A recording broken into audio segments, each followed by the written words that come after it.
Pizza time goes bust. Amiga announces a computer. And Nintendo launches the Versus system. These stories and many, so many more, you have been warned, on this episode of the Video Game Newsroom Time Machine. I've been waiting a long time for a chance to say this. Stop the presses. Requiescat in pace. Makes him crazy, man. What is a man? It's me, Mario. What a mess. Get over here! Please save me.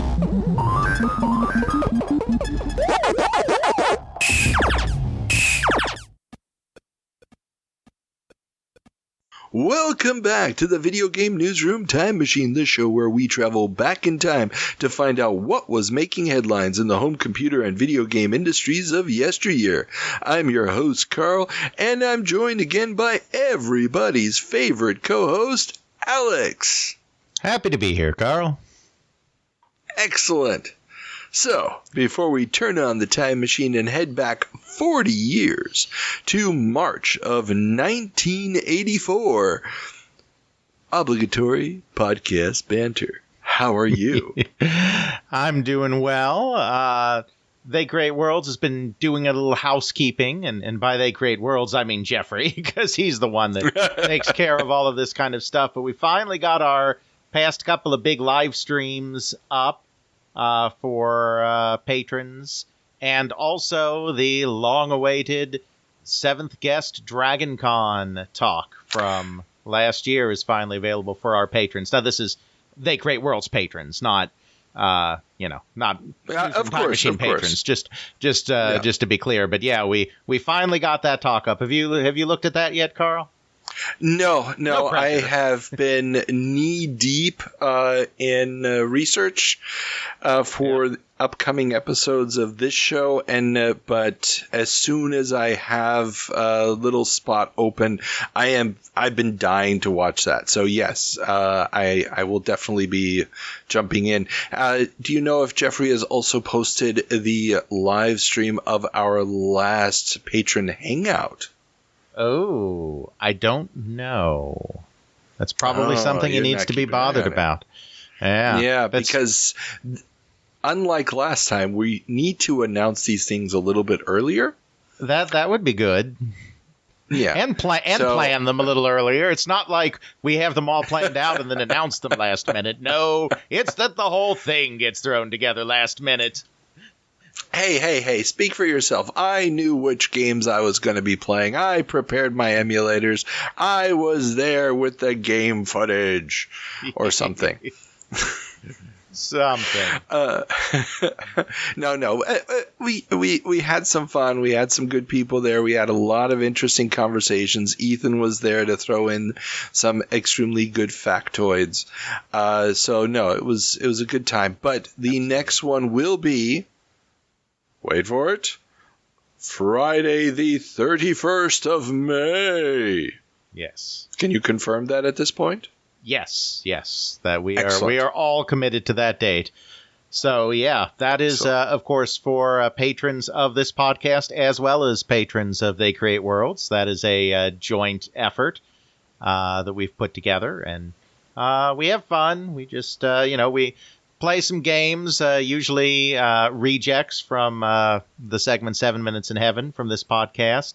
And we get into the very important debates like how many billable hours Harker can bill to Count Dracula for having to punch ravens on the way to his castle. You know, the real hard-hitting important questions on video games. Definitely. that game was, yeah. And of course, we're referring to Dracula for the Sega CD here. Indeed. And also, speaking of last time's, the last live stream we did, in that live stream, there was a brief talk about interviews and people we'd really love to interview. And Atari engineer by the name of John Ellis came up, I believe, in that conversation. And I have since interviewed him. He was the original VP of consumer engineering at Atari when they were first hiring internal people. the Home Pong was built by, Alcorn and a couple of others, but when they started staffing up a specific division, he was one of the first people hired, and he ran engineering until 1980. Wow. So had some fun FCC talk and whatnot, as one does. But one story I did want to share, which was absolutely hilarious. It was a great interview, but he said that one time, soon after the VCS had entered production, they noticed that the night shift, because of course they were running multiple shifts on this thing, was not as efficient as the day shift at manufacturing. And so they decided to play undercover bosses, essentially, and go and pretend to be new workers on the line and go work the line and see what was going on. So Nolan, Joe Keenan, the president, and John went down to the factory, and they were put on the line, and Nolan was put on the tape machine for the tape that was used to, package the boxes. And he failed miserably at it, not on purpose, but he kept inputting into the machine that measured out the tape 6 feet instead of 6 inches. Oh, Jesus. And completely screwing up the line. And so there was this African-American woman that was in charge, and she took John Ellis aside and said about Nolan, "I don't know where you found this guy, but he sure is stupid." And they decided never to do the undercover bosses thing again, because all they did was made it even slower than it was before they got there and gummed everything up. So that was a fun little story from that interview. Oh, man. Okay, so what you've learned here, people, is we are doing the history, as our good friend Ethan would say. Indeed. Okay, we have a metric ton of stuff to cover today. This cannot be overstated. So, with no further ado, let's start this up. Again, though, the standard disclaimer, when we're talking about March 1984, we are using the cover dates of publications. Sometimes that means that things may have happened before March, but it's a framing device to help us get somewhat chronologically accurate descriptions of the events. If you have any questions about the show, comments, suggestions, wonderful recipes for chocolate chip cookies, you can always reach us at videogamenewsroomtimemachine@gmail.com. The links to that and our social media posts are in the description and in the links below. Also, all of our sources are linked in the show notes. And if you're listening to this on YouTube, as an increasing number of you are, YouTube does cut those off. So there's a link in the show notes to our Patreon posts. Those are for the time jump episodes. Those are available for everybody. And just click on that and you'll get the full set of notes. Or you could just become a patron of the Video Game Newsroom Time Machine, and then you will also get access to the Let's Play video version of our first segment, the 7 Minutes in Heaven, where our intrepid co-host must play a game that they've never played before that was reviewed in a publication dated March 1984. And we had some real classics available to us. We had Lode Runner and BC's Quest for Tires on the Atari 8-bits. We had Attack of the Mutant Camels on the C64. Track and Field in the arcades. Boulder Dash. Gateway to Apshai. Dragon's Keep. Juice, one of my original 10. Root Beer Tapper. Space Ace from Don Bluth. I mean, it's an embarrassment of riches. Yeah. One-on-one, yes. That's absolute classic. Well, we'll probably see that on the list again next month. Ant Attack, for you specky heads out there, one of the absolute classics of the system. And 3D Death Chase. And 3D Death Chase, another classic. Oh, yeah. True. Oh, definitely. I mean, Return of the Jedi inspired racing game. Well, getting that kind of 3D out of a Spectrum in 83, 84. Yeah. I mean, sprite scaling at its best. Yeah. So we had all of that, but you have chosen which game? Dolphin's Pearl, also often known as Dolphin's Rune. Same game. Oh, yes. Yeah. So, are you ready? Let's... And we know Flipper lives in a world full of wonder, lying there under the sea. Welcome back, Alex, from your 7 minutes in heaven. So, for the uninitiated, how would you describe Dolphin's Rune based off your 7 minutes with the game? Well, Carl, I would say it is what if Echo the Dolphin had happened almost a decade earlier on an 8-bit computer? And that actually gets you closer than you would think, quite frankly. Yeah. Okay, so it's Echo the Dolphin, 8-bit computer. I can picture it. Little bit blocky. Still just as much water. And since you also did play Echo the Dolphin for 7 Minutes in Heaven last year, was it just as confusing?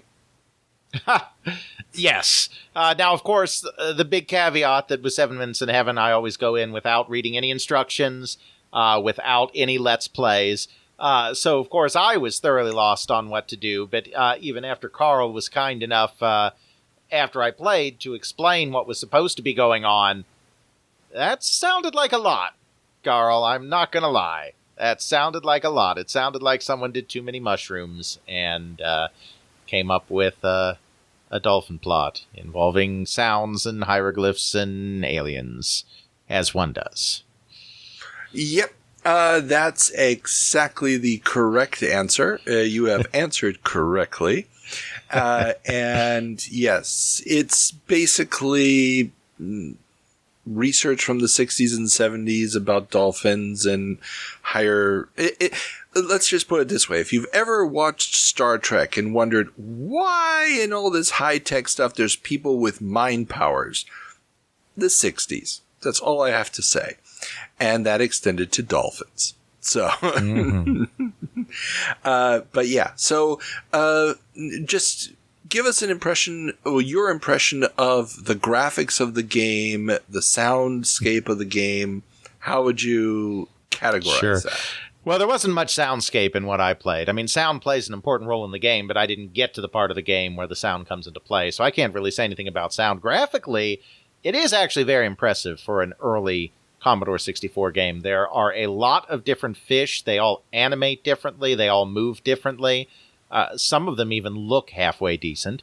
But all kidding aside, it's incredible how much variety there was in there and how many things were floating around, plus additional animation to give the sense of the swirling ocean, all going on without flickering, without slowdown, without making the controls stuttering. Of course, I was emulating it. I don't know if doing it on an emulator gave an advantage over doing it on original hardware, but I was impressed by that aspect of it. Even though the graphics were not always pretty, there were a darn lot of them, and they were not getting in the way of playing the game. And that's not easy on those old 8-bit systems. Definitely true, and it looked quite impressive. This is not a game I played myself originally, just to give a little bit of that weird background. So you're moving this dolphin up and down. There were some very nice transitions. I mean, it wasn't a transition; it just shifted. The background color shifted depending on the depth. But there was also, or there's supposed to be, you moving through the ocean. There's some splotches that originally looked like they could have been a red tide, and you were avoiding them. But those were actually currents that were supposed to take you to different places, and then you'd have a dream sequence where you'd hear a series of clicks, and then you'd hear those clicks later on in later levels and find runes that you would then translate with the rune translation guide in the manual. Some nice copy protection there, yeah. Yeah, exactly. And the whole thing was supposed to build a clue to where an actual treasure was going to be located someplace in America. Actually, we just speculated about this while recording the Let's Play version of this. And no, apparently the actual prize, the $1 grand prize, which would be awarded to the first person who names the correct secret location, and they'll win a week-long trip for two and can choose to visit either Hawaii or the Turks and Caicos Islands in the West Indies. So that's the prize that was being handed out to people who solved this when the game was re-released by Mindscape. And this idea that there was a pearl to be found hidden someplace in the country, that was probably left over from the original release by another company. Yeah. And then I don't have a copy of that manual in front of me, unfortunately. So, it would be interesting to see if somebody ever actually found that, or anybody actually got that trip. If they didn't, maybe mine's maybe it's still out there. Successor, yeah. There's a flight waiting for us. So, with all this being said, would you recommend Dolphin's Rune/Dolphin's Pearl to a modern player? I really can't, because if you want to play a game just because there are dolphins involved, then the Echo games, they're newer, they're better, and this doesn't really offer anything that the Echo games don't. So I can't say that I can recommend it, but I will always look back fondly on my 7 to 8 minutes there, and so I would just like to end this by saying to the creators of Dolphin's Pearl/Dolphin's Rune, so long, and thanks for all the 8-bit fish. Oh, beautiful. Beautifully said. Okay, so before we can turn on the time machine, we have one more stop to make, and that's to check in with our good friend Ethan for a little segment we call the Department of Corrections, and he'll tell us everything that we got wrong in our February 1984 episode. Hello, this is a prepaid collect call from the Department of Corrections. This call is subject to recording and monitoring. To accept charges, press 1. You may start the conversation now. Welcome back, Ethan. So, No, Carl. No. Welcome back to you. How do you feel about rats? Indifferent? Well, then we're going to have to send you back to room 101, Carl. Oh, no. What did I do? You didn't learn the proper lessons last time. For we are in 1984, February 1984. Yeah? It's a scary time, isn't it? Very. So many stories. And I'm sure there's an equally large number of corrections. Well, we'll let you off light today here in the Department of Corrections. There is no Alex comment, for I forgot. But though we'll first have to go back to 1974 to begin this, to discuss the LA Pinball Ordinance. So, just as I happen to be the one who found when Chicago banned pinball, I'm apparently the first person to go and find when LA banned pinball, because nobody could figure out the right search terms, but I figured it out. Oh, awesome. So the date that the ordinance was decided on, and it was a vote, which I think is how this all fits into the legal situation, was December 12th, 1939. That is early. We knew it was 39, but we just did not know quite the date that this all happened. Okay. And it was so it was like a actual city vote. Yes was 82,941 participants, and no was 58,610 participants. That is a bit of a landslide. And it remained that way up until 74 or 70, or 72. I can't remember how it all works out at the end. But in the show notes, you will find the links to what happened back in 1939. Thank you very much. And I will put those in the show notes and put also a reminder to myself to bring that up when we wrap back around and come back to the 9 episodes. Oh, you are doing that. You used to tell me you weren't doing such a thing. I am going to do at least the first year of the show again. So that means that we're going back to 78 to November of 78 and moving forward from there. So, December, 79, it would be 1 month over. Let's see how far I go. There's so much, there is a lot that could be covered. So we'll see. This might just miss the cutoff. But we're spooling forward to February 1984. The NFL football game by Bally was in fact not a Laserdisc game. It was a game which ran off of the capacitive RCA's disc. The capacitive electronic disc.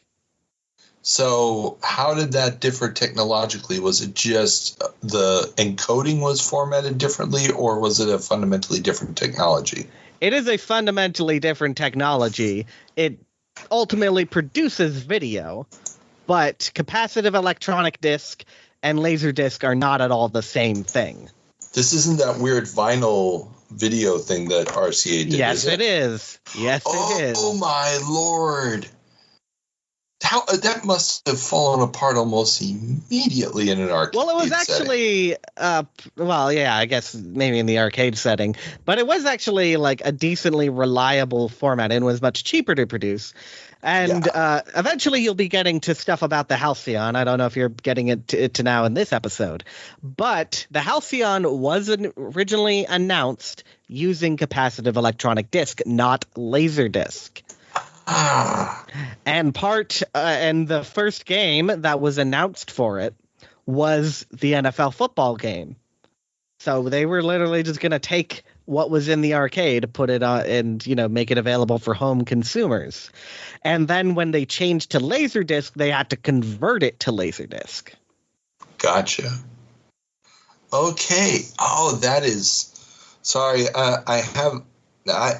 I've done my deep dives on those discs back in the day after I found in Raiders of the Lost Ark in at a flea market. I still have that. I used it for years. It hung on my wall as a decoration, and it totally captured my imagination. I did a deep dive on it before I started the podcast.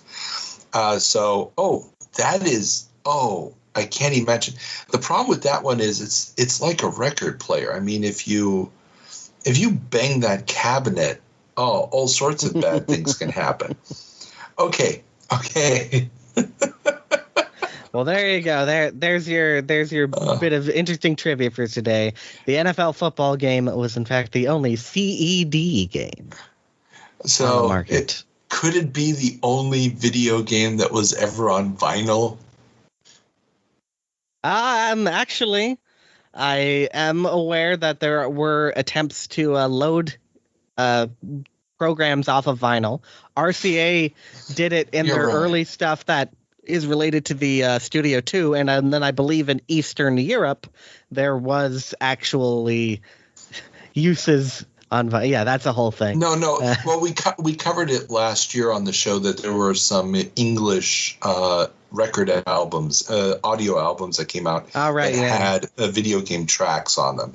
I mean, I guess that counts as video games on vinyl. So I correct myself right here. We have covered this on the show. It's just, wow, yeah. That's pushing your luck right there with the technology. Then an interesting connection for a game that you mentioned as you were mentioning the downfall of Trek, Cube Quest. The designer of Cube Quest was originally at Cinematronics and was the original designer of their version of Cosmic Chasm. And if you look at both games, you can see quite a bit of similarity, which is rather interesting. Okay, interesting. I guess iteration is also an option. Now, when you say their version of Cosmic Chasm, was an adaptation of a Japanese title, or was it just adaptation of an original Vectrex title? Ooh, so it was Vectrex to arcade. Yes. Ooh, very early examples of home to arcade conversions. Fascinating. It's a complicated little history. You'll read about it in the book. There you go, everybody. Remember, Ethan's got his book coming. Yes. Then the company Century Electronics, as mentioned, they were never officially known as CVS, as, a company name. That was just the name of their product, the convertible video system. Very cool. Now we jump back to Laserdisc games, just as the Laserdisc can jump back because it is non-serial. Bit unlike the CED could do that. But and another book-related thing, we are right in the center of the very interesting stuff that I get to talk about in the book. That you said something about Don Bluth said that he didn't really know if he knew how to design a good game for the arcade. Well, evidently he believed he knew better than the people at Advanced Microcomputer Systems. As Darlene Lacey told me, who was one of the original writers on Dragon's Lair, they were designing Space Ace. And they had, they made the storyboards and they made all the scenarios and all that stuff for it. And basically, when she eventually saw Space Ace, barely any of it was recognizable to her. Because Don Bluth had basically decided that they knew better. So they made their own scenes. They threw out the storyboards provided to them and made their own stuff. Interesting. Now, did she say what was it? Fundamental changes to the plot, or was it just changes to the way that the scenes were portrayed, like camera angles and cuts? Well, yeah, the camera angle thing, that was also contention on Dragon's Lair. But what they did, each little piece of it, they called them episodes. So they basically threw out a bunch of the episodes and made their own that had, more cinematic angles and whatnot. So, yeah, there was very little of what AMS came up with in the final product. Interesting. And that had been a contention since Dragon's Lair, even though Dragon's Lair is mostly AMS. And there's just a few Don Bluth things that or Don Bluth Productions things in there. Gotcha. Interesting. Yeah, that would have been too bad that was before email. I mean, the emails back and forth or the correspondence back and forth would be fascinating reading. At least from the people's perspective, you will get in the book and you will see how things broke down and probably why. Even though I don't have, even though I've not talked to Rick Dyer, who would have been kind of in charge of the relationship overall. There's lots of drama there. Lots of drama in this book. Drama. We like drama. Drama is fun. Another mispronunciation from Mr. Carl. It was the Tomi Puta, not the Tomi Puta. Okay, Puta makes better. Sounds better than puta, just because. Yeah, that's not a nice word in Spanish. Okay. Yes, I believe it's even spelled out on the box as Y-U-T-A. Oh, really? Because the articles I had did not have it spelled out that way. But yeah, I'm probably... No, you're right here. Originally sold in Japan as the Pyuta. Oh, it also had a line over the U. Yeah, which is basically a way in romanization that you do long vowels. Pyuta. Oh, okay. Interesting. But that's linguistic semantics. Final correction. You said you're not sure if Apple was ever at CES before 1984. They definitely were. I know for a fact they were at the summer 1978 CES. That's actually where they first showed off Disk 2, their floppy disk solution. I don't know how many other times they were there over the years, but that was not Apple's first time at CES. Gotcha. Yeah, I couldn't remember in the article whether it said, it was a rare thing for them to be there or if they hadn't been there before. But we do know that it was relatively rare for them to show up. Yeah, I definitely know that. And if I said 72, I meant 78. Not a problem. I'm bad. We understood. Years slip by very, very quickly, as they are going to for you, Mr. Carl, for we need to send you back to the detentionary facilities, and that will be the end of the Department of Corrections for February 1984. Ethan, as always, thank you for your service. Bye-bye, Carl. All right, good to get a little more information on that referendum there in L.A. Go for it. I haven't researched all these pinball bands super duper thoroughly, and some of them are even, going back in the news hard to track down. But certainly the Los Angeles one being a referendum and everything, there was definitely some press on it. So good to have our old DOC poking around in that. Definitely. And the links to the articles he sent me are in the show notes below. So very good. Okay. We have one more bit of DOC news, and this comes from our good friend and listener, Lawrence, and he corrected us, and this came in after I had already recorded the DOC with Ethan, so that's why we didn't incorporate it there, but it's definitely worth talking about. I said that the 8186 chip was going to become more popular with the clone makers. Everybody was going to start abandoning the 8088 pretty soon. The 286 was also mentioned, and this is actually wrong. Very, very wrong. I got it wrong. The 186 chip basically is an evolution of the 8086, not the 8088 architecture.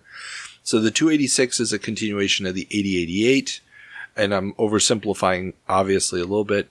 And the 186 is a continuation of the 8086.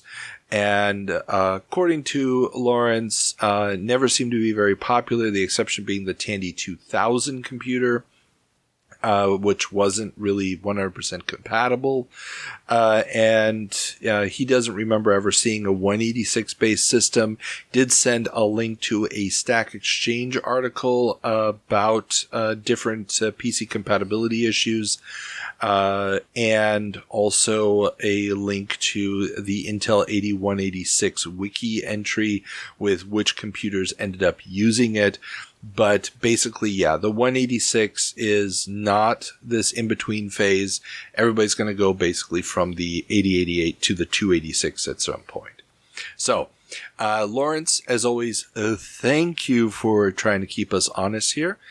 We do try to make this as historically accurate as possible, and it's good to know that you're still out there. Okay. Indeed. With that being said, it's time to turn on the time machine and head back not 40 years, but first we have to head back 50 years to March of 1974. 1974. You'll talk to the computer. After the eye flash.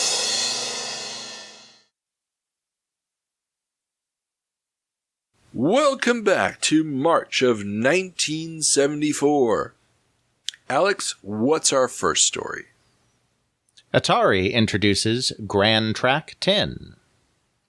Atari held a distributor event to show off Gran Track 10, their single-player video game racing title. A series of dots represent a winding track that the player must navigate in their car using a steering wheel, brake, and gas pedals, and a 3-gear stick. Yep, a very important game, very classic game.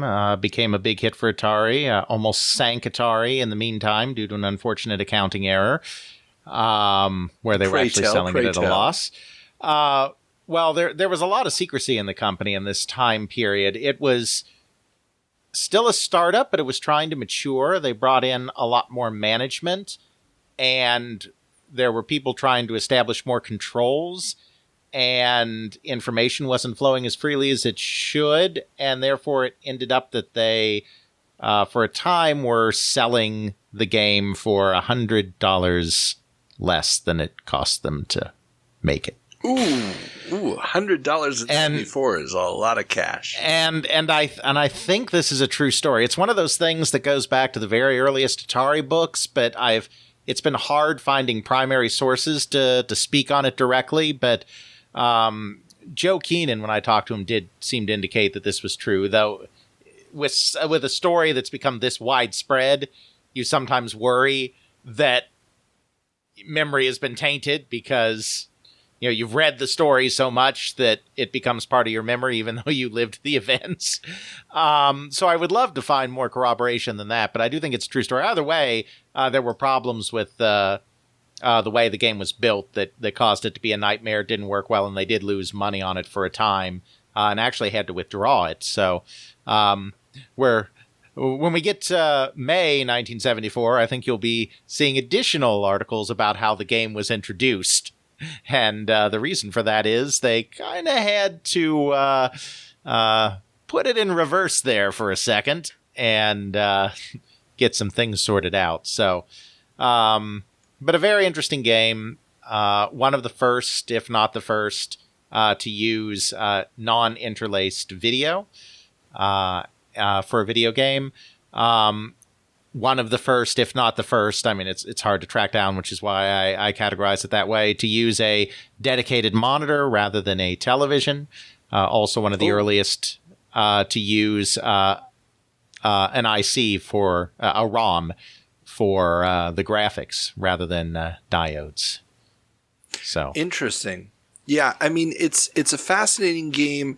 The reviews in the Cashbox magazines this month are just like, everybody's just amazed by this thing. And the interesting part, or what I thought was really interesting, is that at the very same time, Bally is advertising and pushing an electromechanical driving game called Speed King. Mm-hmm. So, it's the classic, they've got a bunch of little models. It's being projected onto a big screen with mirrors and whatnot. And these two technologies are going up against each other.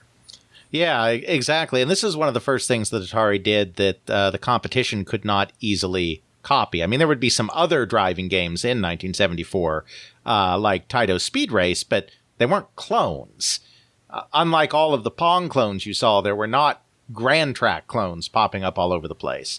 Part of that, I think, is because it was a more sophisticated game. Part of it was because they took some specific anti-copy measures. They put a really gnarly sync chip in it that ended up actually biting them in the ass, but that was hard to copy. And they also played a nice little game where I think it was the ROM chip, but one of the chips in there, they gave the exact same label as exact same designation as a TI chip, a Texas Instruments chip, but it did not use the Texas Instrument chip. It used a chip from a completely different company.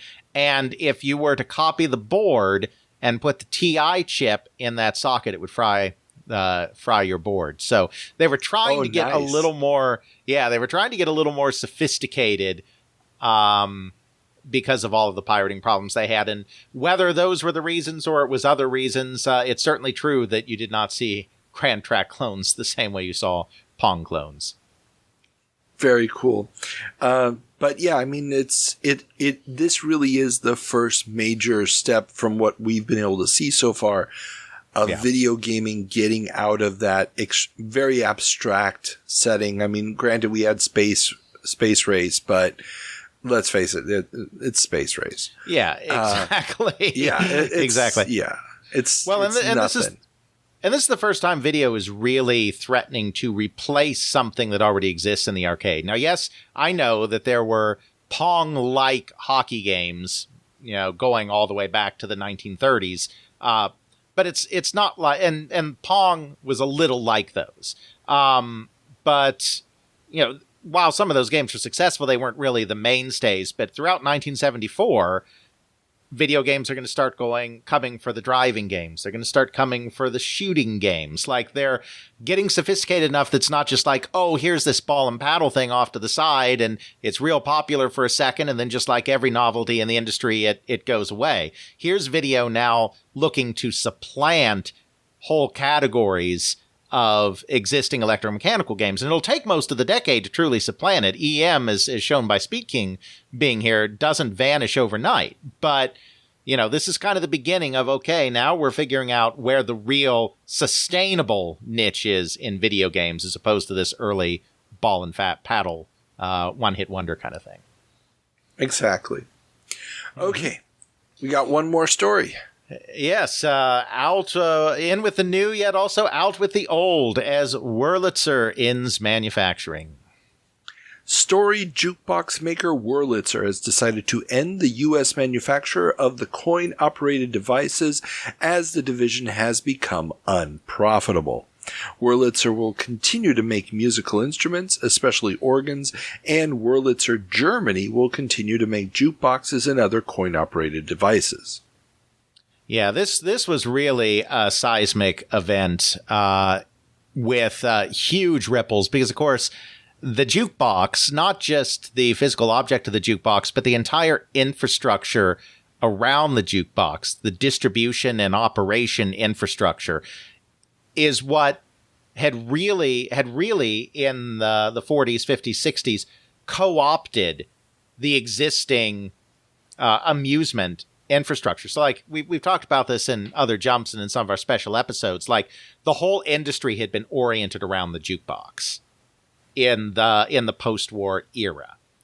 And now you're having one of the big four companies in jukeboxes collapse because the jukebox is losing out primarily to piped music.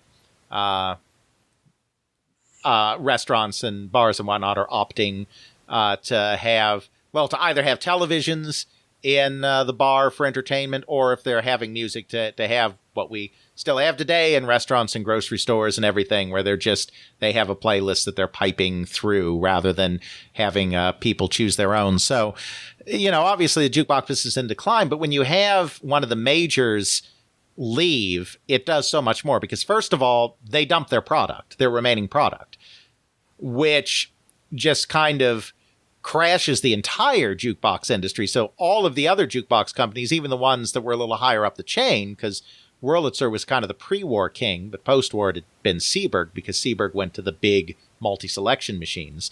So the other jukebox makers were hurt by that, but you also have the distribution being really shaken because, as we said, distribution tended to be tied in with the jukebox companies.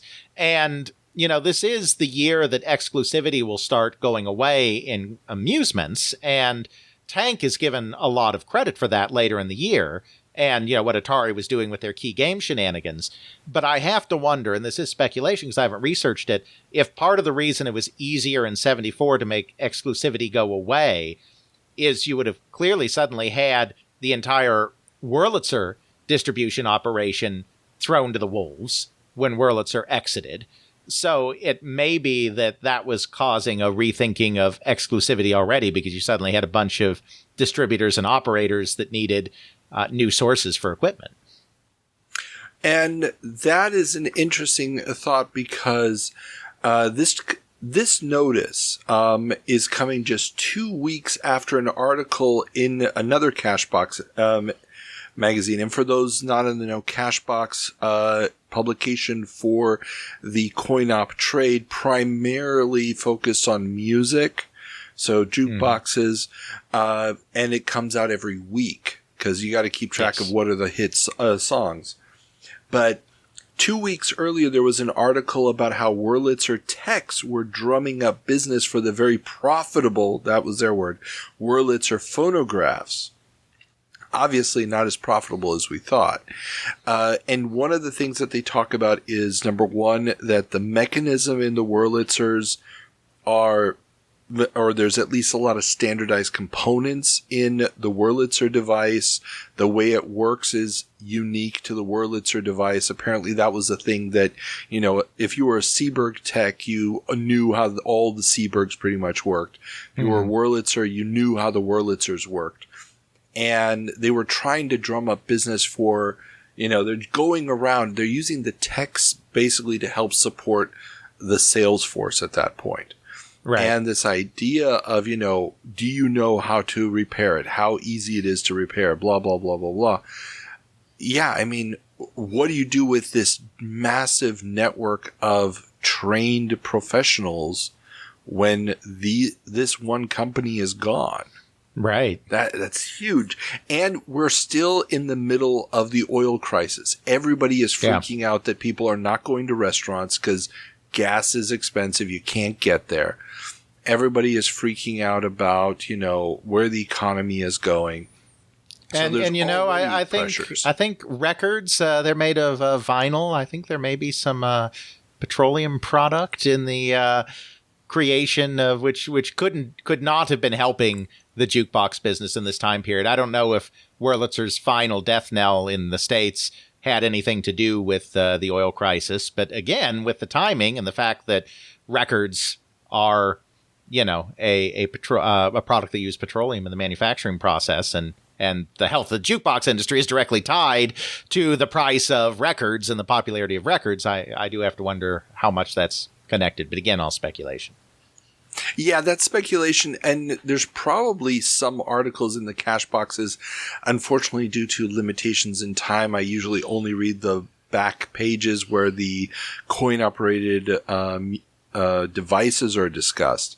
But I'm sure that if that's been a factor, it's been discussed there. But again, at a certain point, I have to call a truce between this podcast and the rest of my life. But it would be interesting to go into that. So there's been a lot of discussion, though, about operators mentioning, don't want to call it complaining, but mentioning how difficult it is to move equipment around under these circumstances. Oh, absolutely. So, yeah.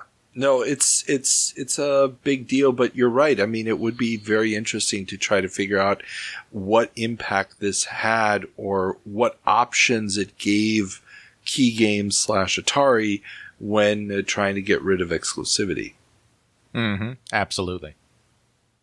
Okay, so that finishes up our 50-year jump. Let's turn on the time machine and head forward 10 years.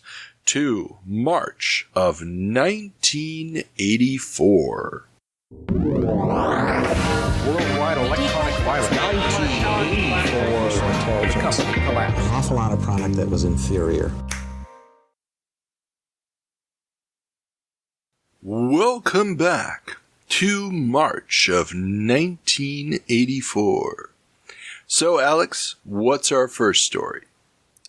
Well, Carl, it appears there are Laserdisc games galore. The forecasted deluge of Laserdisc games is finally hitting. Video Game Express, a newsletter for coin-op operators, reviews 4 such games this month: Space Ace, Goal to Go, Star Rider, and Firefox. While Playmeter reviews Cliffhanger, Mach 3, Bega's Battle, Astron Belt, and Laser Grand Prix. That's right. With the entire coin-operated video game and really coin-operated amusement business generally in near total collapse at this point, everyone is looking to Laserdisc now to be the savior because of all of that buzz that Dragon's Lair and to a lesser extent Astron Belt got when they hit the scene. So now everyone is getting involved on both sides of the Pacific Ocean. Oh, yes. And unfortunately, it's happening at the same time when the market has absorbed as many laser games as it can, especially given the high price, leading Millstar to clash with some of its distributors, which had ordered large quantities of Millstar's Mach 3 game, which, other than Astron Belt and Dragon's Lair, was the one that seemed to still be making a lot of money. There's full-page ads for it in the Coin-Op Press this month. But before they realized that no further sales were possible on the popular title. So the distributors were like, oh, this is selling like hotcakes. Quick!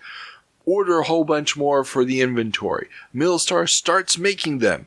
Then the distributors realize, oh, wait, we can't unload any more of these very, very expensive games. Remember, they've got a Laserdisc player in them in 1984, 83. This is very expensive. They say, no, we're canceling our orders. Well, Millstar has already begun producing them. And so Millstar, which is a Coca-Cola subsidiary at this point, so we're not talking, your mom and pop game maker here, is trying to force the distributors to take the machines that they ordered. Millstar president Boyd Brown Toad, I think. Brown Toddle? Or it's just Brown. I don't know what the heck Brown. You did there. It's just Brown. It's Millstar president Boyd Brown told Replay magazine, it's a complex problem that we're working to resolve for the long-term health of Millstar and the industry. And remember, kids, Millstar is spelled backwards is rat slime. Never forget that. So I've actually interviewed Howie Rubin, who was the head of the video game division specifically within Millstar. So, reporting up to Boyd Brown. And he said that the game was immensely popular when they first released it and that they really did hold on to it too long. And it probably would have been a very successful game if they had just known where to stop, but they didn't. Well, and this might be a good explanation for why. If they're getting the orders from the distributors, right, and now suddenly the distributors just overshot. Exactly. That's a major problem. Mach 3 is really the game where you can see the flash in the pan that was Laserdisc. Obviously, you can see the problems with Dragon's Lair, it being always out of order, and the Pioneer machines and whatnot. But Mach 3 is the one that captures it perfectly because it shot the moon and then fell back down to Earth hard, all in a very short period of time. It was just a hair too late to ride the wave effectively. Yeah. And all these other ones that are coming online now are basically all destined for failure. There's not a single one of them that really has a shot at this. But hey, there will be others. There's more in the pipeline. That's the worst part. There are still more in the pipeline, people. But not everybody, not quite everybody has turned to Laserdisc. And for other companies, things may be looking up as Centauri, which is still what I'm going to call it, sorry people, turns it around. After a dismal 1982 that saw coin-op maker and outdoor wholesaler Centauri lose nearly $3 million, hit games such as Konami's Track and Field have helped them turn things around in 1983 with a profit of almost $1.5 million. No doubt the hits will keep coming with Konami's upcoming Laserdisc game. Oh, yes, that is sure to be a winner, just like everybody else's. Yes, as Carl there just more than implied, this was just definitely a temporary turnaround. Track and Field was an aberration in this time period. Obviously it was a very good game, but then there was also ridiculous Olympic fever in the United States because Los Angeles was hosting the games in 1984, and so they had just hosted the Winter Games in 1980 with Do You Believe in Miracles, the hockey team. So this was kind of like the height of Olympic fever in the United States specifically, which is, I think, what really propelled track and field. But then, of course, it's going to turn out that Centauri and Konami really don't have anything to follow that with, and this will be a very temporary turnaround. But yeah, respect for track and field, no doubt. Yeah, it's as if a million pencils just suddenly cried out in fear and then were silenced. All those poor joysticks going pop, pop, pop, pop, pop, pop, pop, pop, pop, back and forth. Well, yes, and the pencil trick I was referring to, where you would take, because you had the buttons in the arcade, so you'd take a pencil and you'd pound on the two sides of the pencil until your pencil finally broke. To try to get the rapid movement. Oh wow! I've never even tried that. That's that was one of the popular little tricks, was trying to use a pencil to do really rapid fire alternating button presses. Good times. But okay. The Laserdisc and Olympic Fever are not the only things that the amusement industry is looking for to try to save it. So we will move on then to systems hardware as the battle begins with Sentai versus. The Amusement Showcase International, the machine manufacturer's show that competed with the AOE, saw the first proper debut of both Nolan Bushnell's Sentai arcade system and Nintendo's Versus system. The two distinguish themselves both through their business models, Sentai being a rental system for the software, while Nintendo's EEPROM-based interchangeable software will be flat fee purchased, and the fact that Sentai's first game, Snake Pit, left most onlookers somewhat cold, while Tennis looks to be, in the words of Replay magazine, quote, a solid winner, end quote. Yeah, I mean, this is kind of a really important moment because obviously there had been some system hardwares before, and we talked about some of those system hardwares in previous jumps, but this is the first time that a couple of companies that were really considered heavy hitters were fully embracing a system hardware. I mean, Sentai itself, not a heavy hitter, but the name Nolan Bushnell still meant something in the industry at that time.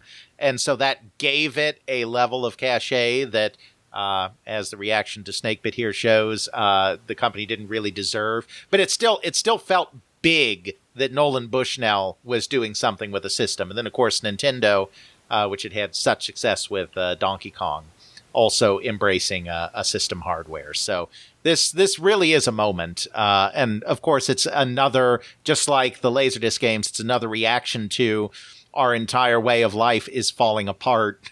What does the future look like for our industry? Yeah, and what none of them mention in the articles this month is, of course, that the Versus system is just the Famicom. It's just the Famicom put into an arcade cabinet. In the American press, we've got the first couple of mentions, basically by Bill Kunkel, mentioning that there is a Nintendo console in the Far East, but nobody else is looking over there to see what's going on. So as far as these operators are concerned, it's like, well, okay, it's a cheap arcade hardware. That's cool. The fact that, oh no, we're advertising a home system that's coming down the pipeline. That isn't present yet, which will become a major point of discussion later on in the next couple of years. But absolutely. Yeah. So now Nintendo showed off two versions of this, the upright cab version as well as a sit-down tent-like version of the game, which was the dual system. So you had two people could play on this sit-down cabinet, but it wasn't, a flat screen like a cocktail table. Right. And now I've seen a Versus cabinet before, but never the sit down in person. Yeah, no, I've never seen one in person. No. Now, the Versus always felt a little weird as a system. It's, I guess, just because it was just an NES. I mean, yeah, there were some reasons for it. Nintendo was in the process of getting out of coin-op entirely in Japan because of the coming regulation and the fact that Nintendo, also having one foot in the toy business, didn't really want to be associated with all of the negative publicity that was coming with the fact that arcades were literally about to be regulated by the same law that regulated like bathhouses and brothels. It wasn't Nintendo's core business, so they felt that they could walk away from that. And so they wanted to stay in the coin-op business in America, where they were still having some success, but they didn't really want to be doing much R&D anymore in Japan because they were getting out in Japan. And so this was a way to stay in the coin-op business without really staying in the coin-op business. The other thing is that these were in part a clever ploy because even though Donkey Kong and Donkey Kong Jr. did very well, they were still, they still got caught in the market downturn a little bit and had surplus inventory. So they had way more monitors than they needed. They actually broke down some excess up to at least 1,000 Donkey Kong cabinets they couldn't sell. They actually broke those back down to their core components and then needed creative ways to use up the monitors. Hence, creating something like the Versus system where you're using 2 monitors, and also another game that debuted at ASI, Punch-Out, had a second monitor for the exact same reason, because they had all of these excess monitors and they needed to use them up and come up with creative ways to do it. That explains a tremendous amount about both of those systems having 2 monitors, because there's really no point to it otherwise. Indeed. And it's also interesting because we do get, like you said, Punch-Out, we get Tapper, and also Circus Charlie all debut at this show, which, when you contrast that with the laser games, I mean, those are really unique new approaches to gameplay, approaches to portrayal of stuff. I mean, the graphics on Punch-Out for this era are really just phenomenal in comparison with a lot of the other games on the market. Absolutely. If you compare them with Circus Charlie. Tapper is using that much higher resolution than what's been seen so far. So, yeah, I mean, technology-wise, you can really tell there's some stuff happening. Laserdisc really is a dead a way of going. But absolutely. And, it is not just Sente and Nintendo going with interchangeable systems, because Exidy goes interchangeable. While Exidy's Crossbow light gun game is being promoted as interchangeable with future light gun releases, Exidy's Paul Jacobs is busy promoting a new series of convertible coin-op games arising from a partnership with home software maker First Star Software. 4 games will initially be available for the system. Yeah, so Exidy's in a kind of interesting situation here, because Crossbow is actually, that system is really expensive. Like the trades at the time make reference to the fact that those cabinets are incredibly expensive because they're pretty advanced. I mean, the graphics aren't necessarily much to write home about, but there's really advanced sound design. And of course it has the peripherals and all of this other stuff. And so Exidy, a company that has always been one of the smaller companies in the industry, has been looking for ways to stand out in this market. And they basically made a choice to to just avoid the middle, to go with the incredibly high end with stuff like Crossbow, and then go the incredibly low end. And part of that is getting into redemption. They start doing electromechanical redemption in this time period. In fact, eventually basically give up the video games entirely for redemption. They do a game in '83 called Whirly Bucket. That's one of their first redemption games. And then also this Maxiflex system where they're doing kind of these low end. It's like, okay, we have our Cadillac, our crossbow, very expensive thing, but here's some cheaper interchangeable options for your arcade as well that we can supply. And when we say cheap, we mean really, really cheap. Now, have you ever seen the inside of one of these things? I have not. Ooh, I found a link. Somebody had some photos. It is quite literally a stock Atari 600 XL.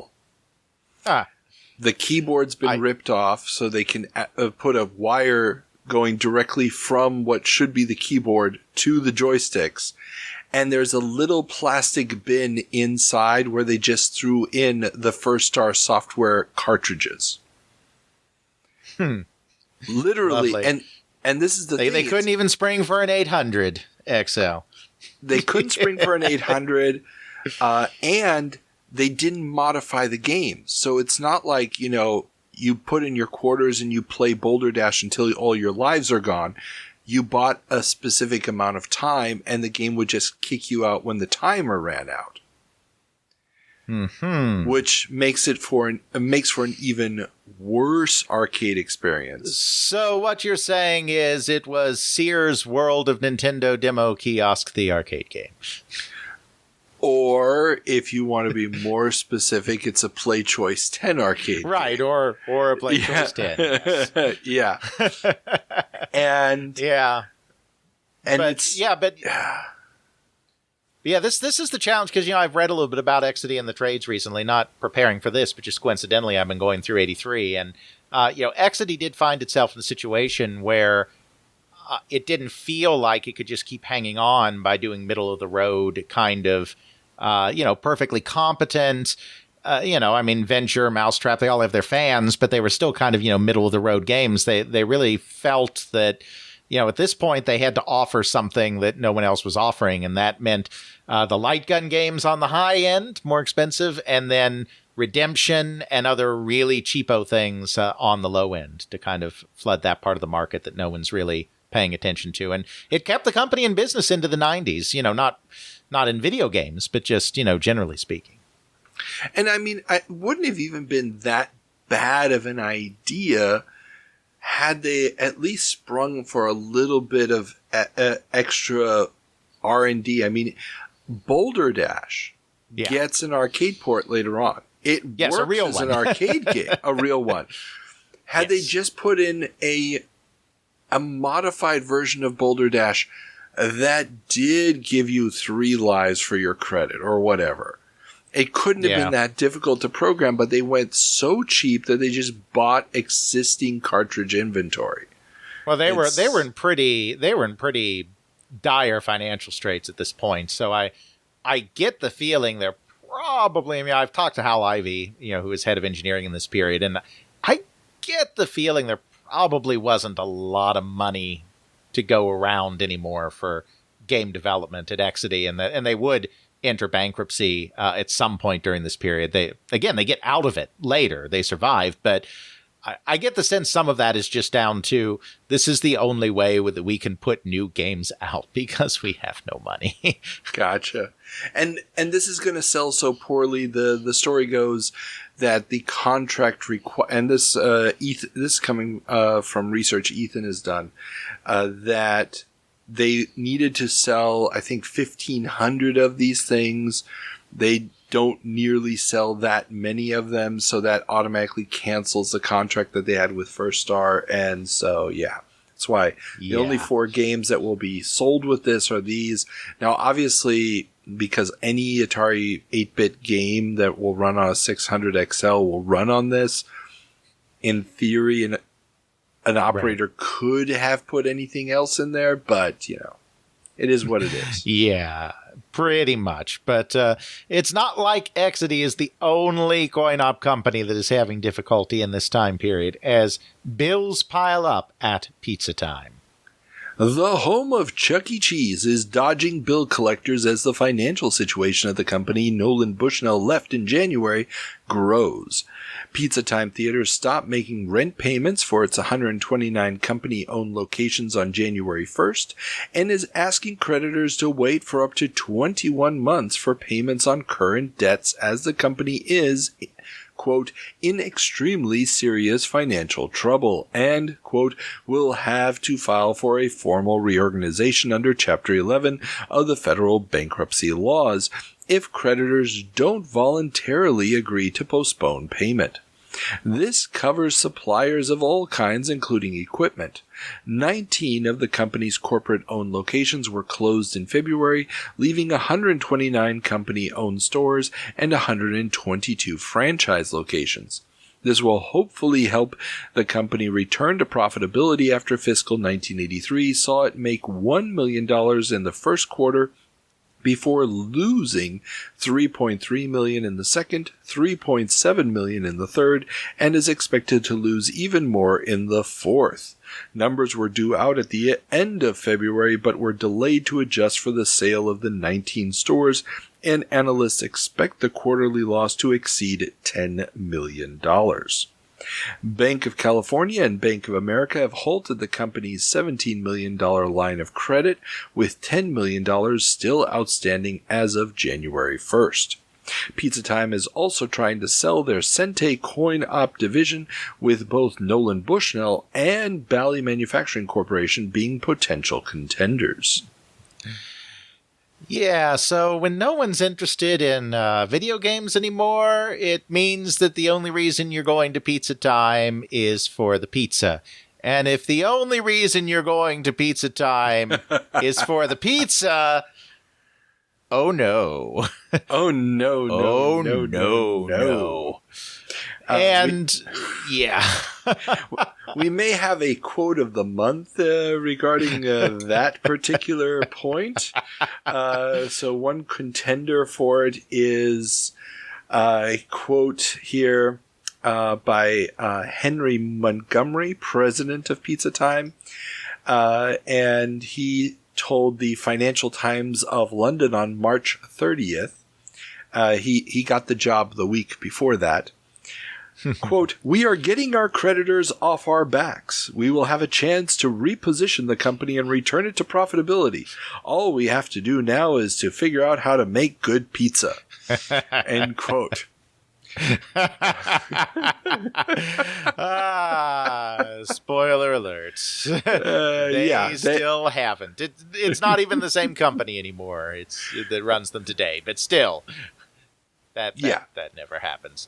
Yeah, and there were people within the company that sounded those alarm bells. That said, our food is terrible, so if the novelty of coming here to play the games ever wears off, we are in deep trouble because no one's coming to Pizza Time for the pizza. Yep. You mean they're not coming to watch the animatronic show either? No. So definitely not. So yeah, this is not a surprise. I think obviously the fact that the whole industry is collapsing is doing Pizza Time no favors, but I think Pizza Time was probably on a bad road, even if the entire industry hadn't been collapsing, because they did not look after the other parts of the business in the way they needed to ensure long-term success. Yeah, and they were so busy with expansion. Expansion was just such a big deal. Oh, yeah. And also here, to get sort of the inside scoop on how quickly this all turned around for the company, how quickly the whole thing went sour, you guys can check out my interview. I've done 2 interviews with people who were there. Roger Hector, who was working for Sente at the time. He's gone on the record talking about that quite extensively in my interview with him, but also for those who, right now, it's still part of the Patreon exclusive. If you're a patron member, you can listen to the episodes always early. My interview with Geneva Berry, who was working on the Cadabroscope project, their computer-aided animation subdivision. She also talks about these final days at Chuck E. Cheese in great detail. So indeed. And moving on through some of these final days, as we do that thing we do sometimes where events play out in real time over the course of the month, Pizza Time Theater enters Chapter 11. Pizza Time Theater announced on March 29th that it entered Chapter 11 bankruptcy. The company had been losing $1 million a week, and the Bank of California had called in the company's outstanding $50 million debt. Yeah, I don't think the banks at this point were particularly confident in their remaining coin-operated, location-based entertainment investments, because they've seen a lot of those fail on them. So there is going to be no quarter for a company like Chuck E. Cheese with the banks, because, really, it's not losing all your money that kills a company. It's when the banks decide to stop putting up with you. That's what kills your company. You can lose money for 200 years as long as the banks don't care. But at this point, the banks are not going to prop up these location-based entertainment facilities, because they have seen so many of them go so bad in the past year or so. Exactly. Plus, they were doing they had so many side projects running. They had invested so much money in so many dumb things. And let's face it, you don't need 250 of Chuck E. Cheese's. Plus, we've talked over the last 2 years about all the other competitors that were also out there doing exactly the same thing. Including one very big one of their own making in Showbiz. Exactly. Showbiz Pizza. I didn't include it this month, but this month we also get the announcement that Bullwinkle's is opening. So the Rocky and Bullwinkle cartoon themed Chuck E. Cheese knockoff also hits because nothing says what the kids want today in the 1980s like Rocky and Bullwinkle animatronic pizza place. Exactly. Which I had never heard of Rocky and Bullwinkle, so definitely it was speaking to me. But yeah, so it's But we'll find out how that ends. It's coming. Indeed. But for the moment, we'll continue this little timeline a little further as Bally buys Sente. Yes. So this is all happening very, very quickly, one step after another. Bally has purchased Sente from Pizza Time Theater. A sales price is thought to be $3.9 million and will be subject to the bankruptcy court's approval. Bally did note that Nolan Bushnell would continue to be associated with Sente going forward.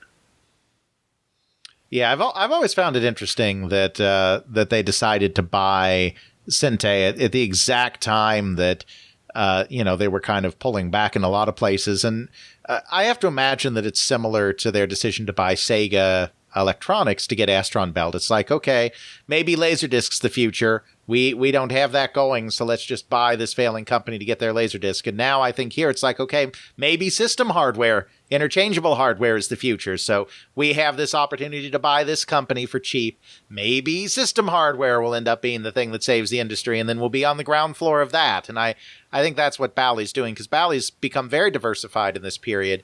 Getting it, they bought Six Flags, they bought lottery companies, they buy a fitness company, and so they've clearly got some cash because they're public when some of these companies aren't. And so I think when they have these opportunities to make these cheap investments on the potential future of the industry, TM, they're taking them, because that's the only way I can see justifying buying something like Sente, which on its face does not make a lot of sense for Bally. No, and I think you're right. The idea, the potential of the system hardware as the future. I mean, we've been talking about this for years now, ever since Dave Rosen first started talking about interchangeable games in a cabinet. This is the future of the games. Sente, the Sente cabinet is wonderfully designed. It's horribly designed in the sense that it's way too wide. It's not a standard width. But they've got these really sleek cartridges with handles that you just plug in, plug out. I mean, they've done that work. I don't know what kind of patents and so forth they also grabbed in the process. But the idea, the concept is there. The design is there. The team that they get, I mean, Roger Hector, again, my interview with him, we talk about, what Sentai does once they make it to Bally. Yeah. But in theory, this is not the wrong play, and they're probably getting it for a song and dance from the bankruptcy court. Exactly. And of course, Sentai, they even, as part of the system, they even have a full motion cabinet going. I mean, they never, end up doing anything with that. But, the hang-ons and outruns of the world were so big in the mid-1980s with those full motion cabinets. And that's another thing that Sentai was working on. So, there is a universe where that purchase works out for Bally, probably. Not this one, but somewhere out there. So you can kind of see it in those terms with the technology and how cheaply they're able to get them out of bankruptcy here. True. Absolutely. But meanwhile, there's another kind of problem that is being inflicted upon the industry as a chip shortage looms. The massive uptick in integrated circuits necessary for the burgeoning computer industry is putting a squeeze on coin-op makers who still need these components but don't have the same large-scale order advantages of their consumer good counterparts, especially in a quickly shrinking market. Some are finding gold in this, though, such as Bernie Stoller, formerly of now-defunct Pacific Novelty and still owner of an arcade and an electronic parts recycling business called Amatron in Southern California, who has bought up old Sega inventory and is recycling ICs. Stoller told Playmeter magazine that chips that sold for about 32 cents 6 months ago now go for $1.50 each. EPROMs, normally 75 cents each, now sell for $6. This comes as analysts expect overall prices for ICs to increase by 30 to 40% in 1984 over 1983. Bernie was a consummate salesman. There's no doubt about that. A wheeler dealer type. Yeah. When I saw his name, I was like, it can't be the same. Oh, no, it's Bernie Stoller. Oh, right. It is. No, definitely.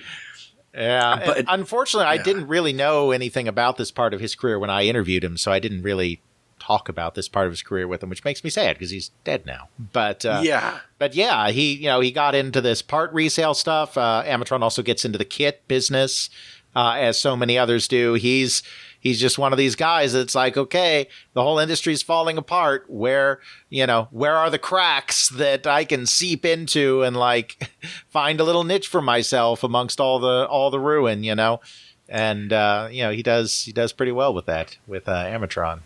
Yeah. Well, and these EPROMs here. This is another key, and I'm going to do another little sales pitch. The latest interview that I've posted on for the patrons, it'll be ready for everybody else in maybe 3 months, is with Jay Balakrishnan, the founder of Hessware. Of Hessware, thank you. Yes, the founder of Hessware, and we talk extensively about EPROMs because the Christmas '83. There was suddenly, this big demand for cartridges, and he gambled on selling cartridges with EPROMs in them, as opposed to waiting to get regular ROM chips burned. And when those came back, he got burned really, really badly. Ended up having to basically dump them because nobody wanted cartridge software after that. It went all to disk. Right. And so there would have been this massive load of EPROMs, these 75-cent EPROMs that Bernie Stoller is talking about. Yep. Would have been coming from that leftover overload of Christmas EPROMs. That now suddenly, because there's a chip shortage, because the home computers are using up chips and all this other stuff, suddenly are jumping in price. That's the inventory he's probably sitting on. And sorry, I'm just it's fascinating to see these different events, and like you said, Stoller.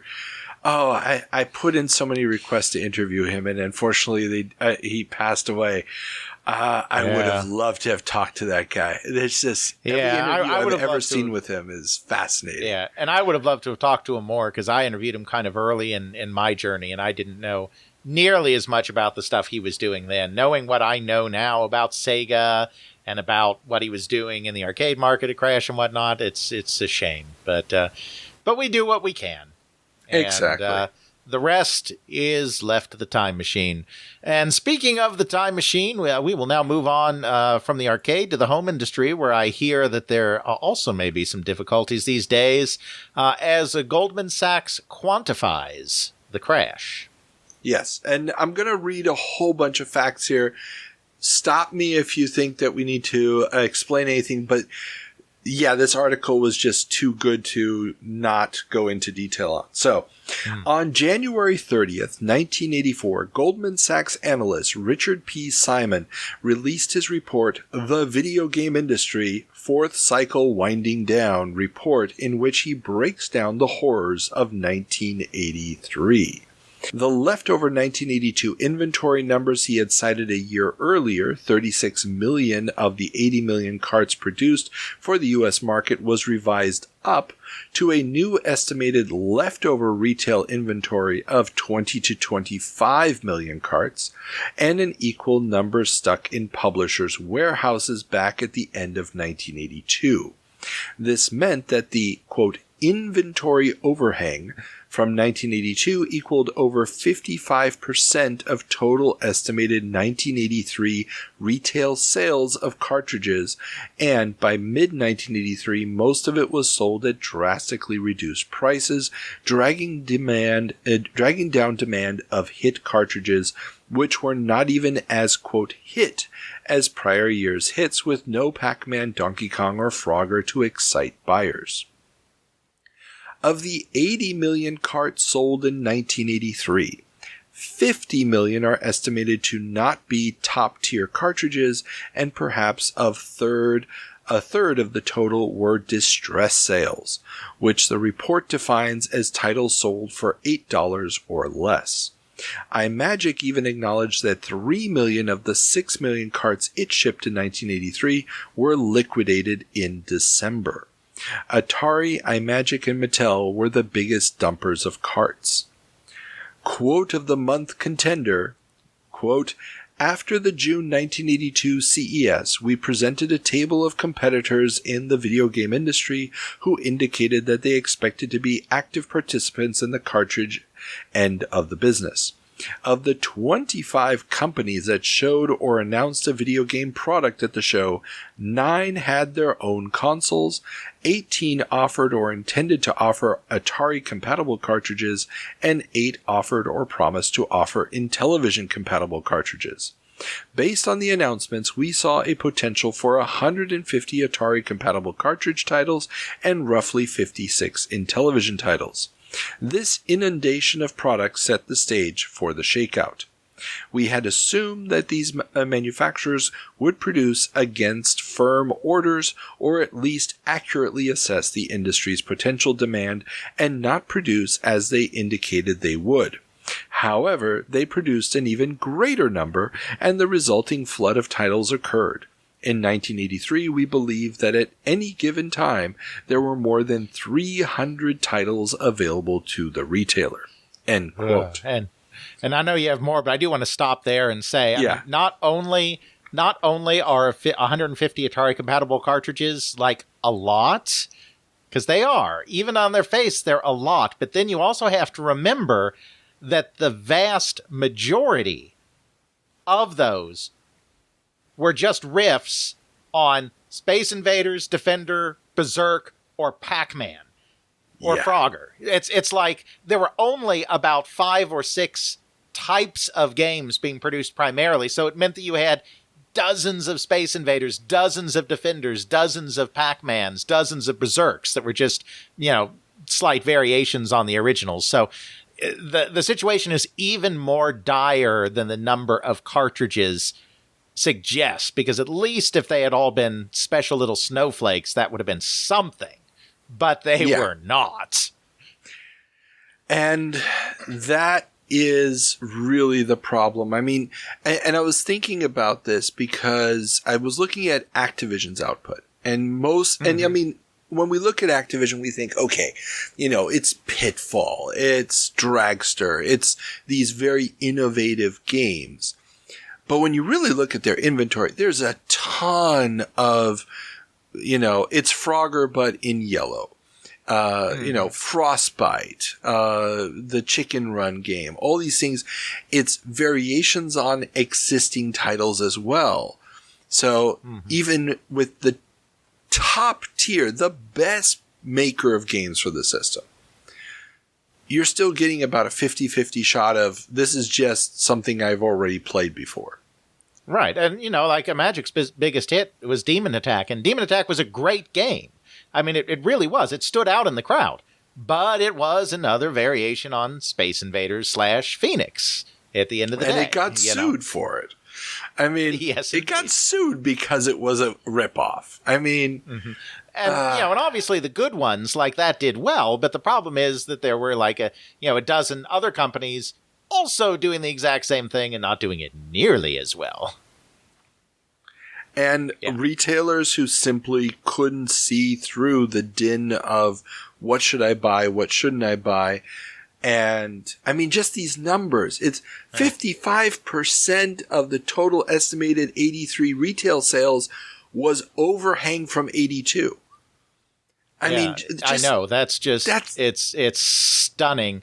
Well, and I've used this quote on here before, but one of my favorite, I'm paraphrasing slightly because I don't have the transcript in front of me, but one of my favorite quotes from this period, or on this period, was when I was interviewing Josh Denham, who was the president of Mattel Electronics at the time, and when they got like $1 billion worth of orders, he said, we knew that the number was too high, but the problem is we didn't know what the real number was either. Yeah. Well, and that's why, I mean, this guy, Simon has been doing these reports on a yearly basis for a couple of years now. And a lot of what and I'm getting all this from the Computer Entertainer. So I haven't read Simon's report directly. But neither have I. Would love to find a copy of that in some library someplace. Yeah, but they spent a whole 2 pages, 2 whole pages just breaking down the numbers. And so it's quite extensive what they talked about. And the idea here that, 80 million cartridges sold in 83, 50 million of them were not top tier, and perhaps a third were sold at $8 or less. Now we're talking normal price for a new game is $40. Right. And if you're selling a third of them for under $8, that's just insane at that point. Well, of course. And we probably shouldn't be dwelling because we have so many headlines and we've already done a very special Crash episode. But, we have to remember, too, that all of these analyses are focused on the software. But they don't take into account, they never, for whatever reason, take into account the hardware. We have to remember that, like, you can buy a 2600 at this point for like $40 or $50, which is also part of what's destroying the value proposition of the cartridges, because you cannot sell a $30 cartridge when you're selling a $50 console, because people will look at those two things and the disparity in size and everything else and be like, well, if that console's only worth $50, then this game is not worth $30, Yeah. Yeah. And like I said, with Jay Balakrishnan, suddenly there was a lot, he had to start putting EEPROMs instead of properly burnt ROMs, which are far cheaper, into these cartridges. So there's suddenly this additional economic pressure going into this. Yeah. Where the profit, you just killed your profit margin on the cart. Yeah. Even further. So when you have to now sell it distressed, your losses are even greater. But okay, yeah. So last bit here. Simon believes that the shakeout will leave a leaner industry that can return to profitability by mid-1984. Not likely.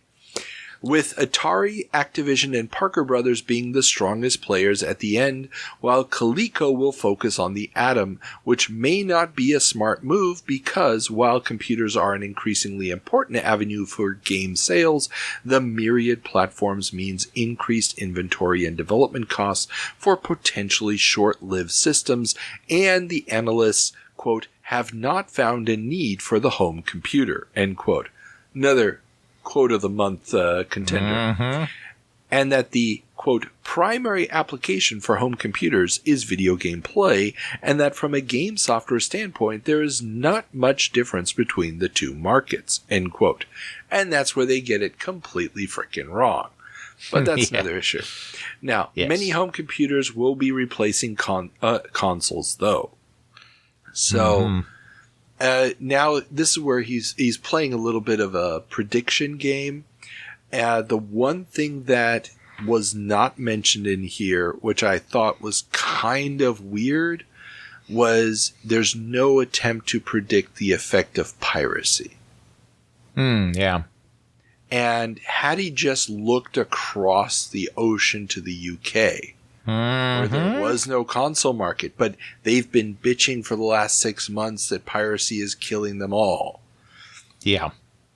This wouldn't have happened. I mean, this is such a US-centric analysis that he's missing that element of the equation. Absolutely. That, this move to computers is going to change the type of game, and it's also going to change the distribution of the games because you can now pirate them. But okay, very much. Again, we've got that out of our way. We have so much left to do. Absolutely. Moving on, we do see that one fallout from the crash is coming to an end as the battle for Warner is over. Rupert Murdoch's News International has agreed to sell its 8.5% stake in Warner Communications to Chris Kraft Industries at a profit of $40 million for the Australian tycoon, scuttling his plan to lay a claim in the U.S. media landscape. Yeah, and I believe I would have to go back and look at Master of the Game, which is the absolutely phenomenal biography of Steve Ross. But I believe Chris Kraft in this case was a Steve Ross ally. Yes. So this was, so it's not just that it's ending Rupert Murdoch's bid, but this is very much Ross reasserting control over the situation in the markets. Yeah, we talked about this last month or the month before, how Chris Kraft was the company that came in and basically financed the saving of Warner Brothers. So, yeah, right. That's definitely their ally, and this puts Chris Kraft in the position of holding a considerable stake in Warner Communications stock. Absolutely. But just because the battle for Warner is over doesn't mean that the battles at Atari are over, as Atari cuts another 200. Another 200 layoffs at Atari have been announced as the company tries to, quote, refocus and eliminate or shelve programs that no longer make sense for the company, end quote, according to President James H. Morgan. Morgan also promised that Atari will launch a new product in the video game area that he promises will be a blockbuster that, quote, will turn people on to video games again, end quote, before Christmas, as well as a new home computer. Yeah, I know. I think I've said this before on the podcast, but when I did interview James Morgan, his real thought, remember thinking back, was that he felt that the company had pivoted way too much into the computer business, had way too many computer models going on, and they just needed to cut all of that noise out and get back to the video game thing that had made them successful in the first place. So when he talks about programs that no longer make sense for the company, I think that's a large part of it. That's not all of it, because they also have other weird R&D things going on, like the Atari Tel video phones, etc. But it's just... he really wanted to get back to what he saw as kind of the roots of the company is the way to hopefully turn it around. And I completely agree. I mean, that seems to be what he's going for, but it's obviously very, very difficult to just say, we're going to cut off this product line when you're hemorrhaging money so much. And the entire market is pivoting to computers. Or at least that's what it seems to be doing. If you don't see the iceberg until seconds before it's about to hit the ship, you can't avoid it. Exactly. Now, there's a great quote from him this month, and I have to put this in here. Quote, "The issue at Atari is no longer survival. We have survived. We have weathered the worst." Yeah, no, you haven't, Mr. Morgan. But yes, that's a quote from him from an article from March 11th. And providing, and I think I've said this on, I know I've said it on my show, I can't remember if I've said it here, but, obviously a CEO is always going to be, doing a little bit of spin on anything they do, but I think Morgan probably really did believe that at the time he said it, because what he told me is that because he was not a hatchet man. He says that in hindsight, Atari should have hired a hatchet man because that's actually what they needed, because he actually did care about the people. And so every time he did a layoff, he was literally trying to lay off just enough that the company would now be okay. And that's why you get so many layoff after layoff after layoff under Morgan, because every time he thinks that this time he's finally done enough, then he realizes later it's not enough. And as he said, they should have hired somebody that was more comfortable being a hatchet man that would have just burned it down from the start. And they would have probably had a better chance of surviving if they had gone that route instead of the route that he took. So I do think he was legitimately optimistic every time that they had survived. I don't think it was just marketing spin, but of course, in hindsight, he admits that he was totally wrong. Yeah, I think he just didn't understand, or it would have taken somebody a long time to truly figure out just how bad the situation was. Absolutely. Yeah. But this is not the only place where things are worse than they initially appeared, as Coleco losses dwarf expectations. Coleco announced on March 7th that they had a loss of $35 million in the fourth quarter, more than twice as much as analysts expected, and the company's predictions of an overall profit for 1983 had turned to an overall loss of $7.4 million for the year. That's when your shareholders start suing. When your guidance is off by that much. That's when the SEC comes knocking, too. Don't worry. They are. The lawsuits are there. Uh-huh. The, quote, enormity of the loss, end quote, generated by the Atom home computer was, according to a company spokesperson, a surprise even for Coleco's top brass.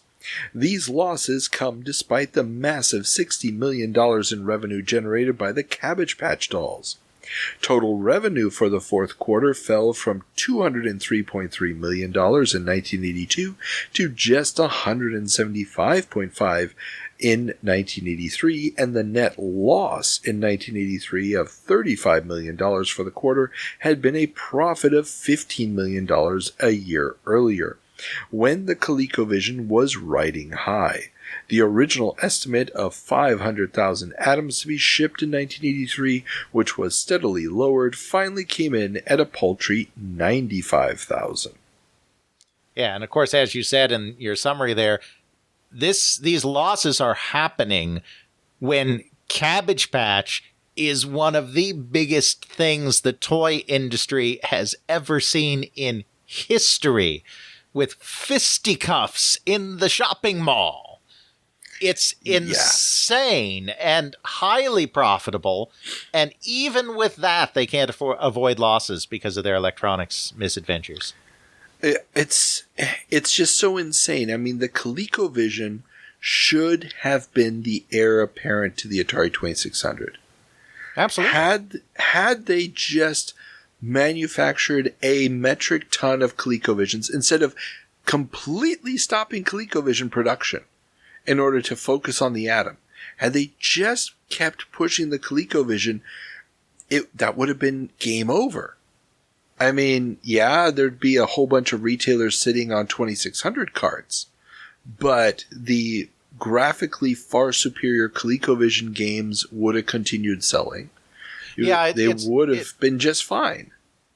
I think it's very possible. I mean, counterfactuals are always hard, but as I've the analogy that I've always liked to make is the Wii, right? Because there was so much shovelware on the Wii, and I remember that GameStop had huge bins of absolutely crappy discount Wii software, but that didn't bring down the entire market. And a market alternative, a real viable market alternative may have helped. It also may not have, because, the other side of this coin is that the consumer was not a sophisticated buyer or sophisticated connoisseur of video games yet. So they didn't necessarily, the consumer hadn't necessarily been trained to move on to the next, the bigger and the better, and to just ignore the cheap crap in the bin and go get the shiny new system.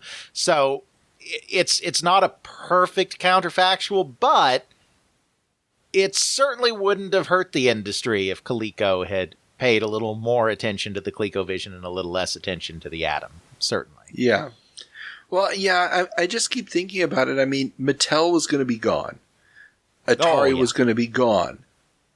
The 5200 just plays no role. Even the 7800 would have had a very hard time competing with the ColecoVision on graphics and sound and so forth.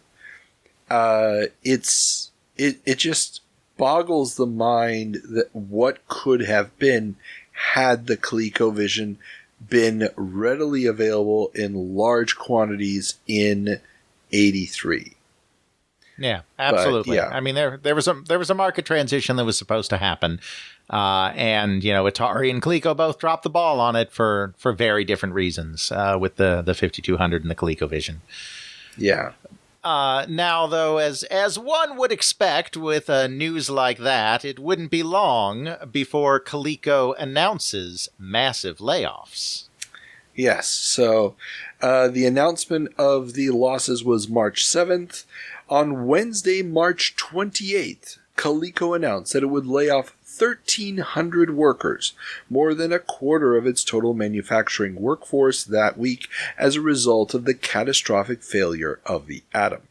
A convoluted statement about the cuts tried to explain the cuts as being to the second and third shift of Atom production, and second quarter production would be down in, quote, anticipation of normal seasonal slowdown of consumer demand, end quote, but still somehow, quote, expects to recall, end quote, as many of the laid off workers as possible during the second quarter when new software for the Atom and ColecoVision is made.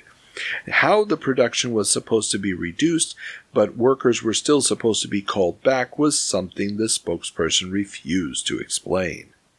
I mean, that is some certified FDA-approved AAA bullshit right there, Carl. That is like chef's kiss. It's like, no, everybody lays off a quarter of their workforce in the factory during the slow months. It's fine. It means nothing. The tanks aren't right outside Saddam's palace. Iraq's fine. Remember exactly. Yeah. It's like, wow, that is, I mean, of course the corporations are always doing those, word games and mind games, but that is truly impressive. I hope that person found another job when, Coleco went to shit that paid them what they deserved, because my goodness. I love that. A quarter of the workforce, but these are the slow quarters. Of course that we're a little idle in the slow quarters. Yeah. Well, as soon as the software is available for the Atom, we're going to start producing more machines because because right now the only game you can buy is Buck Rogers. Did we mention that we only have one game for this thing? But no, that is a thing of beauty. But speaking of companies doing their best to feel good during tough times, massive losses can't bring Mattel's spirits down. Despite racking up a fourth quarter loss of $171.3 million and a whole year loss of $394.1 million, we're talking 1984 dollars here, toy maker Mattel is still optimistic about the coming year. They have shed their video game and home computer divisions, selling them to an investor group for $20 million, contributing to a write-off of $158.7 million for discontinued businesses. Toy Fair orders of new Masters of the Universe toys as well as their new Rainbow Bright doll should meet their production capacity, and the company could generate a profit of over $100 million in 1984, according to analysts. It is true that, say what you will about, Mattel and compared to Coleco, but Mattel both cut their electronics losses faster and had more of a broad base in traditional toys that they could call on to kind of rally around outside of just one single fad product like Cabbage Patch. Now, they also, of course, got a massive investment from the so-called junk bond king, Mr. Michael Milken, which was the real thing that stopped Barbie from going bankrupt. But still, this optimism is actually a little more warranted than Coleco's. It's too hot in the factory in the summer. Nobody wants to work in the factory in the summer anyway. So we're doing them a favor by sending them home in the hot months. They'll be back in the winter when they need some warmth. This is some legitimate optimism that makes sense in Mattel's case. Oh, of course. This was something that I didn't put into any of the headlines, but there's already grumblings in the toy trades this month that the follow-up products for Cabbage Patch dolls, so they're introducing like baby Cabbage Patches and pets and stuff like this, and nobody really seems to be buying in that this is really going to keep the Cabbage Patch line alive. Yeah, and they're correct because meanwhile, somebody brought them a pet line that they turned down because they thought it was too similar to Cabbage Patch, and that became Pound Puppies.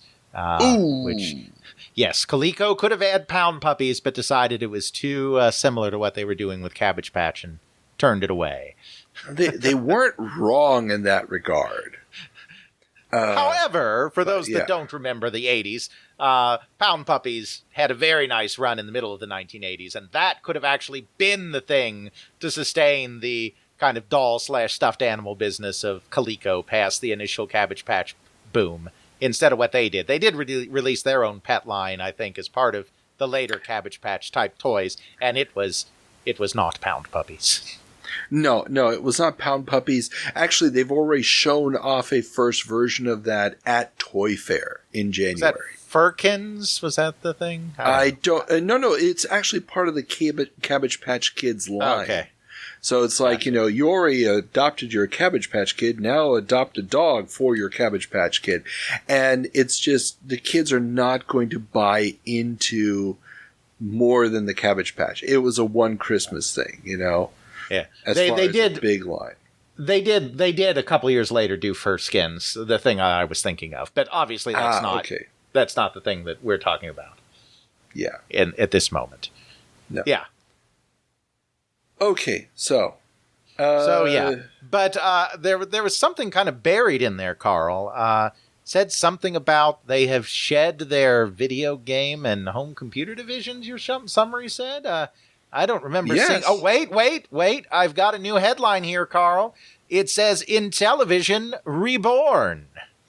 Details of the sale of Mattel's video game assets are coming to light. The new Intellivision Incorporated is being headed up by Terrence E. Volesky, Mattel's Senior VP of Marketing and Sales, who got investor buy-in to pick up the assets and start the new company. Mattel will continue to offer warranty services to Intellivision clients for 1 year, as well as assembly of game cartridges for the new company. Some of the games that Mattel showed off at the Winter CES would be released by the new Intellivision Inc., but how many and when was not clear. While ColecoVision and 2600 titles may still arrive as well, but through third parties. Volesky also hopes to find manufacturers for both the ECS computer add-on and Intellivision 2 system to keep the platform alive. No new product should be expected before the fall, though. Yeah, so interesting thing here, because this is not something that is reported very well in most sources. So it was actually Revco, the discounters, the same people that were buying up Mattel cartridges, buying up Activision cartridges, buying up a lot of the bad inventory in the game industry to sell at rock bottom prices. They were actually the ones doing this Intellivision purchase. Volesky was Volesky was the titular head of this INTV company that was formed out of all of this. But these partners, the backers that actually had the cash, were the deep discounters. And this was basically an extension of the buying up of assets that they had already been doing for some time, particularly, as I said, from Mattel and Activision.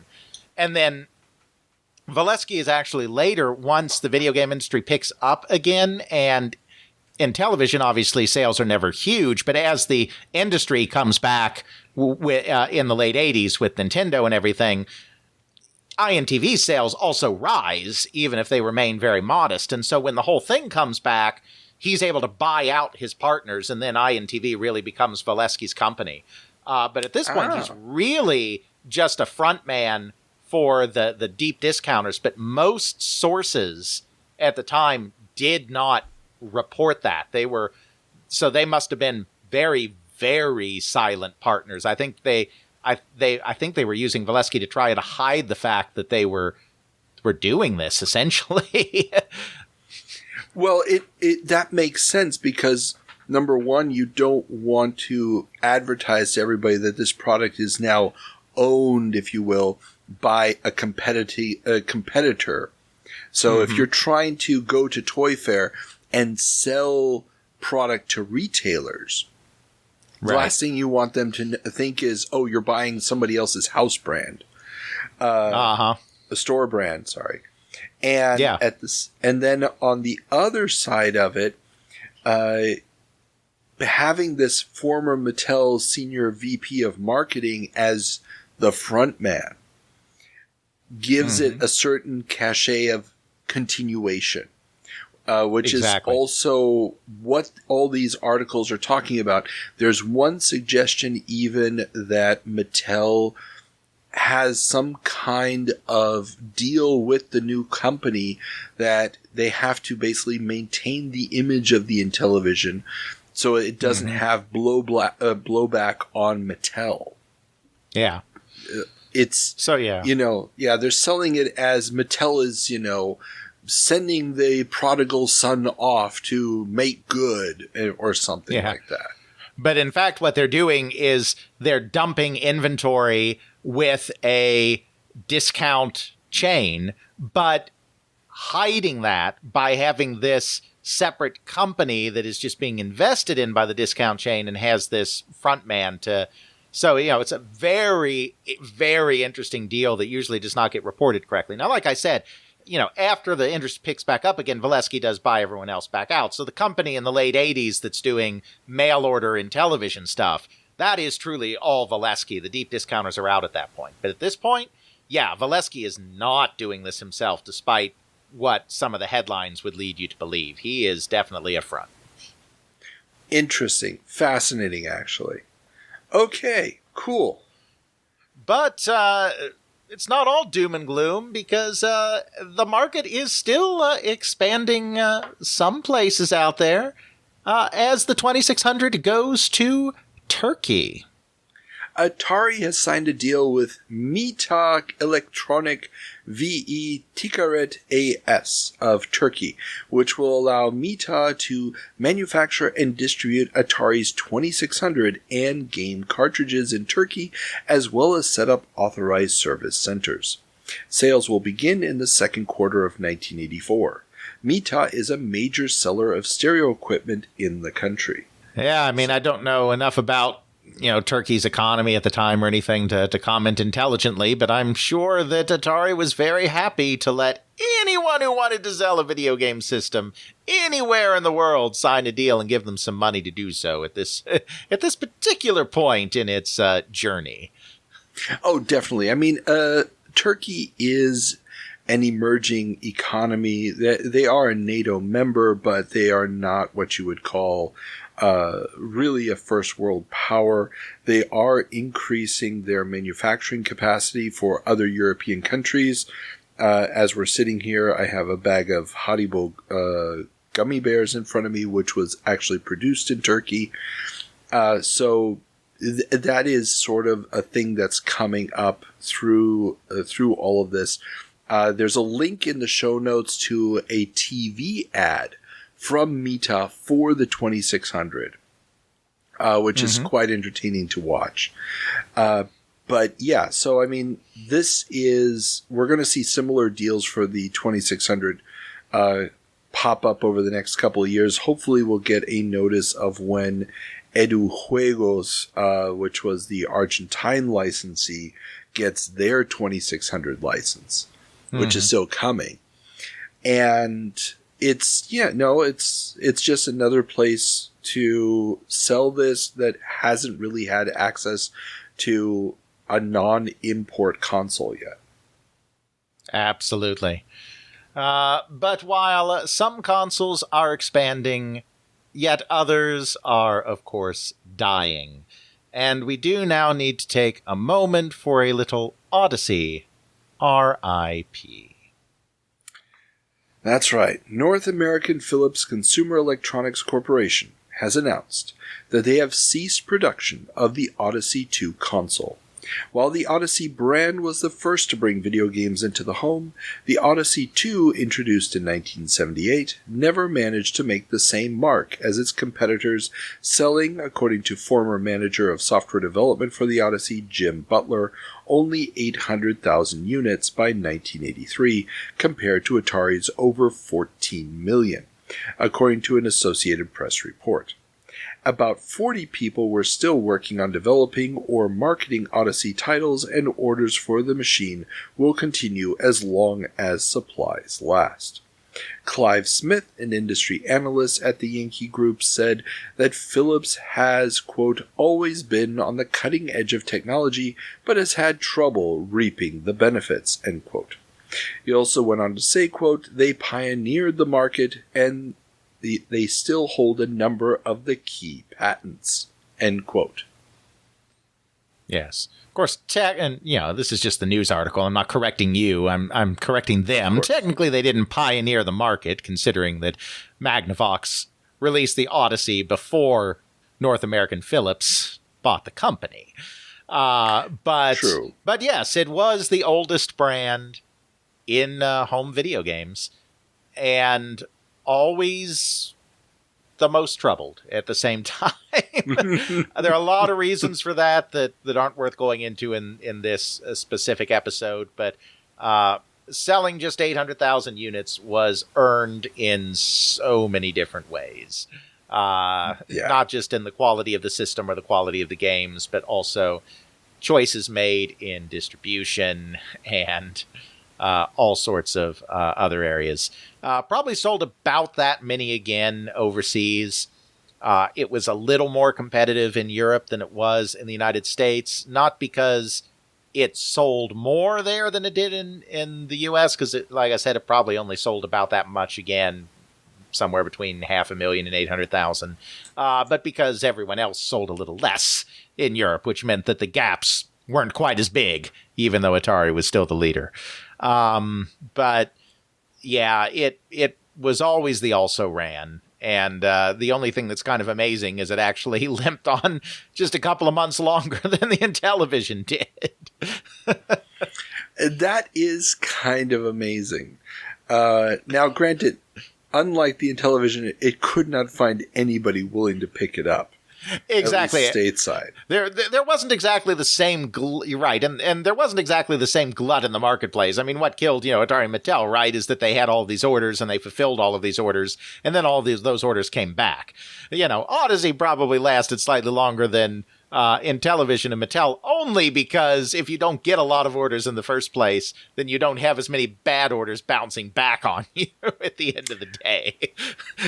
Very true, very true. Now, I did like these quotes at the end about how Philips, always on the cutting edge, but trouble reaping the benefits. That's just so thinking true. We've been talking about CDI for a while in our 30-year jump. And they pioneered the market, and they still hold a number of key patents.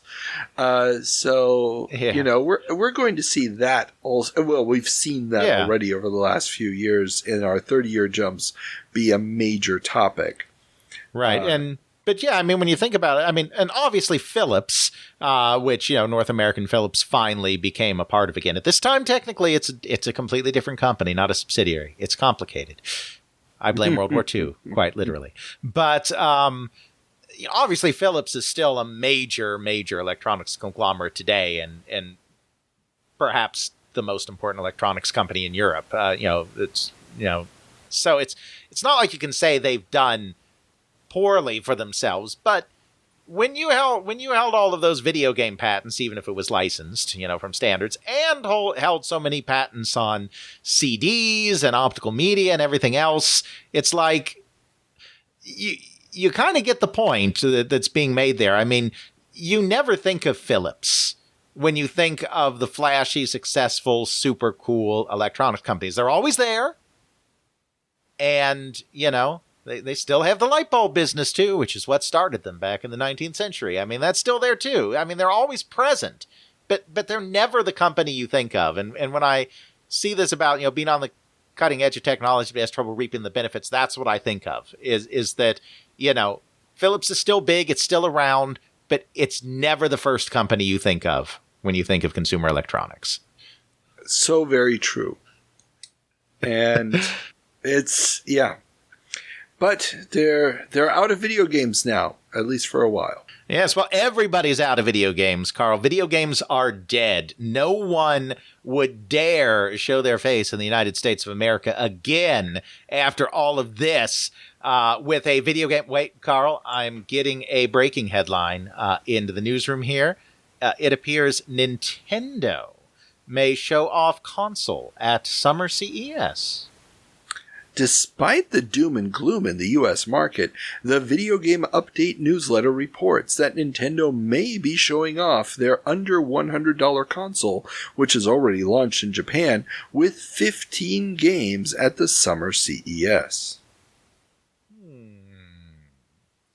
Now, of course, spoilers, that won't end up happening. It won't be until 85 January, I believe, CES, that they start making noise in the U.S. But, yep, there's the rumblings are beginning that, hey, there is this company in Japan, and they are doing kind of okay over there, and maybe they'll see if they can transfer some of that success over to here. Yeah. I'd love to get some more details about, how quickly did they come to the realization we need to bring the product over and so forth.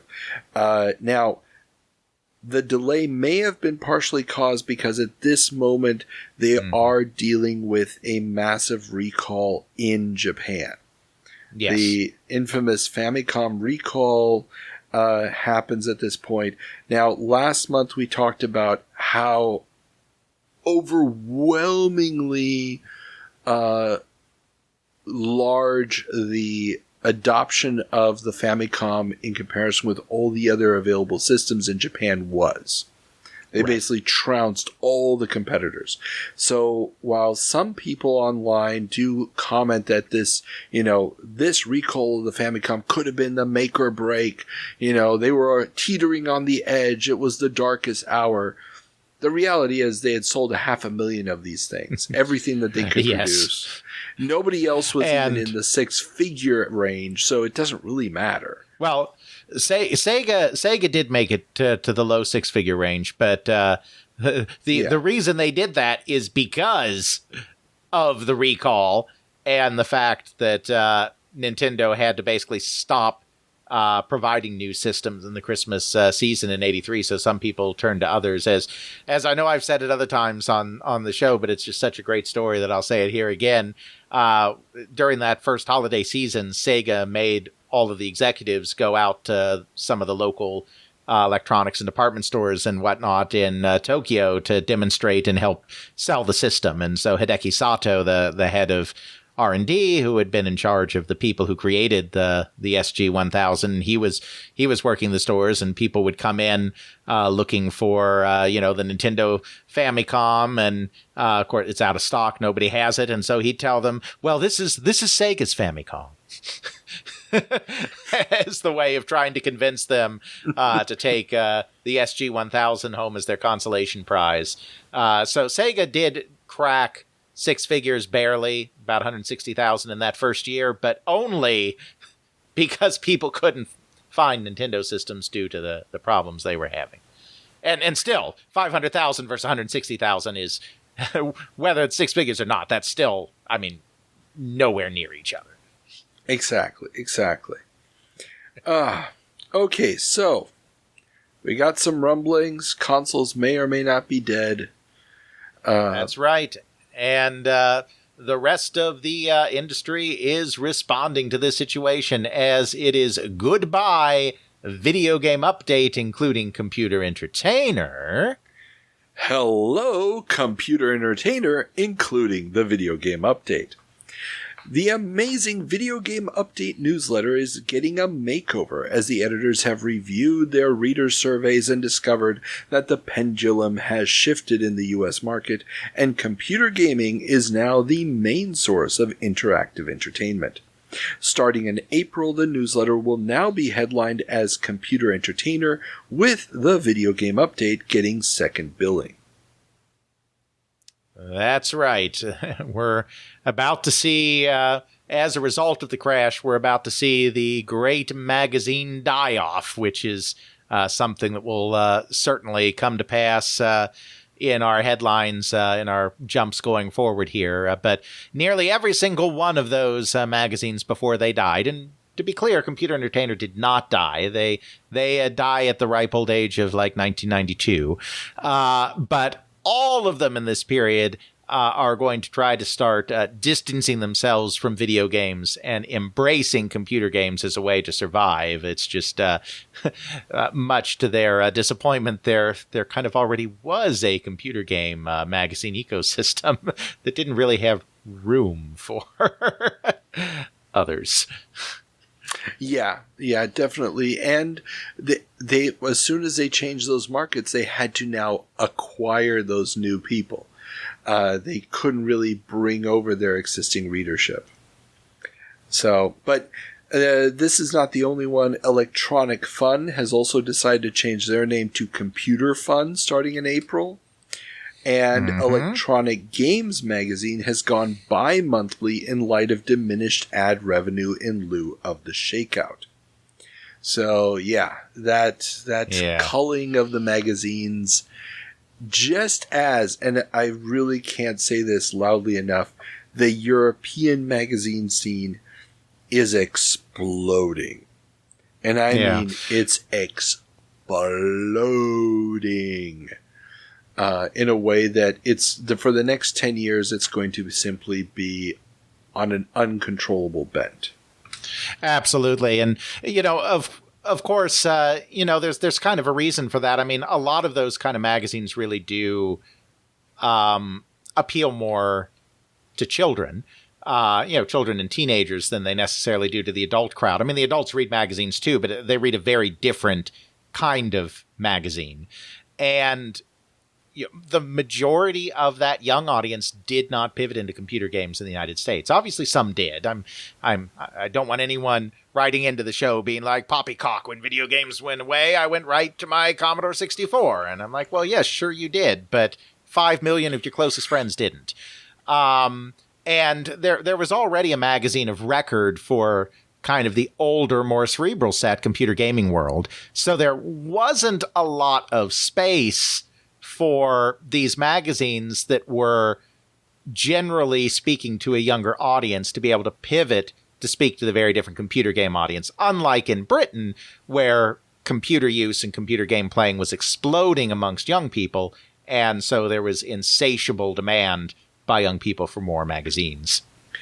And also what we're going to see, and this is a very, very big difference. Again, anybody who's listened to my interview with Jerry Wolosenko, who was the representative for Psygnosis in the United States, he explained very well the difference between the retail set for computer games in the US versus the UK or even Germany was that the frequency of new releases in the US just could not be as high as it was in Europe. You couldn't get away with product that was basically going to have a shelf life of 3 to 6 weeks. It had to be something that you're going to be able to put on the shelf in a mom and pop computer store for the next 6 months. And you couldn't count on them constantly ordering more product. Whereas in Europe, there was a place in the computer game market for quick, relatively simplistic action titles. Absolutely. That didn't exist in the States. I still remember how disappointed I was every year I'd go to Seattle, go to Software, etc., go to Electronics Boutique, look at the Commodore 64 and later Amiga games that were there. And a lot of those action titles, the arcade ports that I would read about in European magazines, that I would play on the system through copies I got in Argentina, simply did not exist in that world.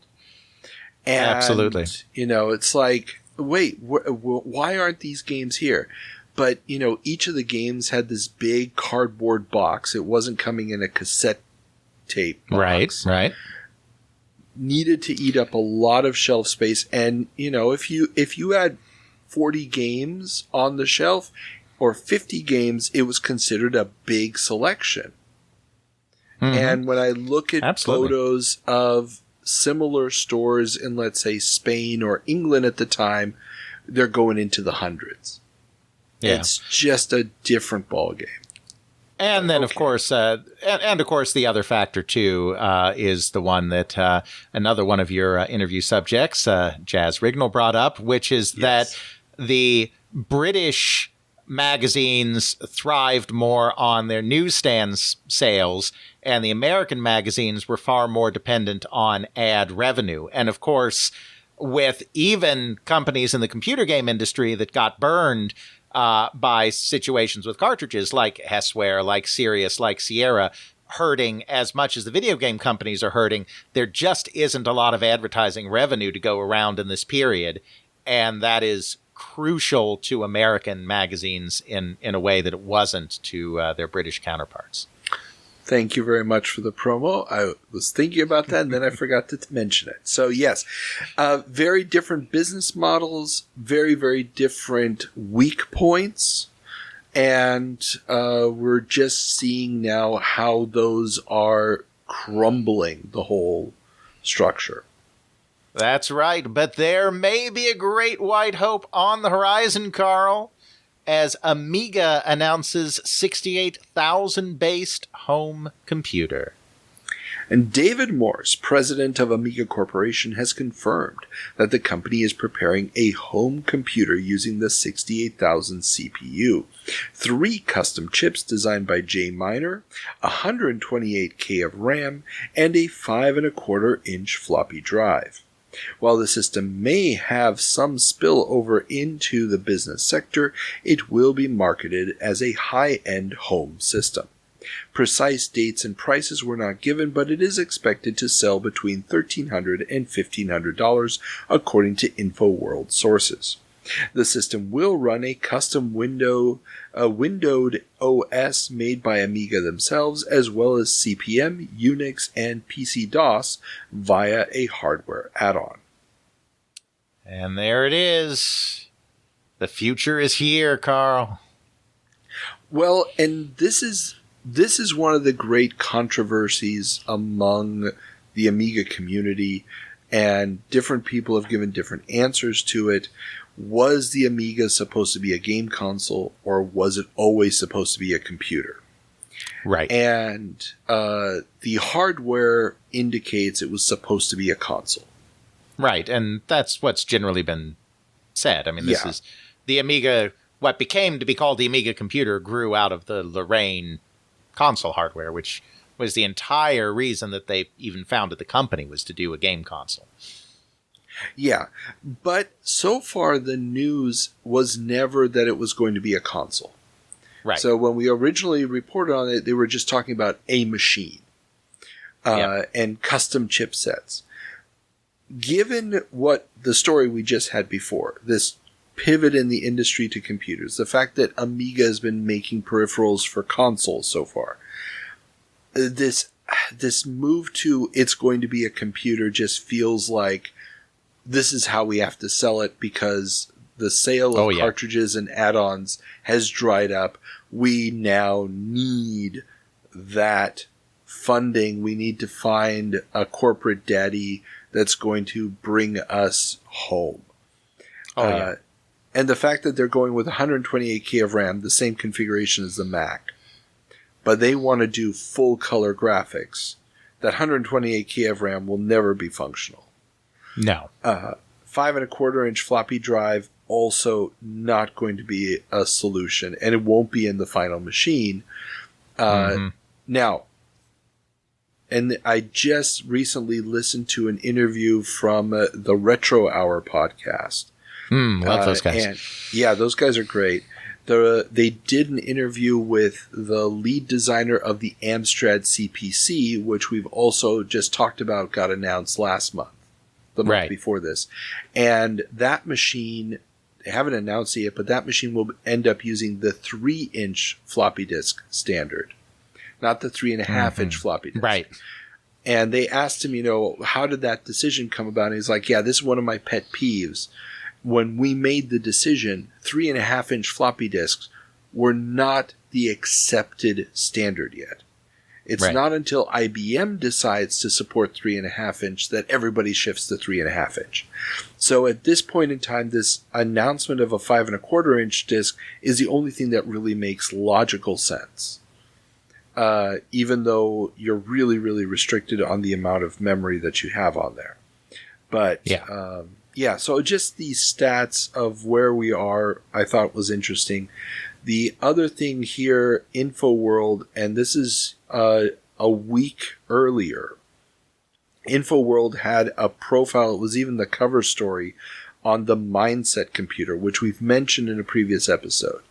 And the Mindset computer was also hoping to use more advanced graphics capabilities and make it shine in a sea of PC clones. And we'd also talked about it last month, I believe. There's this real feeling in a lot of the editorials lately that the PC clone is going to be the death of what had been a very vibrant computer industry with lots of innovation, lots of new ways of doing stuff. And that these machines, like the Mindset, like the Amiga, were the last beacons of hope. The Mac. This is the beacon of hope that we're not going to stagnate for the sake of having compatibility. Exactly. And of course, the Mindset, like the Amiga, from a group of Atari alums. Because that company was set up by Roger Bottesher and Bruce Irvine, who were executives, not engineers, but executives in Atari's home computer division. Roger having been the president. Yeah, I mean, you can really see the fact that Nolan Bushnell's decision to sell Atari to Warner originally and bringing in that big capital influx allowed them to do all those R&D projects that you mentioned earlier, that now Morgan has to kind of wind down. But that just meant they had all the big talent, all the big thinkers. Right. Everybody wanted to be there in order to do this stuff. So when they start leaving, they're just ceding everything. Absolutely. Similar to the way Fairchild had done the same thing 25 years earlier. Absolutely.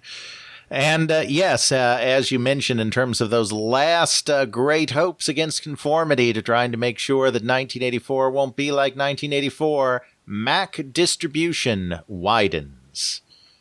Apple seems to be changing its tune concerning exclusive dealership restrictions for its computers.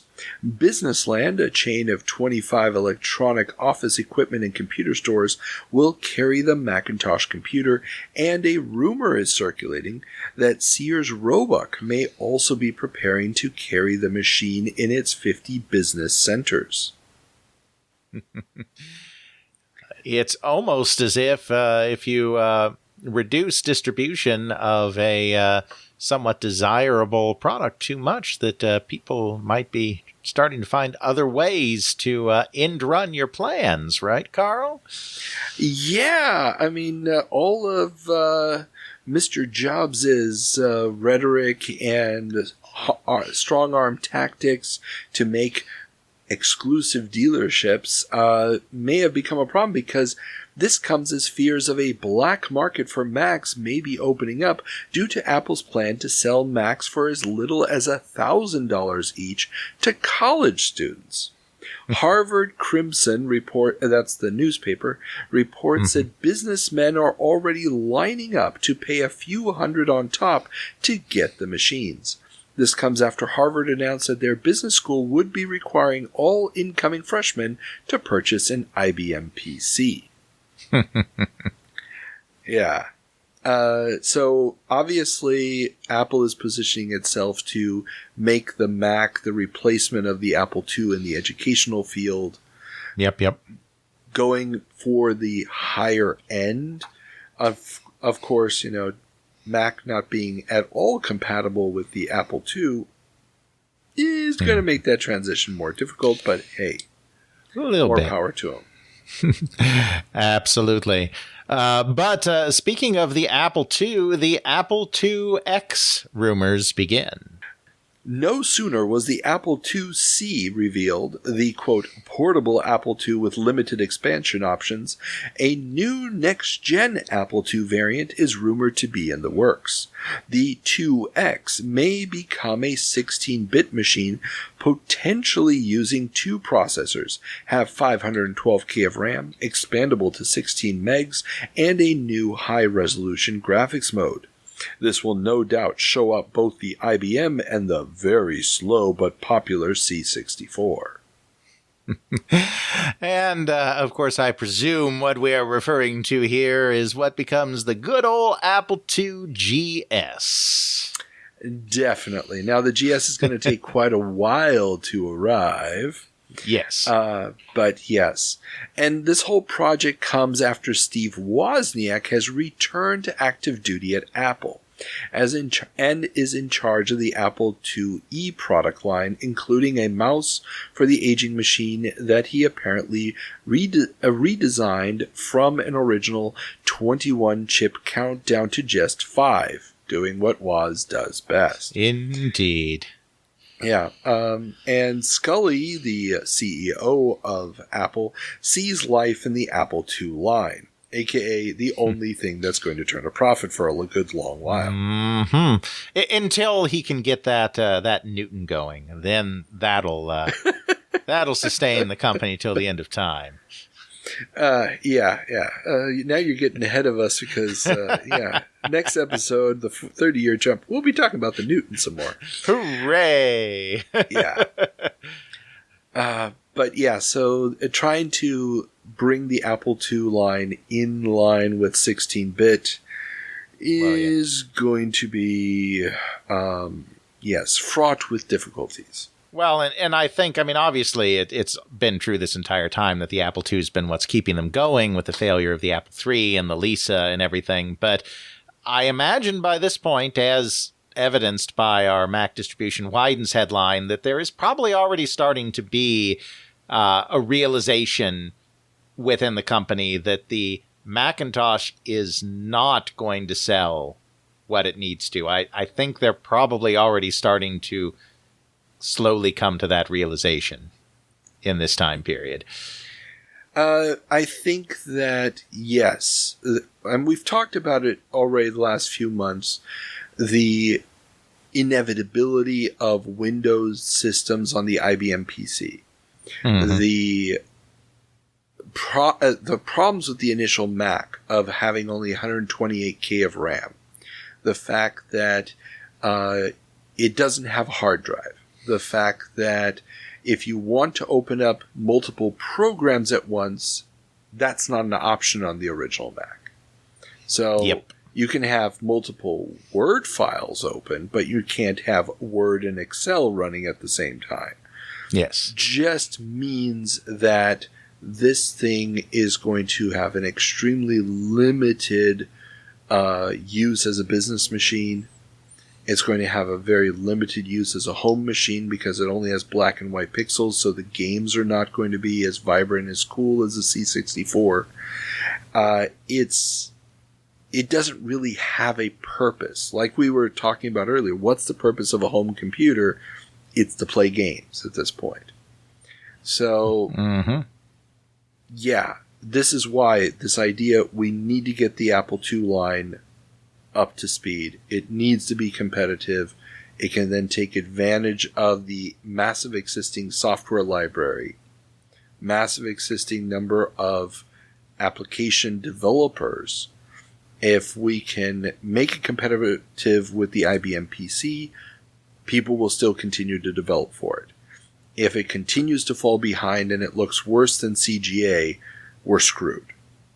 It's now the race. What's going to win? Orange or magenta?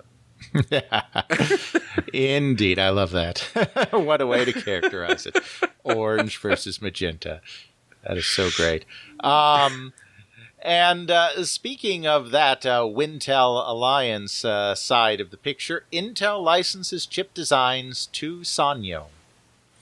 American chipmaker Intel has given Tokyo Sanyo Electric Company the right to second source 3 of its chips, the 16-bit 8086 and 8088, as well as an 8-bit 8051 chip. This comes after Intel settled an intellectual rights dispute with NEC at the end of 1983 and will put pressure on Matsushita and Oki, which are already negotiating for similar second source deals with Intel. Now, this deal was interesting for a variety of reasons, and the story is coming from the Japan Economic Journal. We've talked about the MSX standard, and we'll talk more about it a little bit. That was the feared Japanese invasion, what Jack Tramiel had always been afraid of. Yep. That we will see is maybe not materializing in the way that people had thought. The question now is going to become, will the Japanese be able to come in with IBM PC clones, which they've been showing off for a while now? Will that somehow impact anything? And I think the real reality here is that Intel, and we've talked about this in the 30-year jumps, and we even talked about it back when we were still doing 20-year jumps. Intel realizes their future is the 286. The component costs of making the 8086 chips and 8088 chips is just dropping so quickly. Sell off these licenses, make everybody else make the low end, and we're shifting to the high end for our own capacity. And the fact that they're going to do it now worldwide, that they're going to be handing out these licenses to everybody, just means this is going to be the new standard. There's no reason to make any other chip that's not compatible. you'd be a fool to do that, and have at you. Yes, indeed. And in that vein, indeed, Commodore and IBM become Intel licensees. Oh, yes. Commodore International and 2 weeks later IBM became officially licensed manufacturers of Intel's 8088 chip. Some Intel customers have complained of only getting 10% of what they ordered due to the demand for the chip in the fast-paced PC clone market, and with the largest client for the chip, IBM, making their own, and the largest player in the home computer market making the chip, Intel will have a lot more capacity for filling 8088 orders, as well as be able to focus on its more powerful 8186 and 8286 chips. Commodore has also signed a deal with the Canadian company making the Hyperion PC-compatible machine. Yep, it's just, there's really not a lot more to say there that you didn't already say on the last headline. It's just, again, showing this kind of play out in real time, because the Japanese deal, at least the paper you pulled it from, was from the 13th.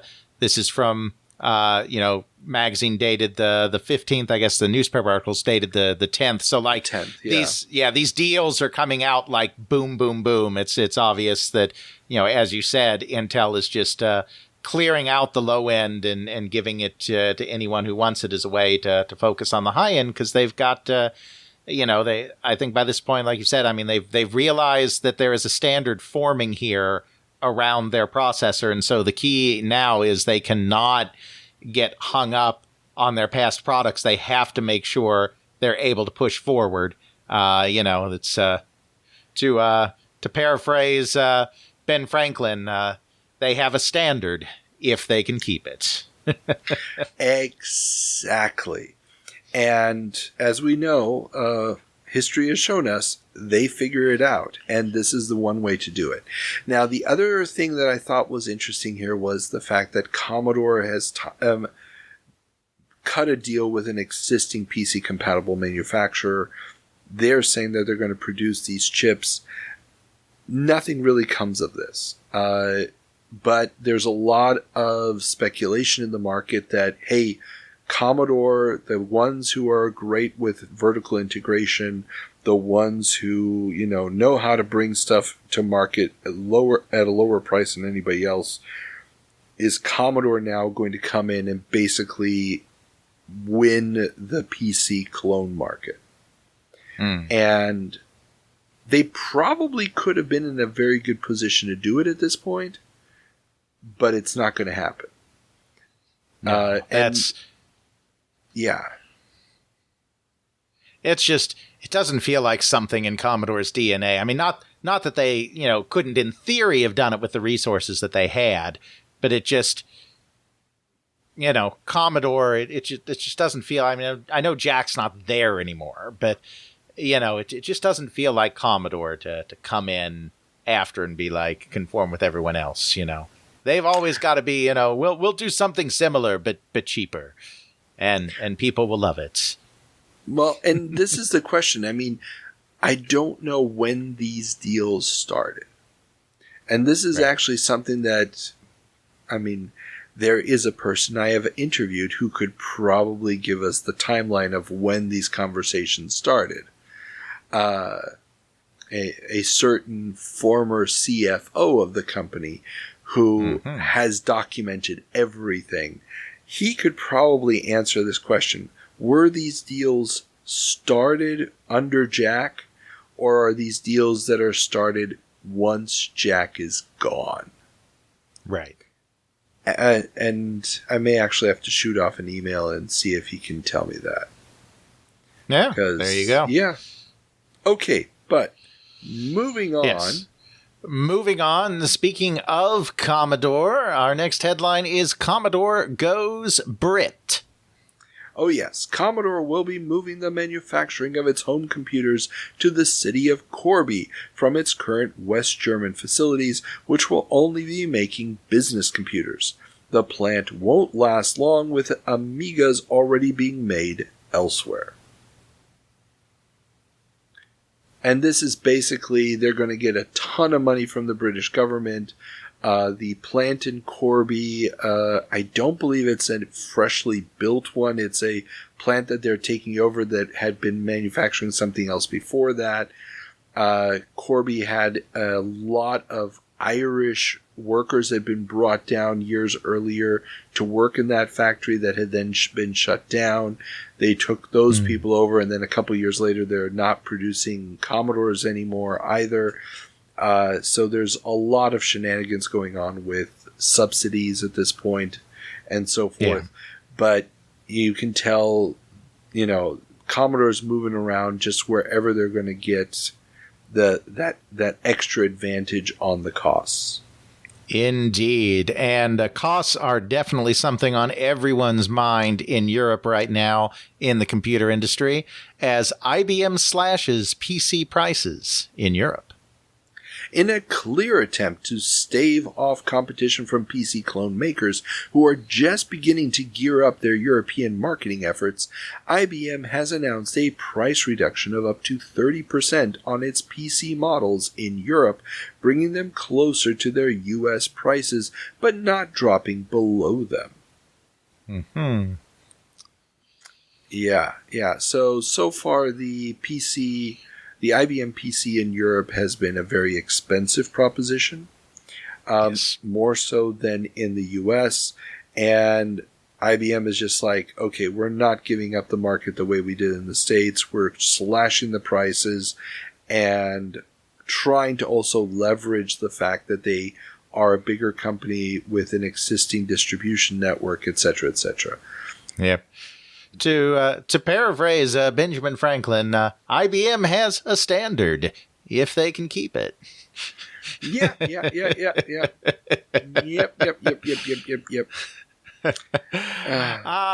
But moving from American computers in Europe to European computers in America, Creative Computing reviews the TS-2068. The $199.95 US version of the Sinclair ZX Spectrum gets a multi-page review in this month's Creative Computing magazine. The machine is lauded for its all-around capabilities. They also laud Timex for being, quote, committed to designing high-quality peripherals and software priced for the family budget, end quote, and the quality of programs like VU3D, a 3D visualizer, is cited as an example of a great program that, if Timex continues to deliver, will ensure that the Timex 2068 owners, quote, will never have to complain about a lack of great software, end quote. Man, two questions. First of all, how much did Timex pay for that review?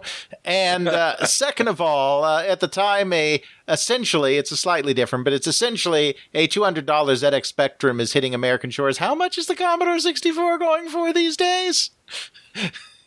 A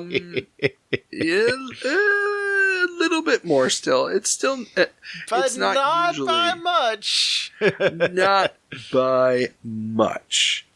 Now, granted, this model does have the built-in storage medium. Yes, so, it is a little different from a Spectrum. Yeah.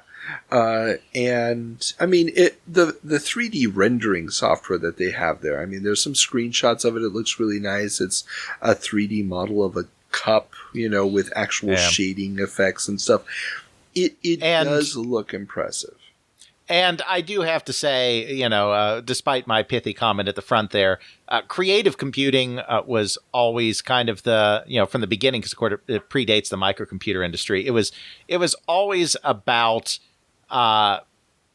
empowering users to do their own hobbyist kind of applications on computers. Initially, like I said, not even home computers, because it predated that. So I can understand why a magazine like Creative Computing would be kind of impressed by this 3D visualizer and maybe let that blind them to some of the other shortcomings, because they really are covering the market in a different way than, say, a computer magazine that's focusing on games or on business applications would be approaching a computer like the TS-2068. Oh, definitely, definitely. Anything that's, innovative way of doing something. Cool, we love it. That gets us excited this week. That's creative computing. I mean, if they do talk about some of the productivity software on the machine and so forth, but it's very clear that, they're not looking at it from a how do I use this on a daily basis point of view. Still, I'm sure that their prognostication that Timex 2068 owners will never have to complain is an absolute... Oh, we've had a lot of breaking news this episode. I'm getting another breaking story here, Carl. Timex calls it quits. Timex has decided to exit the U.S. computer market. Their adapted version of Sinclair's computers, the TS-1000, TS-1500, and TS-2068, will be discontinued and the computer operations dismantled. The instability in the U.S. home computer market and expectations that prices would continue to fall in 1984 made the prospect of a decent profit unlikely, according to the company. This leaves many UK software developers who had been preparing ports of Speccy programs for the 2068 high and dry and will make the task of selling the QL in the US harder for Sinclair, who had already announced a month earlier that they would be going it alone. The QL is to sell for $500. Yeah, I mean, we've talked about the Timex problem so much that there isn't really much more to say at the end, but quite frankly, the Timex business model in the U.S. was not a bad idea for the computer market that they entered into at the beginning of 1982. But once the price wars got going and you could get some really, really capable computers for really, really cheap, there was no way the Timex set was going to be more than some very expensive doorstops in the U.S. market. Oh, yeah, definitely. And building up the advertising retail distribution, especially the mass retail distribution, was just never going to be an option. And absolutely. But they had changed the machine so much and that you really had to reprogram big chunks of the software in order to make it work. And I think that this comment about the UK developers, and this is coming from the Popular Computing Weekly magazine out of the UK, so obviously they are talking to UK developers about this. This idea that, they've been left high and dry, and Sinclair can do nothing to help them. Sinclair is out of it. Then again, Sinclair's got other issues, which we're about to talk about. The Sinclair stuff this month is it just keeps going. The hits just keep Indeed. Going. Well, Carl, I gotta say, though, even with all this Timex stuff, I'm not sure that anyone really needs to worry about how hard it might be to sell the QL in the U.S., because back in its home country, Sinclair admits QL is a mess. A bit of a scandal has erupted over the reveal that Sinclair has been cashing checks sent to it for mail-order Sinclair QL computers. Normally this wouldn't be a problem, but the money has been accruing interest for a few months now, and the machines have not been shipped. A series of delays and growing cries from customers have finally forced Sinclair to go from the excuse that the delays were due to, quote, phenomenal demand, end quote, to the admission that upon introduction of the machine in January, the design of the machine hadn't been completed yet. The pack-in software applications weren't done, there were issues with the Intel chip that controls the keyboard, and basically the whole damn thing was a hot mess. Sinclair has, in principle, agreed to give those that ordered a gift when the machines finally ship, and a UK consumer protection group is advising those ordering by check to add instructions to not cash the check until a computer is shipped to the back of the check. If he had just called them pre-orders, everything would be fine. Yes. Now, I don't know what the legal status in England at that time of a pre-order would have been. No idea. But yes, that they are clearly, they just don't know what the hell they're doing. And the whole, mail order at first before going to retail thing is just not working out the way that they had hoped. Now, this one's a fun one because these news stories are coming from Popular Computing Weekly, and the name suggests it's weekly, so it's literally every week there's an update to this. And Personal Computer Weekly is actually running a weekly count of how long they've been waiting for their QL, as well as how much interest is accrued on the check they sent for it. So every week there's a little column in the news section is like, this is how many weeks it's been and this is how much interest is accrued so far. Oh, Britain, never change.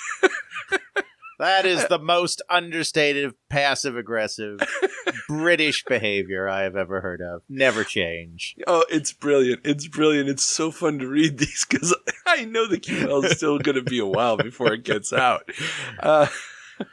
Now, a later report claims that a sticking point in producing the machine is that the 16K ROM of the machine is too small for the BASIC and operating system. I can believe that's one of the sticking points for sure. That sounds like a QL kind of problem.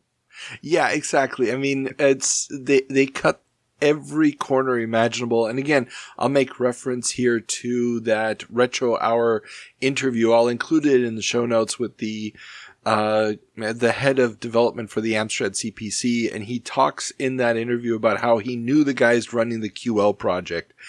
And basically what he said was that the QL, they cost reduced it to the point where the machine was no longer functional. And that's where this story about the 16K ROM being too small for both the new BASIC that they're including as well as an operating system, because this is the first time they have to worry about an operating system. Right. And that, it's just like, okay, we're going more complex, but we still need to get it in this super low budget. And it's just killing them.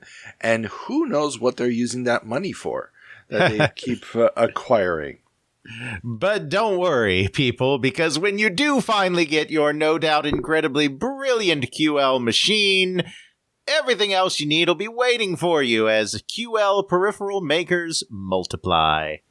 A slew of companies offering QL peripherals has begun to sprout up with everything from external disk drives to printer ports.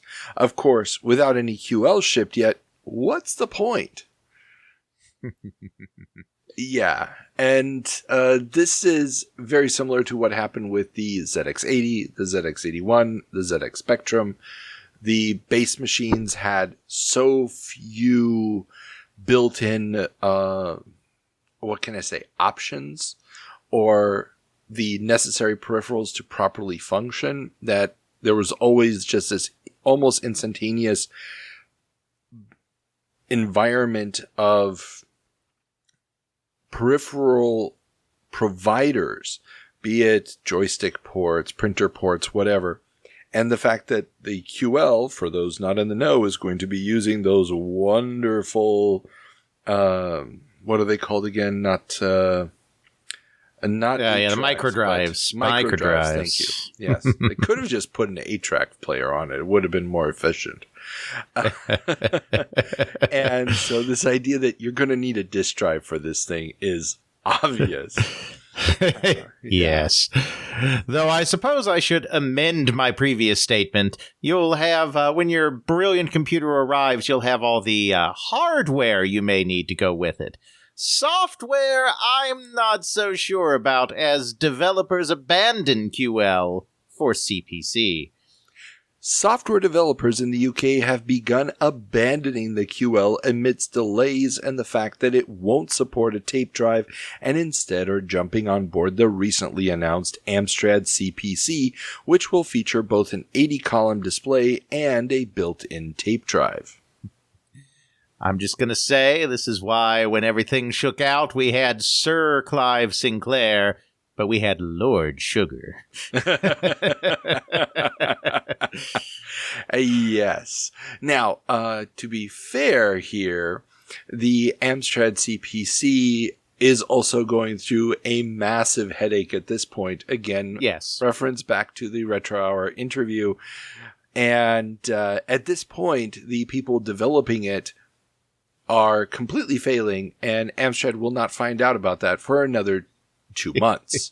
And when they do finally find out about it, they will be going to somebody else to quickly solve the problem so it can still be on store shelves in time for December.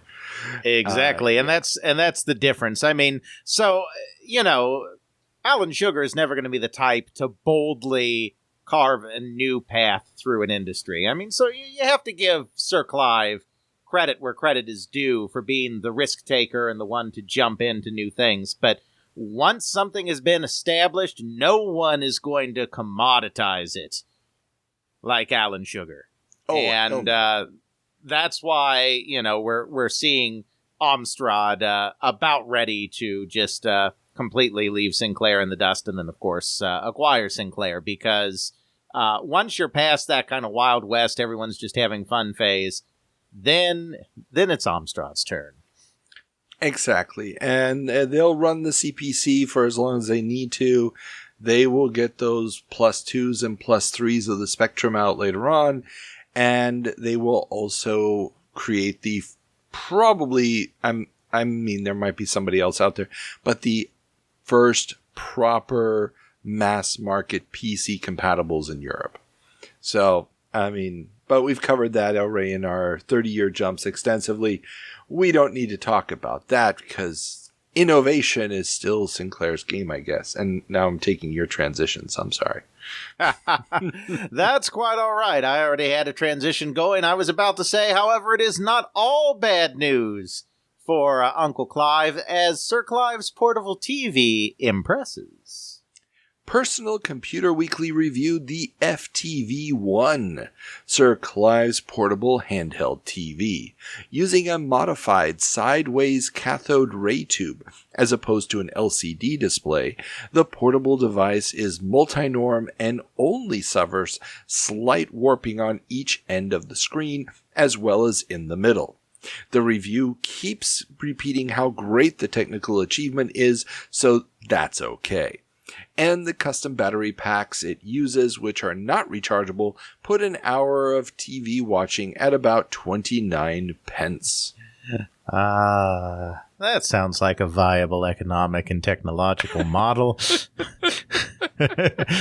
Yeah, now, to be fair, you can also run it off of a normal power adapter, or a normal, plug it into the wall, but then what's the point? Exactly. I mean, it's the same with the the Game Gear, where, yes, it was technically portable, but you always just ended up playing it plugged into the wall, and so then why were you playing it? I still remember a buddy of mine in college that was always plugged in right next to the toilet. Well, there you go. Now, I don't know if you ever wanted to actually play that Game Gear. Yeah. But it was there for that purpose. It was there. And that's not the only piece of exciting new technology from Sinclair in the news, as the Sinclair EV to be made by Hoover. Sinclair is finalizing negotiations to have Hoover build his upcoming electric vehicle. It will be the first of multiple models to be released over the next 5 years. Negotiations are also ongoing to have future models built at the former DeLorean plant in Northern Ireland. I did not know that he was negotiating to have it built at a former DeLorean plant, and that is just one of those little ironies of history that is so delightful. Well, this would have been future models. These would have been the full-blown cars. I understand, but the symbolism here in hindsight. Yes. Just like the Commodore plant that was something else before it. But the fact that the C5, which kind of looks like it should be a vacuum cleaner, is being made in the vacuum cleaner factory just speaks volumes. I think you might be able to get farther faster on a Hoover vacuum cleaner if we're being honest with ourselves here. Yeah, probably. I mean, long enough that you'll actually get better mileage. I mean, look, obviously today, everyone's rushing to get electric vehicles because it's so great for the environment. So again, I mean, we laugh because of how ridiculous the vehicle was, but it is just another reminder that Clive really did have some good ideas about where technology should go. He just liked to go there with underbaked ideas when the world was not quite ready for them. You are totally right on that account. I mean, you got to give him credit. He was trying, but you're right. It's so half baked. I mean, he's not thinking through. Okay, what does the actual everyday use of this thing look like? But then again, he's 10 years later, he's going to try the electric scooter thing. So there you go. Indeed. But that is enough about Uncle Clive. Let's turn our attention to another kind of unfolding disaster going on in the British computer market as Imagine begins Bandersnatch and Cyclops ad blitz. UK developer / publisher Imagine has begun their now infamous ad campaign for Bandersnatch and Cyclops. The ad features 4 of the company's top developers staring at screens and talk about how they were given the task to make the 2 greatest games of all time just a few weeks ago and have already consumed 1,008 cups of coffee, 897 cans of soft drinks, 204 ham sandwiches, 314 cheese and tomato sandwiches, and 353.5 salads. Can you contain your patience? Not sure they should have so blithely itemized all of that so that the creditors could see it. Yeah. So I guess we probably need to give a little bit of context here since we haven't talked about Imagine that much on the show. But Imagine, we have mentioned they're one of the high-flying companies here. They're basically the poster child for the myth of the bedroom coder driving a Lamborghini. And if you've listened to my interview with Jazz Rignall, they're also at this point a poster child for not paying your ad budgets to magazines in a timely fashion. And they were one of the first ones out of the gate with Spectrum games that weren't written in BASIC. For the time, quite impressive technically. Going back to them now, well, there's some issues for the most part. And these 2 games, Bandersnatch and Cyclops, were supposed to be the super games. We will be talking more about those ads as they evolve over the next couple of weeks. Because this is going to start exploding in ways that we could not have imagined at this point.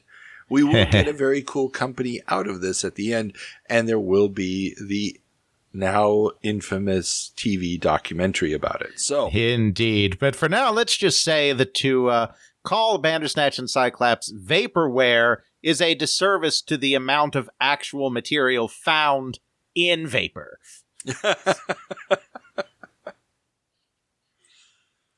Yeah. I mean, there is work being done on them.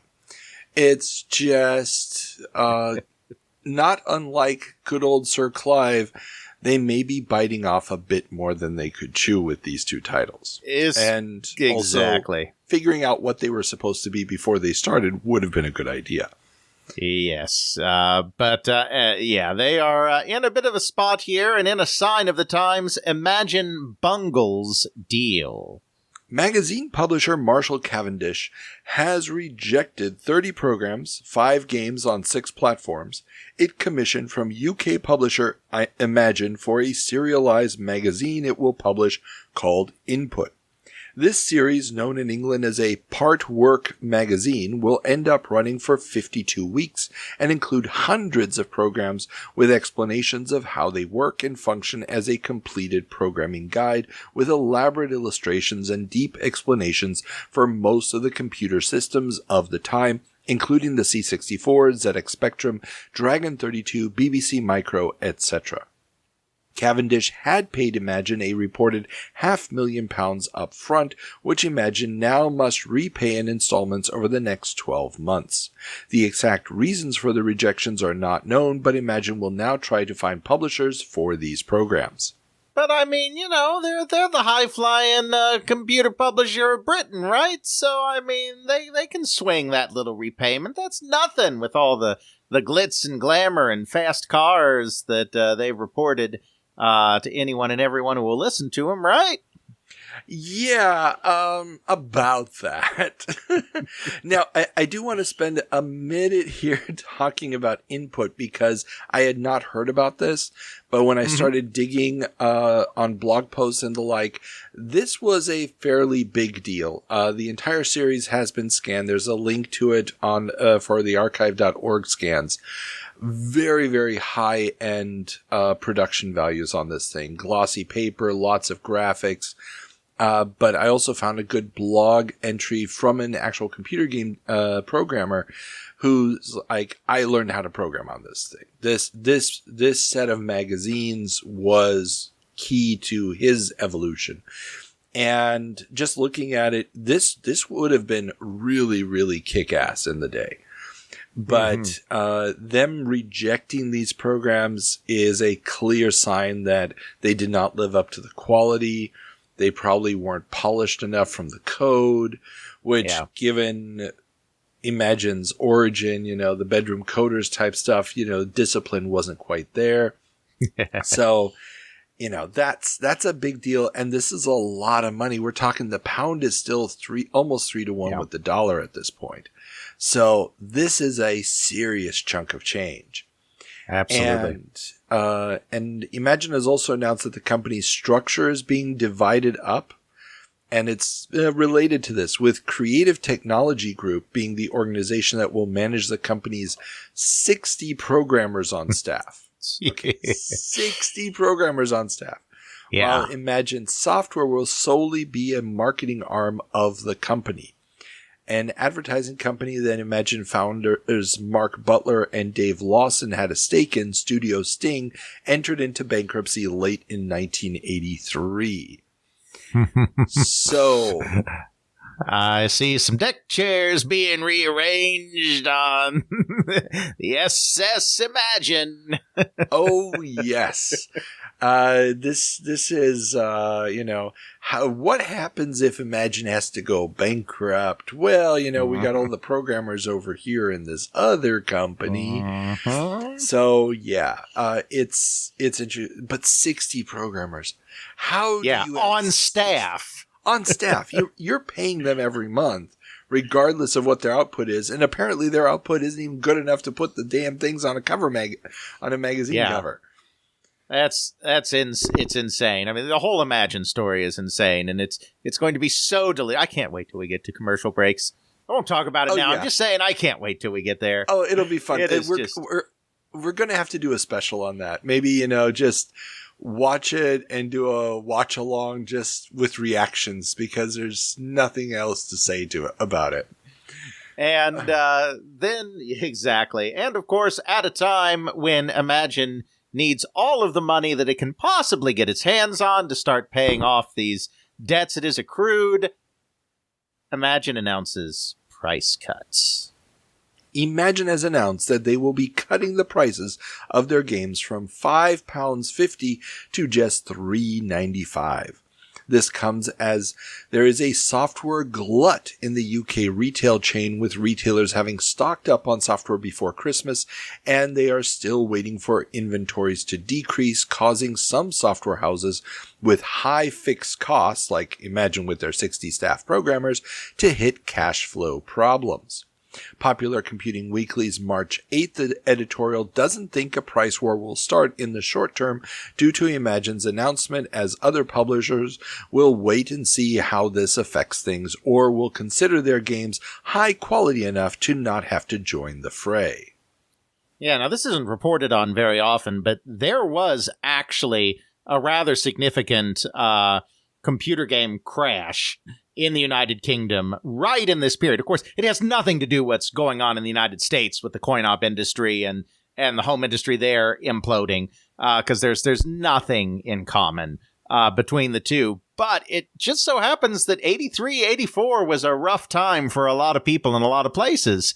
And that was actually true of the UK software market as well. It was getting to the point where, there had been a real gold rush to get as many teenage-coded games out as possible. And, of course, it was so easy to flood the market with product because all you had to do was go to Computer Fair or 5 or place an ad in a couple of magazines asking for submissions, and you were flooded with hundreds of submissions. So it was very easy to put software on the market, and everyone got just a little bit carried away.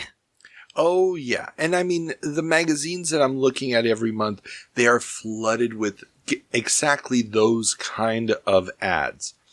I spend a not insignificant portion of my research time each month looking up names of these companies that have ads just to see, did they actually release anything? I've never heard of this company or that company. You can really get into the weeds on some of this. Now, Big K Magazine, that's another UK computer magazine at this point, they've got another take on the price cut, as Imagine has written a public letter denouncing the scourge of tape copying going out and how there are 2,000 copies for each legit version sold. This comes a month after Mark Butler, co-founder of Imagine, told Big K, quote, "The biggest problem I have is in spending the money," referring to all the money Imagine was making. I mean, it's the 80s. Cocaine was cheap. But no, I do not want to imply and get us into trouble here that everyone there was doing cocaine. I'm just saying. Yeah. The money was really going out fast. Yeah.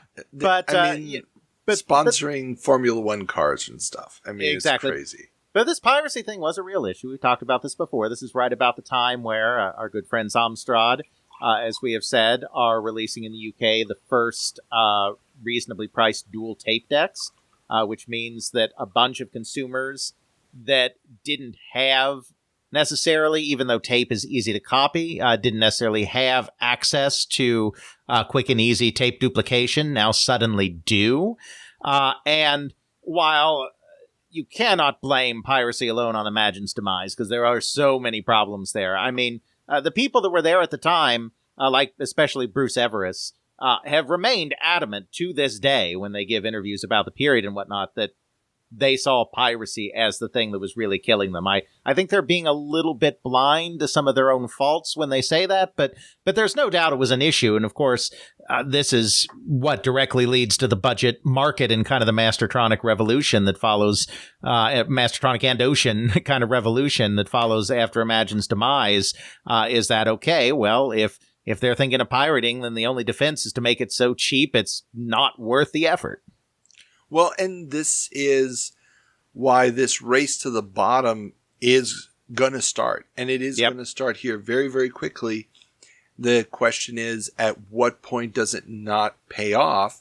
Well, it doesn't pay off as soon as the development costs for the games go beyond the ad in the newspaper for a bedroom coder. It doesn't pay off when you have 60 programmers on staff. Yeah.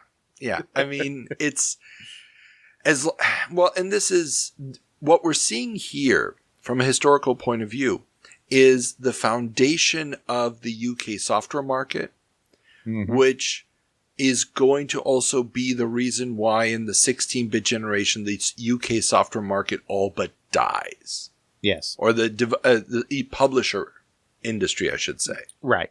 Because the moment that you need more artists, the moment that you need more gameplay testers, the moment that you need more specialized programmers, especially for the 16-bit and console games, they will not be able to shift gears fast enough. Ocean is going to suffer this. US Gold is going to suffer this, and so forth. Yep.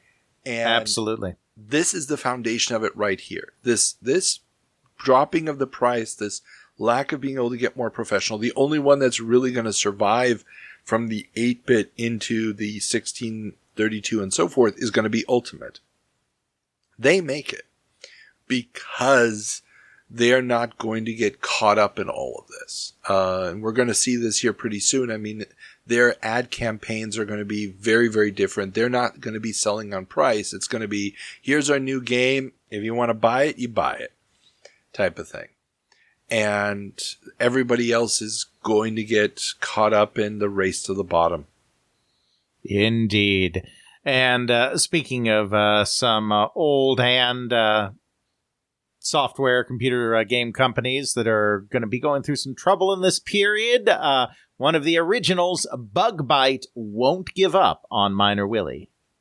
After Manic Miner creator Matthew Smith left Bug Byte together with some other top people at the company to set up software projects, taking Manic Miner with him, Bug Byte has decided that there is still value in his IP and have trademarked the name Manic Miner, while Software Projects holds the copyright to the name, which may make Software Projects' upcoming release of the C64 port of Manic Miner complicated. Bug Byte, as we reported a few months ago, was allowed to sell their existing stock of Manic Miner tapes, while Software Projects was selling their own copies of the game with new cover artwork. A sequel, Jet Set Willy, is set to come out soon by Software Projects, and Bug Byte has announced their own title, Maddie's Goes Mining.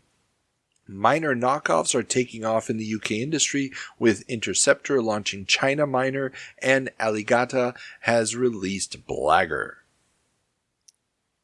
Yes, indeed. Yeah. All I have to say is do not Google the cover for China Miner. It is not aged well. Oh no. Now, Blagger is going to have a bit of a reputation that's going to actually go down as a bit of a classic on the Specky. Maddie's Goes Mining, I had never even heard of before. That one's just going to sort of fade away. Obviously, or not obviously, but for those who know the market, Jet Set Willy is a huge, huge success. And so, yeah, it's the birth of the flip screen action adventure, the hallmark of the UK market. Indeed. Leaving the UK market, though, now we're going to go a little bit east to the edges of the Iron Curtain for some Novotrade details. We talked a month or two ago about Hungarian company Novotrade that had recently shown off its software at a show in London and had garnered interest from various publishers. This month we have an interesting Associated Press article going a bit more in depth on the company. Novotrade is the first stock corporation in Hungary without foreign investors, making it apparently unique in the Soviet sphere of influence. They have backing of Hungary's 3 major banks and initial capitalization of about $3 million. They currently have 80 shareholders, including banks and government-owned firms, which have also provided the company with a wide set of information about needs in different parts of the country. Games aren't their only business, but the advice of UK company Vulcan Electronics, which helped them focus on games for home computers. Novotrade has grown its resources from just 10 to now 46 computers its developers can work on. Novotrade started out as an industrial think tank set up in January 1983 and is expected to pay its shareholders dividends soon. Yeah, so this is kind of a weird period of time behind the Iron Curtain, and I know you've been learning about a lot of this in regards to East Germany, and I'm imagining some of the same stuff is probably going on in Hungary, where basically they're kind of doing okay at keeping people like working and scraping together some money, but they're not doing a very good job of giving them anything to do with that money after that. And so there's a lot of more intense turn in some of the more liberal parts of the Soviet bloc to look for ways to become a little bit more consumer-oriented, which at the same time also means having to become a little more capitalist. And, of course, Hungary has always been one of the most liberal members of the Warsaw Pact. Kind of ironic to think about today. Yeah. But, going all the way back to, of course, the 1956 uprising and all of that. And so the curtain was always just a little bit thinner at Hungary than it was in many other parts of the Soviet bloc, which is why, unlike some of these other places like Germany that are exploring these things kind of internal to themselves and to the Warsaw Pact, they are able to actually look a little bit to the West as they are doing this new business. Exactly. And the idea that it's not individual government-run companies basically working together as in East Germany, the term was Kombinat, and combination, and those combinations were put together by decree. Here, these companies are buying shares. Mm-hmm. I mean, this idea of we're generating money through putting in investment, that's already this huge, huge deal. Now, it wasn't unprecedented for corporations to be set up with as a way for foreign companies to put money into the Eastern Bloc, basically to give them those hard currency, that hard currency capital that they needed. But this is, you can really tell, it's like, well, we got to try something else. And it's especially because Novotrade is going to be getting paid in cash from Vulcan. So they're going to be getting outside money, and they need a way to redistribute that to internal corporations and to government entities. And this is just the way that they're doing it. Indeed. I also don't know what trade restrictions this allows them to bypass.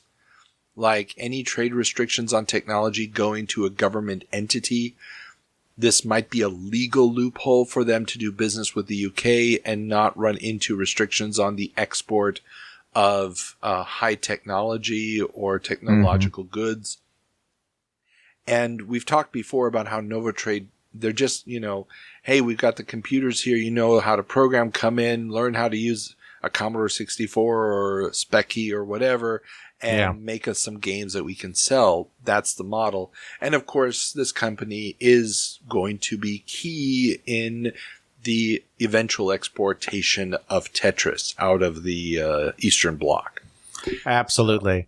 But, I would love, and I don't have the background or the context to do this, I would love to see a Cold War historian, more closely examine what effect, home computers and that whole industry had on the erosion of the authoritarian governments in the Warsaw Pact countries. Because I know you're finding some interesting stuff there as regards East Germany. Of course, there's been a great book on what was going on in Czechoslovakia in this time period. You have Novotrade and other companies in Hungary that are doing stuff. And you have to feel that had to have been both a symptom of larger things that were going on and perhaps in some cases even a cause of some of the instability that enters into the pact and causes it to ultimately disintegrate.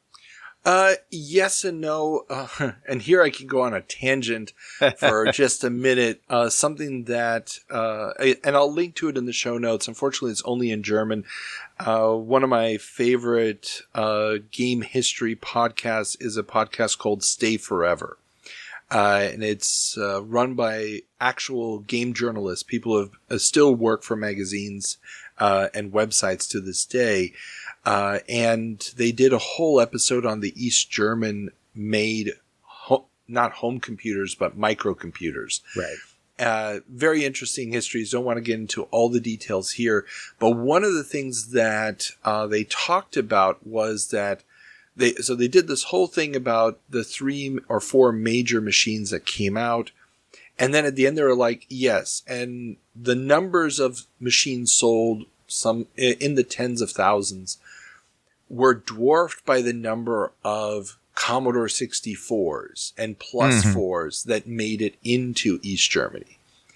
And this was something where I've actually, I know people here who grew up in East Germany who had Commodore 64s back before the wall fell.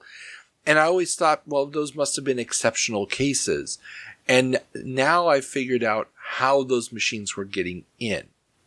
So in Eastern Germany, at least, you had things called the intershops. These were international shops where if you had foreign currency, you could go in and buy there. Now, obviously, if you were getting the foreign currency in an illegitimate way, obviously the security forces of Stasi were going to find out about it. But another thing that you could do there is if you had relatives from the West, they could come to visit you and then they could walk in and buy something for you. Obviously at inflated prices. But there's another method of getting the machines, and there's a catalog. East German government was issuing a catalog of products, everything from Haribo gummy bears over Commodore 64 computers to Trabant, the East German cars. Right.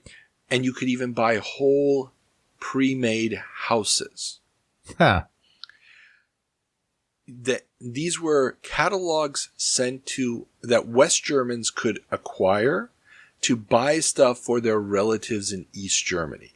Oh, that's very interesting. And I compared the prices you were paying on the Commodore 64. I compared it with the Quelle. That was basically the German equivalent of Sears Roebuck catalog.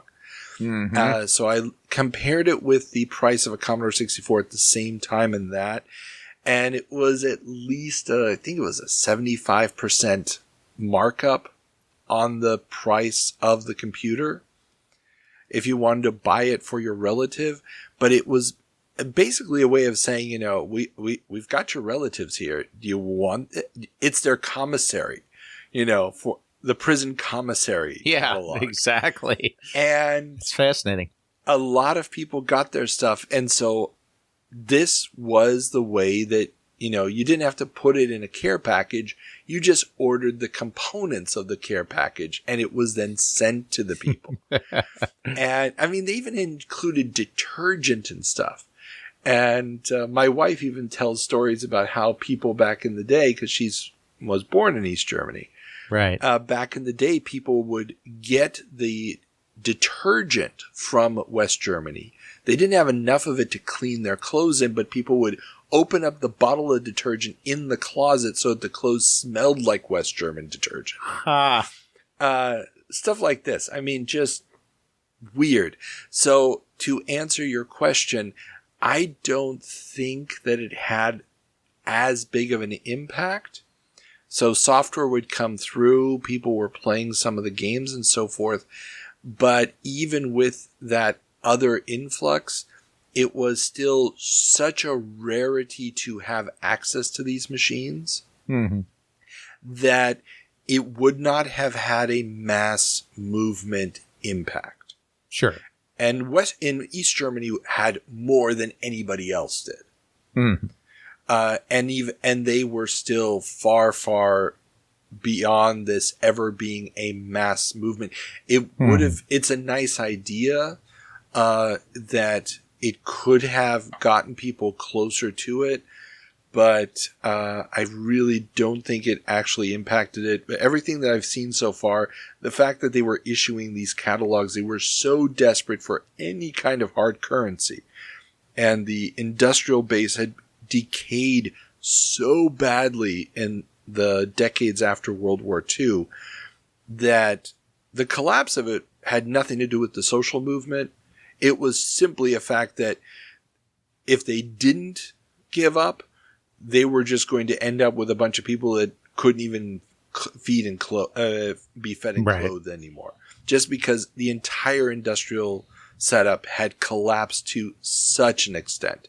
The best quote from that Stay Forever episode was from one of the lead designers of East Germany's final evolution of chips. They had finally developed a 32-bit chip. This is, I think, 88. So a year before the whole thing collapses.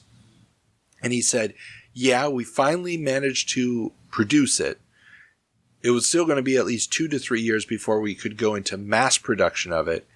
And our cost for manufacturing the chips individually was over 500 marks. And the Japanese were making an equivalent chip for 5 marks. Right. And, again, too bad we can't translate a whole 2-hour episode just yet. But, I've been deep diving this stuff lately. It's fascinating because it does give a new context for a lot of this. But okay, absolutely. Off on a tangent that's quite all right. I'll put a link to that catalog. It's on, you can find scans of it online. It's, oh my God, just reading it. You could buy people vacations. And they had, you can call us. Our operators are waiting for you to place your order. The way that they phrase it is this careful phrasing of, we'll place your order. You're not taking this trip. No. It's going to be somebody else, and it's like the quality and standards that you expect, and these pictures of these vacation stuff. And, if you're living in East Germany, you don't have those West German relatives, you're waiting maybe 10 years to buy this car. Or if your West German relatives are paying for it in cash, you will get it immediately. Immediate delivery. For just $1 a day, you can change the life of an East German child. They will get their West German sweets. Yes. Indeed. Well, I suppose at this point, though, we need to move a little bit further east even than Hungary as Hudson Soft goes specky. Japanese game maker Hudson Soft has become the first Japanese company to make games for the ZX Spectrum. They will release 3 titles through Sinclair, as well as additional titles through Kuma Computers out of Pangbourne.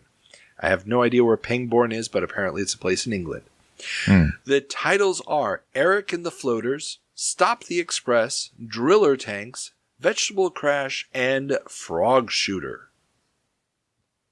Yeah, I wish I knew more about why Hudson decided to do that, because it is fascinating.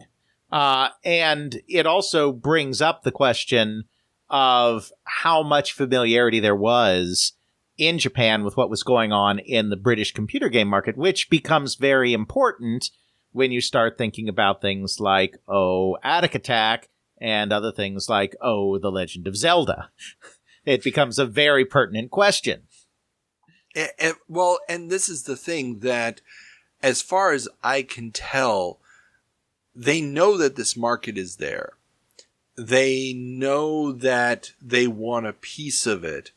And if you look at MAME, for example, every time you boot up a ROM, it's telling you what CPU the thing is running on.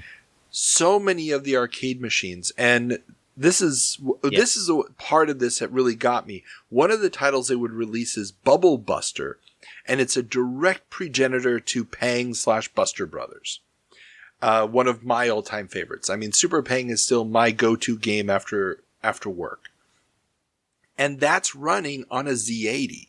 Oh, yeah. The Z80 was basically the de facto chip that every 8-bit device in Japan ran on. I mean, it was actually a huge, bold move when Nintendo chose a 6502 derivative for the Famicom, because that was really going against the grain of the 8-bit chip that everybody was using and familiar with in Japan. And that's the thing. I mean, most of these games are not Spectrum exclusives.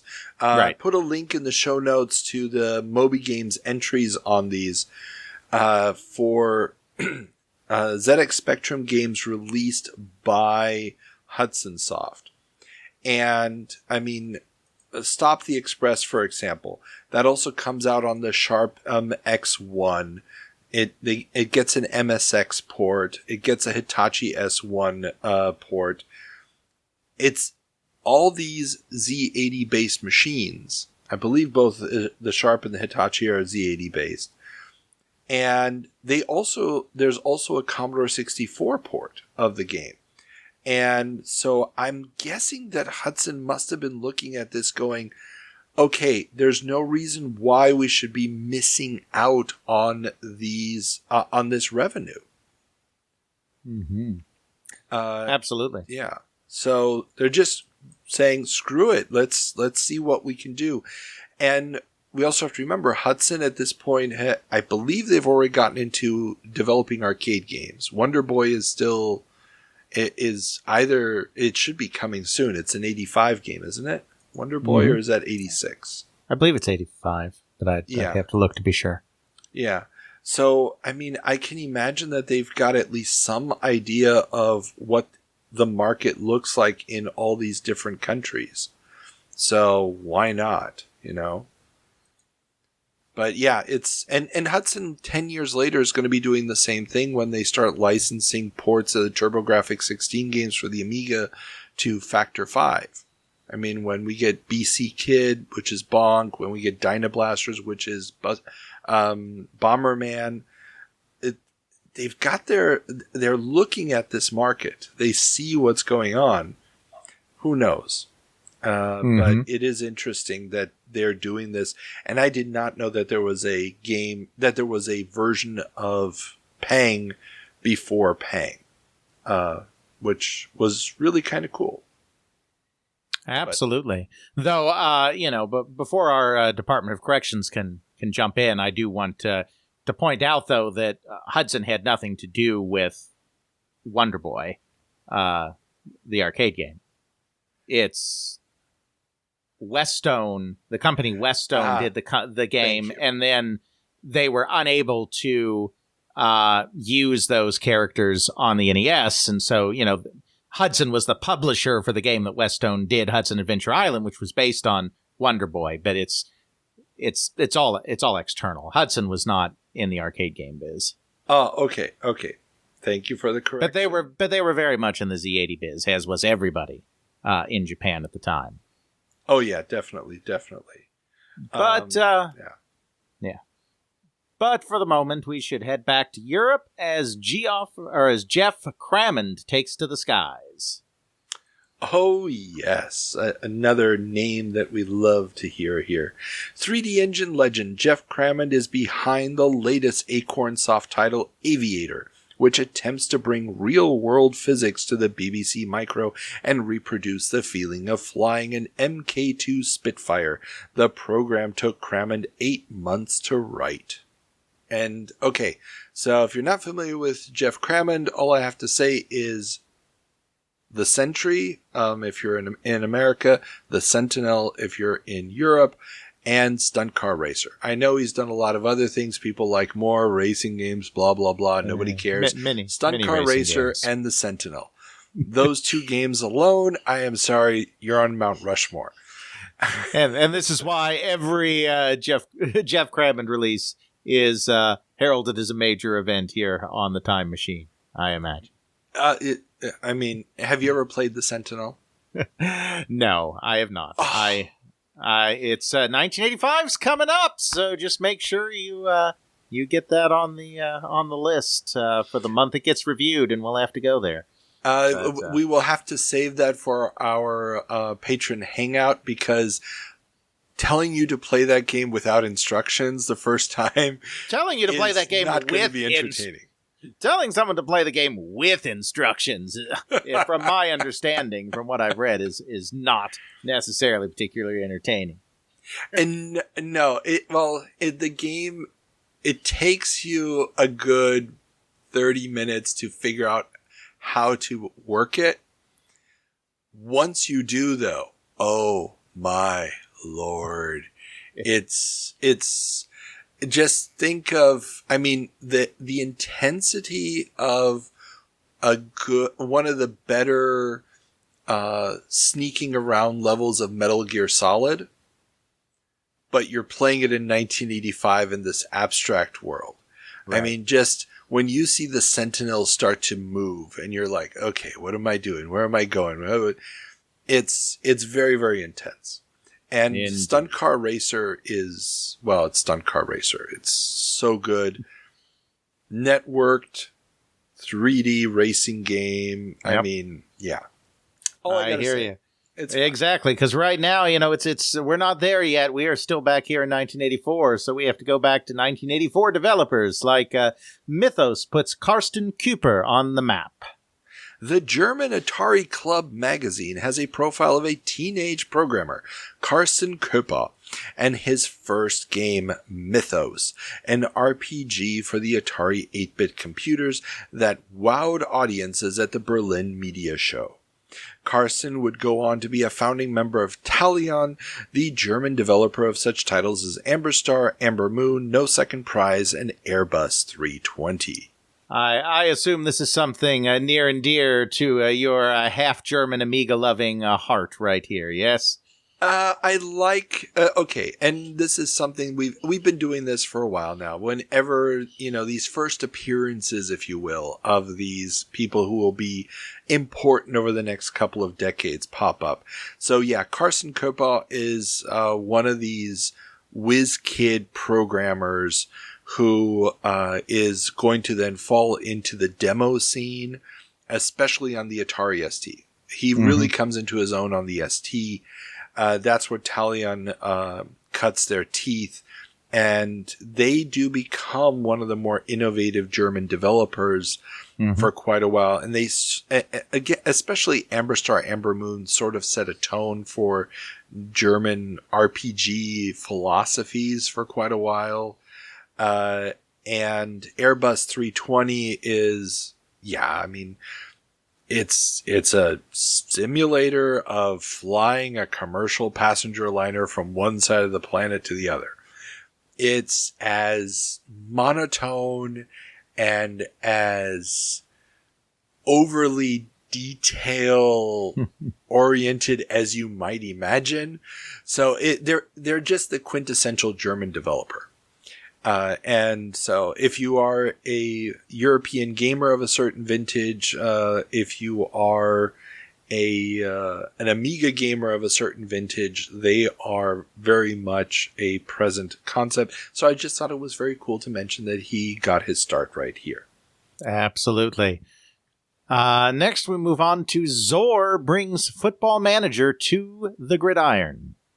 While Brits have been enjoying the legendary Football Manager on their micros for the last few years, Americans will finally get a proper taste of that good old management action with XOR, XOR, Corporation's NFL Challenge. This will be the first of several complex management games released by XOR, and the only one that will not be DOS exclusive, getting a Mac port. Americans never really quite take to management simulations in the same way that their European cousins do. No, they don't. And you'd think, with baseball alone that would have given it to you. Yeah. But I don't know. It just never took off. Now, the interesting thing, and the real reason I included it, wasn't the management thing, but the fact that, as far as I can tell, this is the first company that's a games company doing DOS only. Aha. Now, this was the thing that caught my eye. Nobody else, so far that I found, was bypassing the Apple II, bypassing the C64 and all these others. These guys have made their bed and they're going to lie in it. It's DOS, baby. And like I said, the one game that I found that gets a port is NFL Challenge. The other games remain on DOS. Now, how much that has to do with the fact that suddenly they got more memory than on most other computers to play with, higher resolution, the 80 columns and so forth, not sure. But so far, they're the only one I've found that is a DOS exclusive developer. Indeed. All right, then. Moving on back across the pond again, we are jet setting a lot today. Palace Software to leverage movie licenses.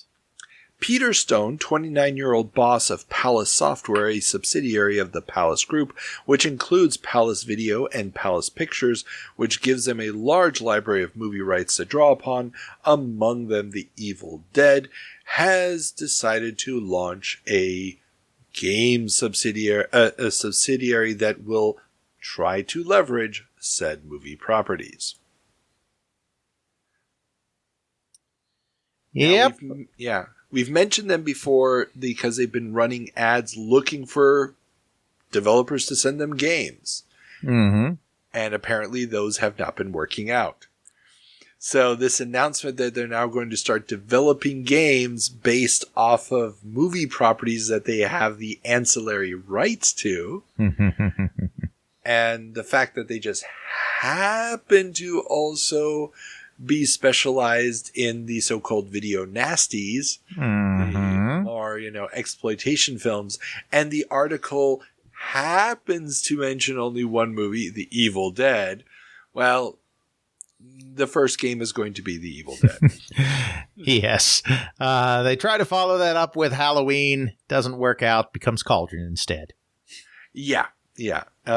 Because reasons. Indeed. Now, Cauldron is still a great game. Cauldron 2, also a great game, but yes. Fun stuff. And the Evil Dead game is not a great game. No, unfortunately not. It's a bad game. That does not surprise me. But while Britain is looking to embrace video nasties, back in the United States, enter the bookware. A slew of book publishers are getting in on the trend of either licensing their books for interactive software or bundling software with books. Popular titles like War of the Worlds, The Snowman, and Fungus, The Boogeyman by Raymond Briggs, works by Desmond Morris, and more are beginning to pop up. The term bookware is even being bandied about for this new phenomenon. Less established or even unreleased books are also being snatched up.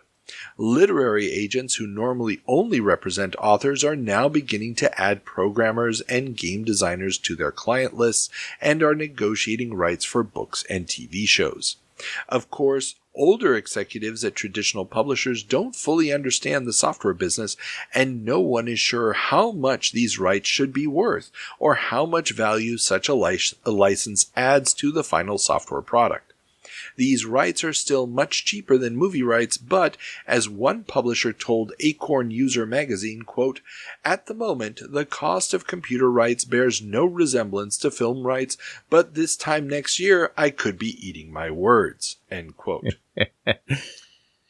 Yeah, I mean, this bookware thing, really became a brief fad, and the Digital Antiquarian, the blog, does a really good job of kind of covering some of that history. But, it is interesting because while we today automatically, when we think about analogous industries, are always comparing, for better or for worse, the video game industry to the movie industry, in the early days, it was really much more compared to the book or record industries than it was to the movie industry. And I think that's because back in the day, most of these programs were the works of a single individual or just a couple of individuals, much like an author or a band. And so people were thinking in those terms.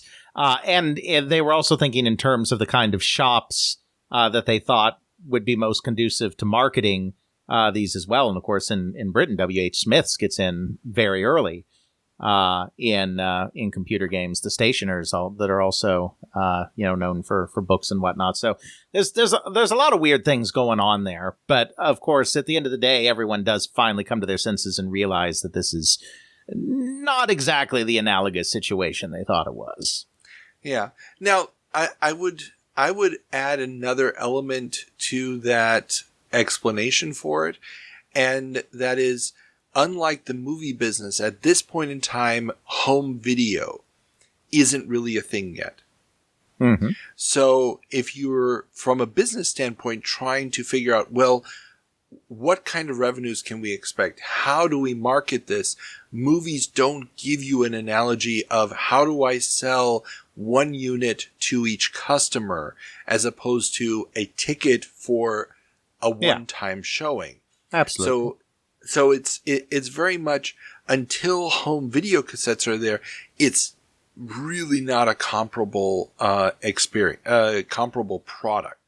Mm-hmm. But yeah, I mean, they're looking to the books. Now, there's another interesting bit in this article from Acorn User, which is that there's another theory given for this bundling of books and programs, which we originally saw done very successfully with The Hobbit. So one theory is sudden popularity of bundling books with a game is to help combat piracy. So if your game is heavily dependent on you reading the next segment of the book, it's copy protection. You can't play the game without the book. Penguin's study software has announced a series of study aid programs centered around Shakespeare's works to help students understand themes and structures of some of his plays. So this is, the more literal version of bookware, of, educational accompaniment software. And we talked already a couple months ago about these programs that were like, here's the book. We wrote the book just for the purposes of being a part of this interactive experience. And then at certain moments, now we're at this point of the adventure, load up Game 4, and Game 4 is in a shooter game or something. And once you beat that, now you can keep reading. Things like that. It's a weird time. Absolutely. And as part of that trend, Addison Wesley launches line of games for girls. The American textbook publisher Addison Wesley is getting into games publishing with a line of adventure games targeted at girls by Richmond, Virginia-based Rhiannon Software. The games are created by programmer Lucy Ewell and psychologist Elizabeth Stott and are text parser-based adventures where the players move a character around a backdrop to solve puzzles. Now, this one, obviously, get girls to play games. You can talk one way or the other. When I described the games and showed the cover artwork to my wife, she almost blew a gasket. She was like, no, why do we have to dumb this down for girls? Now, granted, when you start looking deeper into the games, it's really not as sugar-coated as it may look on first glance. But the major thing here is they have taken the normal still image drawn with vector, no, Ethan, I know, stop. I know, don't start typing. Didn't mean to say vector. Filled line art, with a text parser at the bottom, and added a sprite of a character on top of it. Mm-hmm. So now you're moving this character around the screen, and depending on where they are on the screen, they can interact with different things. Now, this is basically King's Quest. But in a very, very primitive way, because unlike the King's Quest games, the slogan was, a 3D graphical adventure game. Yes. And this is not 3D yet because none of the objects can be in front of the sprite. There's no object priority. Exactly. Because the background is literally still just that one line drawing. And I tried playing one of these. They've got, can't remember the name of it, something Jane of the Prairie or whatnot. It's clearly a take on Little House on the Prairie. But it's kind of dark because it's, the wagons were going west and Jane was left behind and now she's got to survive all winter long on the prairie. So you got to trap animals and, harvest oats and all this other stuff. It's kind of dark when you think about it because this kid is going to die. But yeah, sounds like a good prequel for the Home Alone series. The progenitors of the McAllister family, way back in the day. Now the question is, so what was left in the genes? The surviving on your own or leaving a kid behind? Indeed. We do for Home Alone what Prey did for Predator. There you go. There it is. That's the elevator pitch right there. Home Alone meets Prey. Yeah. We got it. Oh my God. I think we just sold the movie right there. I think we did. Oh, dear. Well, moving on. Another company just getting going here. Angelsoft founded. A new developer, Angelsoft, has been founded to develop educational entertainment programs. Their first series of edutainment titles will feature the Tink Tonks, a group of small creatures. Mindscape will be publishing the titles. Soon they will release a series of text adventures based on movies and book licenses, including Goldfinger, A View to a Kill, Rambo, Stephen King's The Mist, and Indiana Jones. Now, again, this whole segment is about licensing, adventures, right. Blah, blah, blah, blah, blah, the bookware sort of thing. But what really caught my eye, I had this vague recollection that there had been a Goldfinger adventure game, but I didn't know there was a Rambo text adventure. And it's pure text. There's no imagery. I'm just like...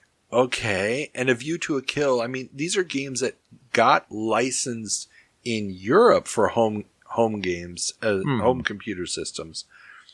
But yeah, this was just weird, and I didn't really know what to do with it.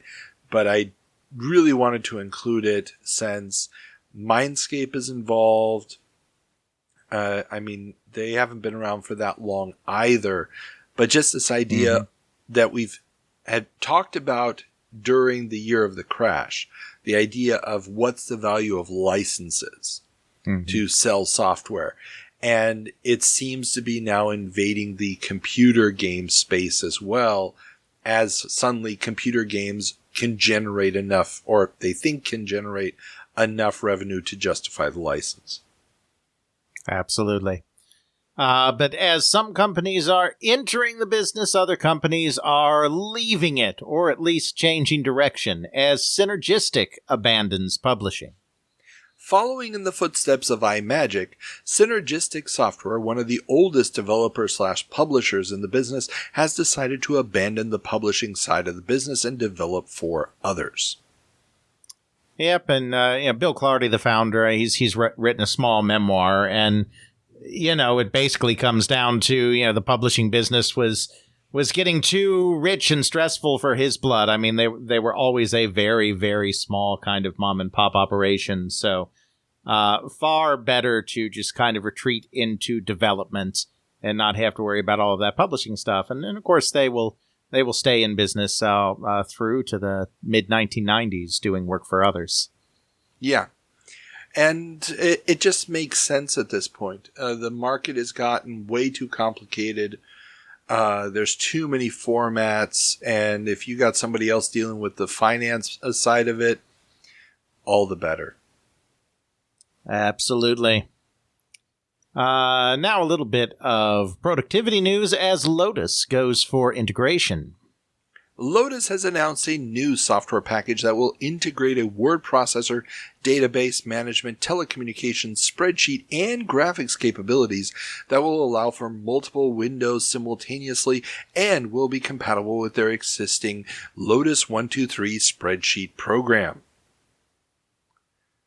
Again, I'm including this because this could have been a springboard to Lotus trying to get into the operating system / operating environment market. Had they opened this up to other programs, and it's just a sign of nobody's quite sure where it's going, but everybody's sure of one thing. You need to have multiple windows open at the same time on your computer. Yes. And the fact that it's this clear this early was kind of cool. Now, one weird little thing that sort of got cross-pollinated in all this news, this idea that you're going to be able to move stuff between the programs. There's more details about Commodore's 3+1 software package are becoming available, with the ability to copy data from one application to the other in real time, getting very positive mentions. And this was something I wasn't quite aware of that the +3 could do, but it actually kind of, had the software not been as bad as it was, makes that system that much more compelling as a purchase for business, because the software was in ROM and you didn't have to load it. Like, for example, on the Mac, where pop out the disk, load from disk, blah, blah, blah, blah, blah. Being able to copy, let's say, from text editor to the spreadsheet, if that had actually implemented that properly, would have been a very, very interesting feature. Just because you would have had the speed advantage of ROM-based software. Not sure how well it was implemented ultimately in the system, but, you know, this is what everybody, what they're talking about at this point. Absolutely. Then moving on to the computer retail business, Egghead Software is slashing prices. A new mail-order software discounter out of Bellevue, Washington, Egghead Software, WEAR, has launched an ad in Creative Computing claiming to be the, quote, hottest new discounter in software, end quote. The company only lists utilities in their ad and will end up expanding into retail locations, and at some point will rename themselves Egghead Software, WARE. Yep, I remember Egghead back in the 90s. Oh, yeah. That was, I went to the store that they had in downtown Bellevue, where I used a Mac for the very first time. Played me some Shufflepuck Cafe with a mouse. Yeah, we had an Egghead in St. Louis, too. Didn't go there often, but I remember that as the first place I ever saw Doom 2 running on a demo computer. And I immediately tried all the cheat codes from the original Doom and was very happy to see that they worked. Very cool. Yeah, I mean, for me, it was never interesting because they never carried, or at least when I went there, they didn't carry Commodore 64 or Amiga stuff. But yeah, I mean, they're there and they're not doing console stuff. They're only doing software. And it's gonna be a relatively big player in this market. And they already have the original logo, that egghead-looking Einstein caricature is already in the first ad. Which was also kind of cool, yeah. Very cool. Now, returning our attention to Japan, Comtic brings U.S. games to Japan. Japanese company Comtic has signed licensing deals with 6 American computer game publishers: Datamost, Cavalier, Datasoft, Big 5, First Star, and Microlab to bring their games to Japan. A 7 to 8% royalty will be paid on each unit sold, with an expected retail price of 7,000 yen each, about $32. Comtic is also the publisher of a magazine by the same name, which is still running today as a 50-50 game news and manga mag called Media Mix Game Machine. Yeah, the Japanese PC game market has always been a little strange, because even though video games in the form of arcade games and even some console stuff were starting to get established in Japan, there was no thought in this period of time that, like, you would do computer games as a profession. And, of course, here in the heart of the bubble economy, it was all still about employment for life. You find your company and you stay there forever. So the fact that computer games are not seen as a profession means that no self-respecting young Japanese man should be pursuing a career in it whatsoever.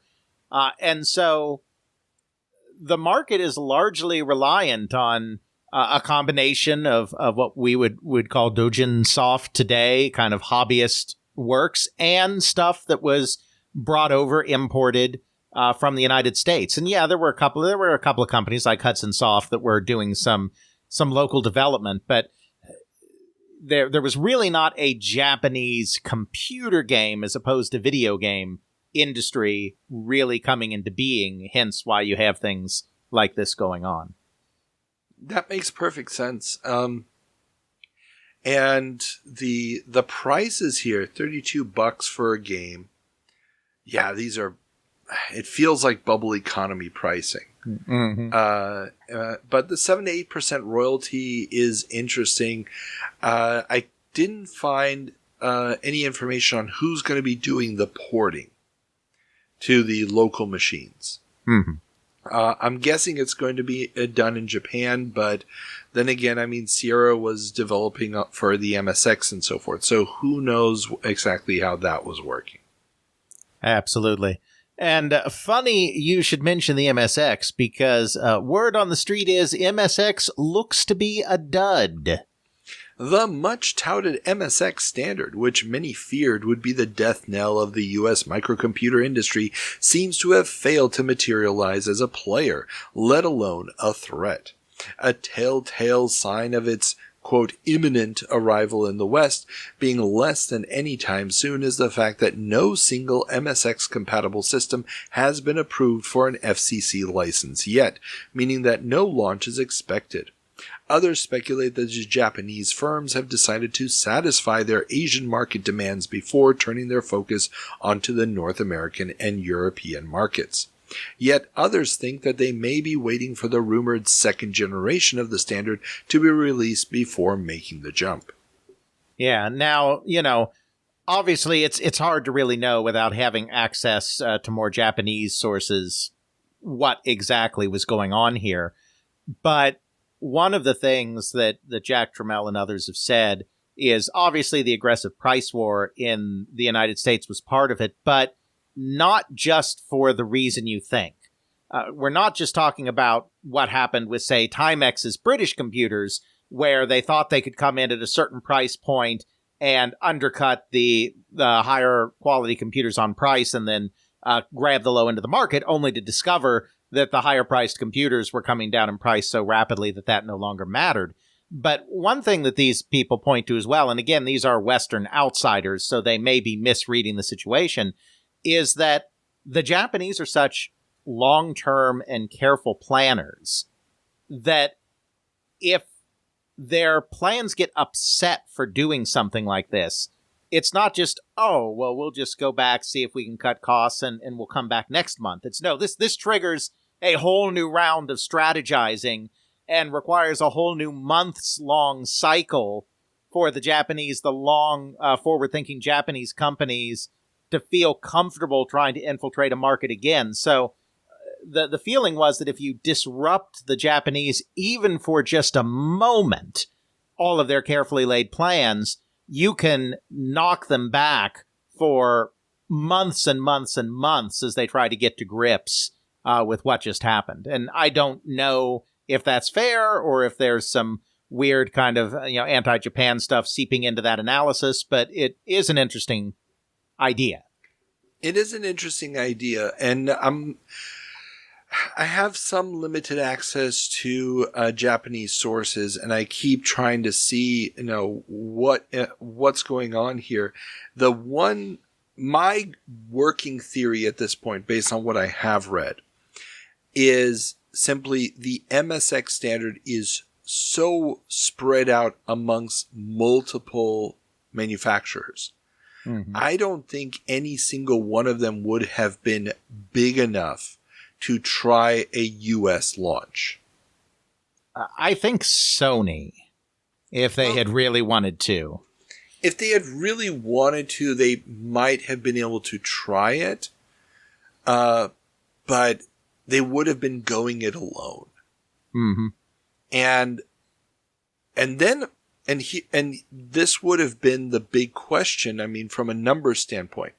Okay, let's say Sony comes in, spends an ungodly amount of money advertising this thing, gets the foothold, and then immediately gets undercut by all the other Japanese companies that can then flood the market with compatible machines. And you have the exact same bloodbath that you have with the IBM PC and the clone makers. Maybe, except that Japanese companies, when they are trying to invade a market, tend not to stab each other in the back quite so much as a Western company. I find it hard to believe that if a Japanese company did decide to push the MSX standard in the US, that they would suddenly be left high and dry by the other MSX makers coming in to vastly undercut them. That doesn't feel like the way the Japanese view conquering new markets. Not that you can't have intense competition between Japanese companies. You know, look at Nintendo and Sega, obviously, in the console war, but they were marketing different versions of the idea of what a video game system could be, whereas MSX, being a standard, it's everyone marketing something very similar.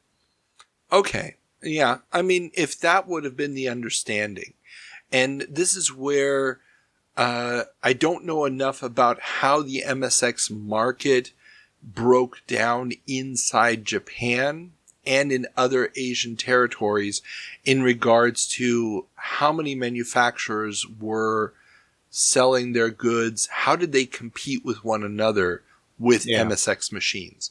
That's a question I think that might be very educational here. Absolutely. But we simply don't have that data. I agree. And I also do think that probably a little bit of what happened here, and again, I don't have enough insight into the Japanese sources to do more than speculate a little bit, but I do think that because of the price war, they probably felt that they missed their moment with the MSX, because the MSX2 was coming. But then the MSX2 ends up being overshadowed by the video game systems in Japan and never really gets the foothold that anyone involved in the standard was hoping for. And so after kind of the less than stellar acceptance of the MSX2, that might have caused them to forget the whole thing about trying to expand internationally. Yeah, well, and that's interesting that you mentioned it, because one of the speculations that I read this month was that the MSX2 was going to actually be a 16-bit standard. Yeah. And the MSX2 ends up just being another 8-bit console with a better graphics chip. Yep. And had it actually been a full-blown 16-bit system, then we may have had like you said, a machine that could have been a contender. Exactly. But I would love to know more about all the ins and outs of the MSX. I mean, we know some things. Nishi has given some interviews, even some interviews in English. But I don't think in the West we truly have a full understanding of the saga of MSX yet. And I think there's so much important history that's buried in there. Because I know, for instance, the book Revolutionaries at Sony, which is about the creation of the PlayStation, which was written in Japanese and then, for a Japanese audience and then translated into English, repeatedly brings up how one of the reasons that Sony was so skittish about doing the PlayStation and getting into video games is that they had seen the MSX as their path into that market. And for Sony, at least, the MSX was a disaster that left them very skittish about getting into that market again. So I'm really be interested to learn more about not only the interaction between these various companies, but how the Japanese public was perceiving it vis-a-vis the Famicom. And I think there's a lot of untapped history there, at least in the West. Maybe, I'd love to find somebody in Microsoft who was in charge of coordinating or keeping an eye on that MSX market. Because I can't imagine that Microsoft was like, yeah, we'll set up the standard and then we'll just sort of clock out and not pay attention to every micromanaged detail of the numbers. True, though. I mean, it was kind of Nishi's baby, who of course was, highly simpatico with Bill Gates, and so there might have been some weirdness there, just because Nishi was essentially Microsoft's representative in Japan. It was complicated, and was such good friends with Bill. So. But that's what I'm saying. There's just so much history there that I would love to know more of. But alas, we won't be able to get there in this episode of The Time Machine. Instead, we must move on to one of those MSX competitors as Sega to export 70,000 SC 3000s. Sega's SC3000 home computer is going overseas. 8 European countries and Australia will be getting 70,000 of the machines, which have already sold 250,000 units in Japan at 29,800 yen each, or about $135. 20,000 of the units are going to Australia. Mm-hmm.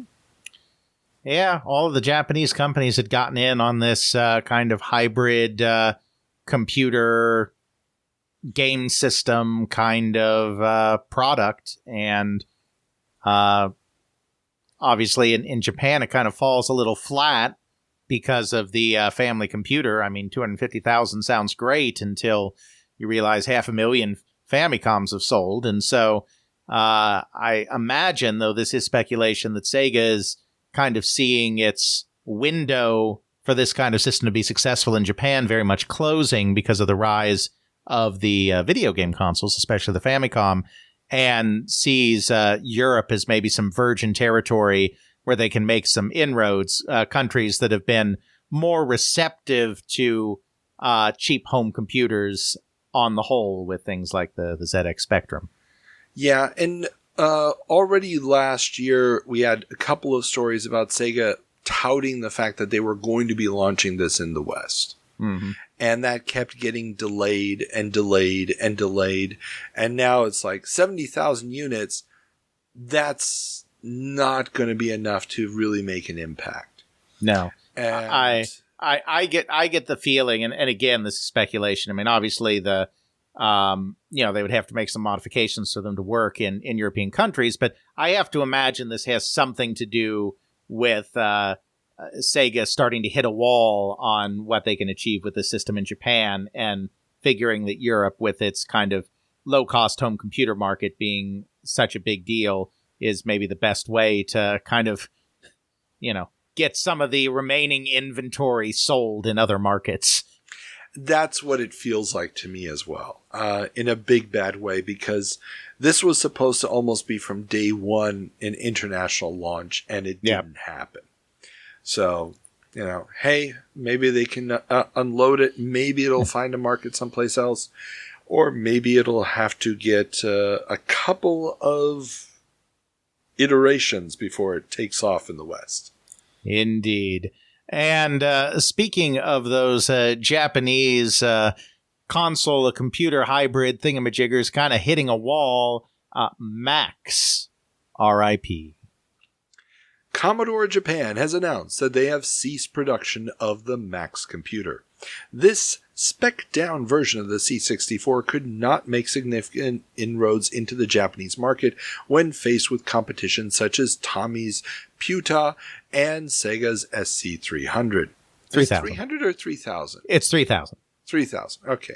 Yeah. Don't know why I keep leaving. My notes say SC300. Sorry, I keep. I know. I just ignored that when I read it. I appreciate it. Commodore Japan will continue to be a provider of parts to its parent Commodore International and focus on full-fledged computer systems. Yeah, Commodore had a greater presence in Japan than the other home computer makers because, of course, Jack had been in the calculator business first, and Jack was one of the very first Westerners to go over to Japan to get a bunch of cheap calculators manufactured that he could then market under his own Commodore name. So they had deep roots there. They had a Japanese office staffed with Japanese nationals, and so they saw an opportunity with these kind of computer console kind of hybrids that were showing up, like the ones you mentioned just a second ago, to maybe do something fun with the Commodore 64 hardware there. But of course, everybody ended up being wrong about what direction the Japanese market was going, because Nintendo basically decided that the market would be what they said it was going to be, and everyone just kind of followed along. So not a surprise that when even the homegrown systems like the SC3000 are struggling a little bit, that this technically homegrown since it was made in Japan, but still kind of foreign system is not going to have anything going on. No. Oh, well. Indeed. Moving on to some peripheral news, Robotron ships with dual controller holder. While the Atari soft port of Robotron 2084 for the Commodore 64 supports 2 simultaneous joysticks, only the Atari 8-bit version comes with a dual controller holder built into the game's box to allow for simultaneous use of 2 classic Atari 2600 style sticks to replicate the arcade game's dual stick controls. And I just needed to include this. When I read it, I was like, what the hell are they talking about? Found some pictures of it online. I don't know how many hours you'd be able to play this without the thing falling apart. But it is kind of cool that they included this feature in the box. It's basically just molded plastic inside the box that you can put the sticks into. But made for a good experience playing it. I did not know that the C64 port had this. And so went back. I can't remember if I may have actually played the Atari 8-bit version now that I think about it, in an emulator, and configured a 360 controller to use the 2 sticks. Actually played quite well. I was impressed by the port. Very cool. And now, no, this is not our 1994 jump. This is still our 1984 jump. Violence in gaming debate comes to the C64. Publisher TNF has, TNF, you can misspell that very quickly, has riled some feathers at Video Games Magazine with their game Speed Racer. The vertically scrolling race game rewards players halo points for driving well and horn points for running over dogs, grannies, and other pedestrians. According to contributing editor Mark Brownstein, the game would have been reviewed in a prior issue of the mag, but he decided not to review it due to the poor taste of the subject matter and the fact that the violence, especially the blood stain a successful hit leaves on the road, would be obvious to children. He also questions whether or not rewarding such behavior may not actually lead to a desire to emulate it in reality, something that the endless cavalcade of shooter games, which he admits are his, quote, stock in trade, end quote, do not elicit, even though the thought could be had that each of those invaders had a family back home. I mean, we've said so much about the violence thing.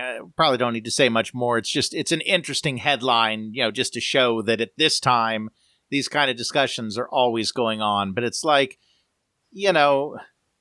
kids used to, back before kids had video games, I mean, they'd all go beat each other up in the streets, and they didn't keep beating each other up in the streets when they turned 25. I mean, I just don't understand why they think, I mean, yes, video games are more participatory than watching television, but they're not more participatory than some of the things that kids were doing outside in the world to each other back in the day. So it all just seems kind of silly to me. But and history has kind of borne us out on that. But oh, definitely. Now, the one big difference here, or I guess the step forward here, is the fact that graphics are getting better. Oh yeah. And it's not your single color sprites from the Atari 8-bit anymore. It's not the wannabe stick figures of the 2600. The C64's got multicolor sprites. The red is red when the blood hits the ground.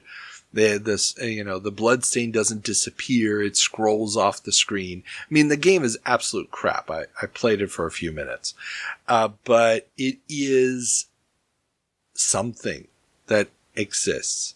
And, I mean, it's violence wise, as far as concept, it's Death Race again. Yeah.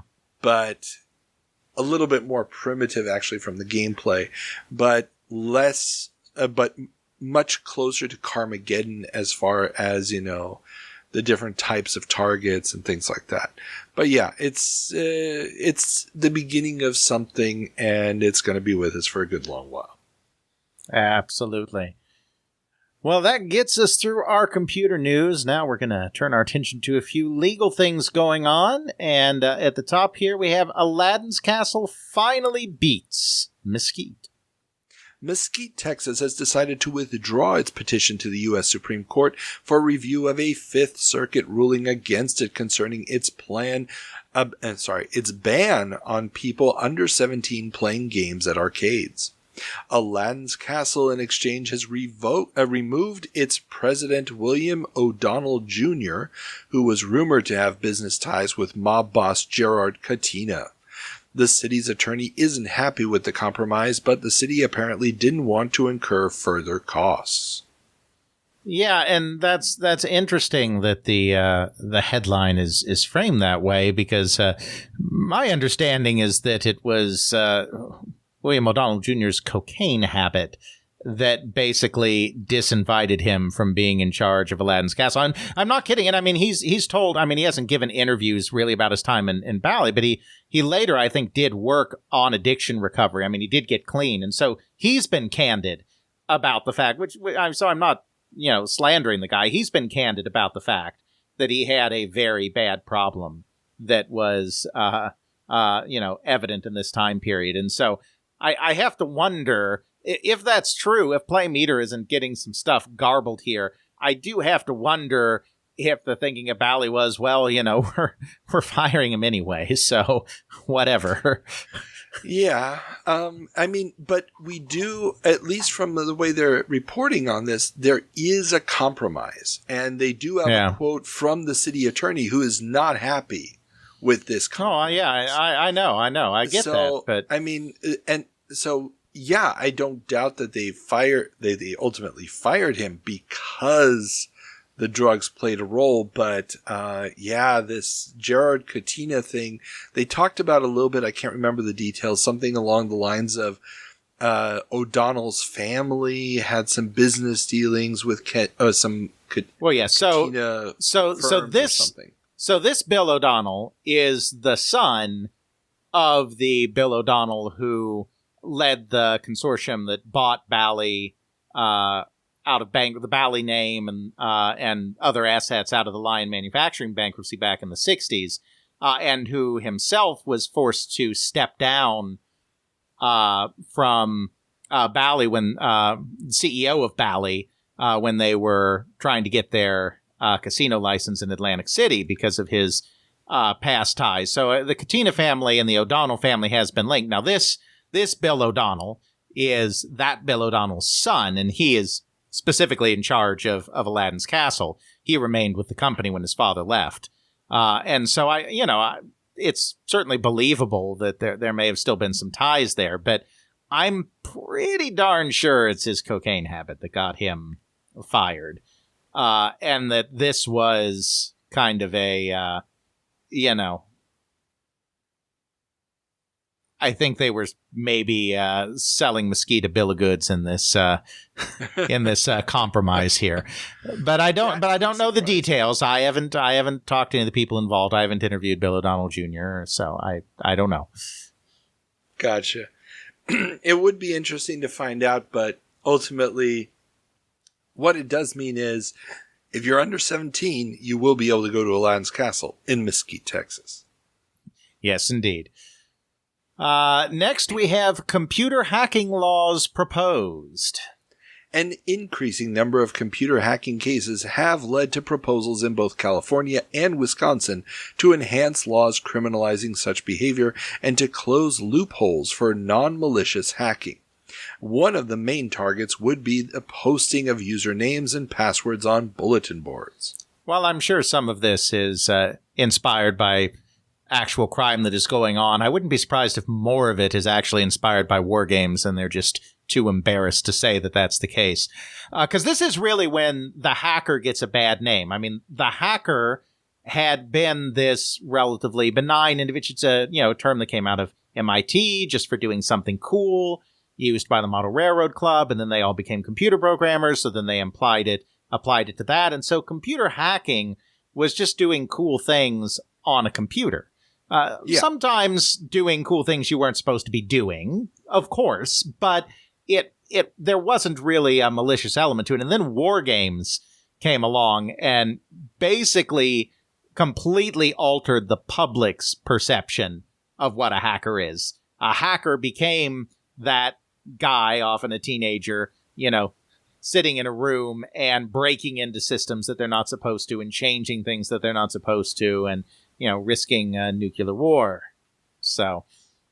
Thermonuclear war, please. Let's get it right. Yeah, I mean, it does seem kind of coincidental that we've been getting a lot of these hacker ideas, but there were also several cases. I didn't report on all of them, but there's been several cases of bank security flaws and so forth coming out of this. And the fact that they're targeting the posting of usernames and passwords on bulletin boards specifically, which wasn't something. Well, no, actually, that he finds out about the new games and stuff through a bulletin board. No, that is, I think, the exact mechanism in the movie. You're right. I think there is a confluence here, right? I mean, they're taking action also because there is stuff that's actually going on. But, politicians don't just do things because stuff is happening. Politicians do things because stuff is happening and the public is starting to make noise about it.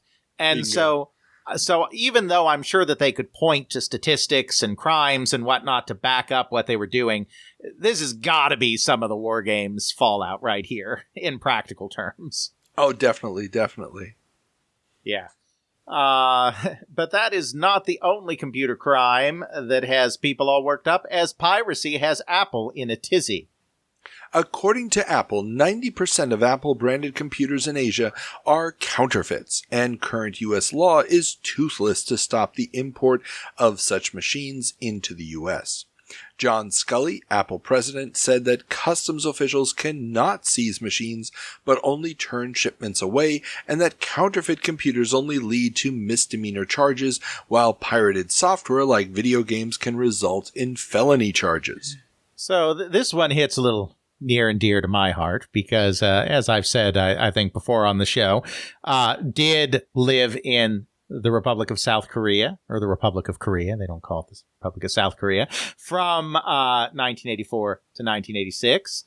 We did buy our first computer when we lived in Korea. It was an Apple II, and it was definitely not an Apple II. So my family did, we did it in Korea, so it was legal. I mean, we weren't smuggling or anything, but my family was definitely involved in this 90% of Apple-branded computers in Asia are counterfeits thing. It was real, that's for sure. I can't verify his claims concerning the misdemeanor versus felony charges for this type of stuff, but this is also coming after the courts have decided that ROM-based software in the United States, at least, is protected under copyright. So, saying that, well, for hardware there's no protection isn't really true anymore because the hardware only works with the ROMs in there. So you'd get them on that.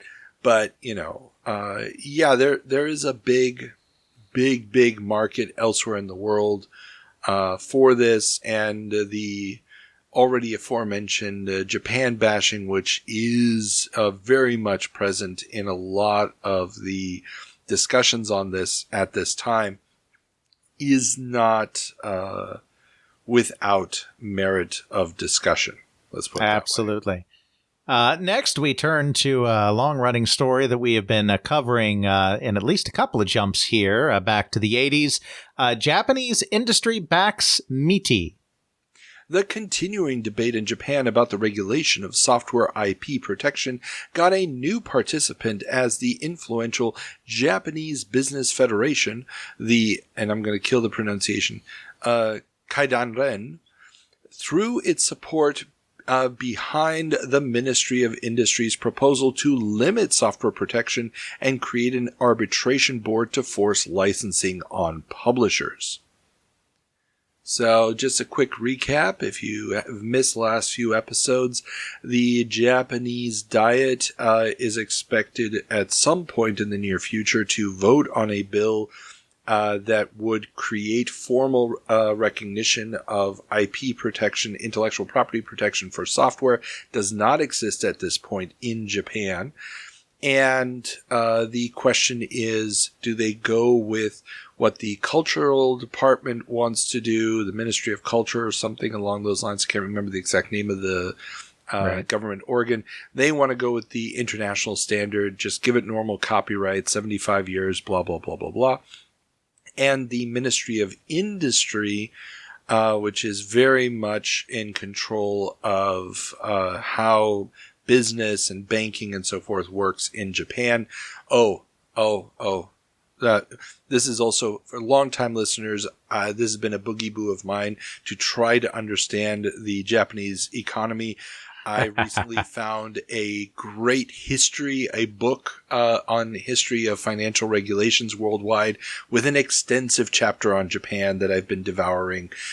Oh, this is so much weirder than I could have ever imagined. But we're not going to go into that tangent today. At some point, we may do an extra episode. There will probably be a jump, particularly in the 90s, particularly around Sega, that we can probably make that germane.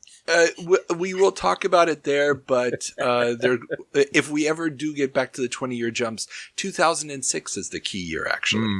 But that's another issue entirely. So, indeed. So this Ministry of Industry, very much, protect Japanese industry. They want a very, very limited intellectual property, protection for software. And they also want a backdoor against exclusivity. So if a company does not want to license their software, let's say an operating system, for example, that a Japanese government arbitration board would then force the company, or be able to at least force the company to sell a compulsive license and also determine what the cost of said license would be.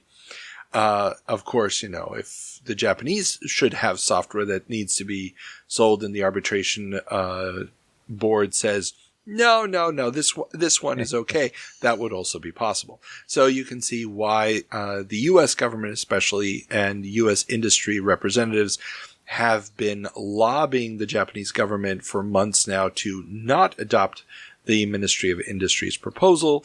That's kind of obvious. And now the Japanese Business Federation, basically their version of the, what's it called in the U.S.? The Chamber of Commerce. Right. Has come out saying, no, we like this idea. This is good. So yeah, that's just the latest development. We still do not know which law will be sent to the Diet, the Japanese legislature, for a vote. Indeed. More on that as it develops. Meanwhile, we get to some rather landmark legislation over in the United Kingdom as the Video Nasties Bill gets games amendments. Tory MP Graham Bright has introduced an amendment to his video recordings bill, which would expand his proposed legislation from regulating the sale of violent video recordings to also regulating video and computer games. Under the bill, all videos and now games would have to be evaluated by a board approved by the UK's Home Office before being allowed to go on sale to ensure that they not have excessive violence or call for the performance of criminal acts. This can lead to an 18 only classification or outright ban. Yeah, but just, interesting again to note that, that the violence discussion has always been there. And there's always been this stuff going on the fringes. Of course, spoiler alert, it's not going to happen this time. But already there are discussions of the same kind of stuff that's finally going to come back permanently in the 1990s. Oh, yeah, definitely. I mean, and I really think it has to do with the fact that as soon as you get these moving pictures in a format that you can buy and bring home and re-watch or re-experience multiple times, that is such a new experience. So the previous generations are not familiar with it. Okay, it aired once on TV, they censored it there, or you paid once to watch it in the movie theater, but you're not watching it over and over again. This new idea of you're buying it, you're taking it home, and you're re-experiencing it a dozen times. Mm-hmm.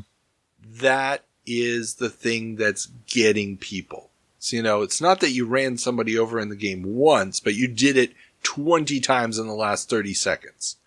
That's what's why people are afraid. They don't know what the effect of that will be just because it's an experience that's never happened before. Right. Now, the video game amendment does not pass, and the existing film boards get appointed to be the board to regulate movies, not changing a whole lot to the realities of movie-going in England other than the imposition of fines for violations. A 1993 amendment would add games but limit their exposure to the incitement of criminal acts. Of course, GTA is going to require some changes to all of that, but, But that is a story for another jump. We'll end our look at legal issues here with one that definitely still resonates today with some of the copyright and preservation debates that are currently going on, particularly in the United States. UK libraries clash with software publishers. Software publishers in the UK have grown increasingly nervous by the incorporation into library catalogs of cassette-based software. At least 6 local authority libraries are already stocking such software, and some publishers have already stopped supplying libraries with their programs. The Library Association held a seminar with representatives of the industry to lay out their case and hear their concerns. Peter Marshall of Bexley Public Library put the case for the libraries, while Nick Alexander, chairman of the Guild of Software Houses, explained the situation from the manufacturer's point of view.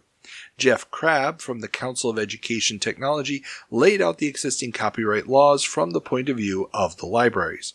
One idea that was floated was a 6-month delay from release. Yep, video game publishers yesterday, today, and no doubt until the end of time, or at least of a capitalist economic system, will never, ever, ever agree to any form of letting software just walk around and be given away, even for a short period of time, for free, and will always, always, always fight such measures whenever they come up.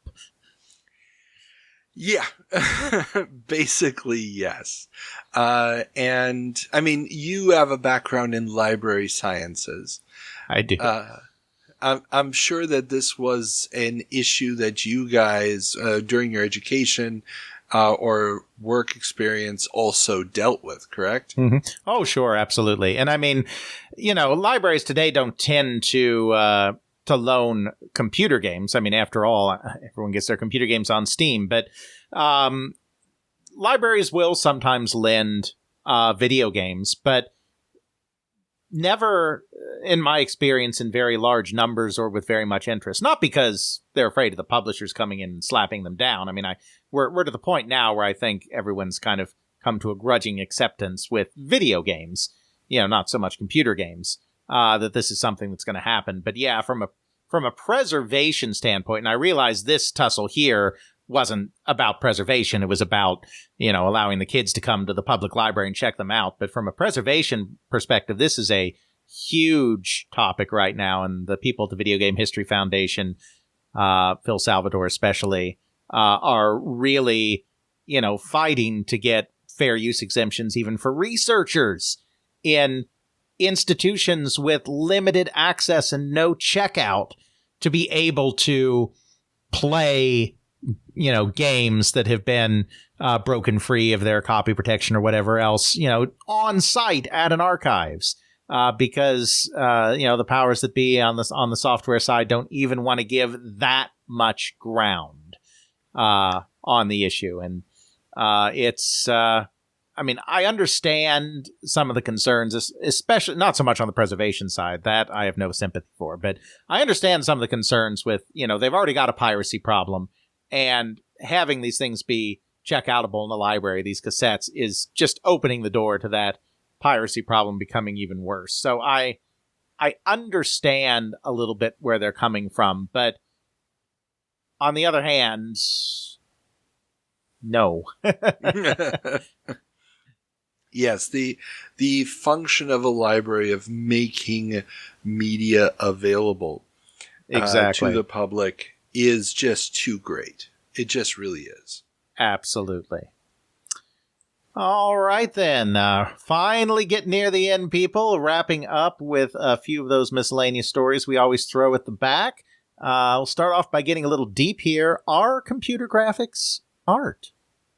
According to a columnist in the New York Times, the answer is clearly no.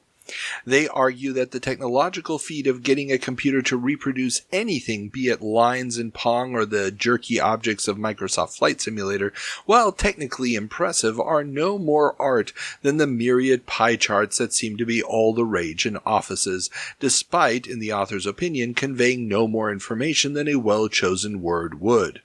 New machines like the Macintosh or the Mindset, which place emphasis on graphical presentation, as well as arcade hits Dragon's Lair, are no doubt harbingers of a new trend to graphical excess that will drive the industry for years to come, to the detriment of any real transferal of information.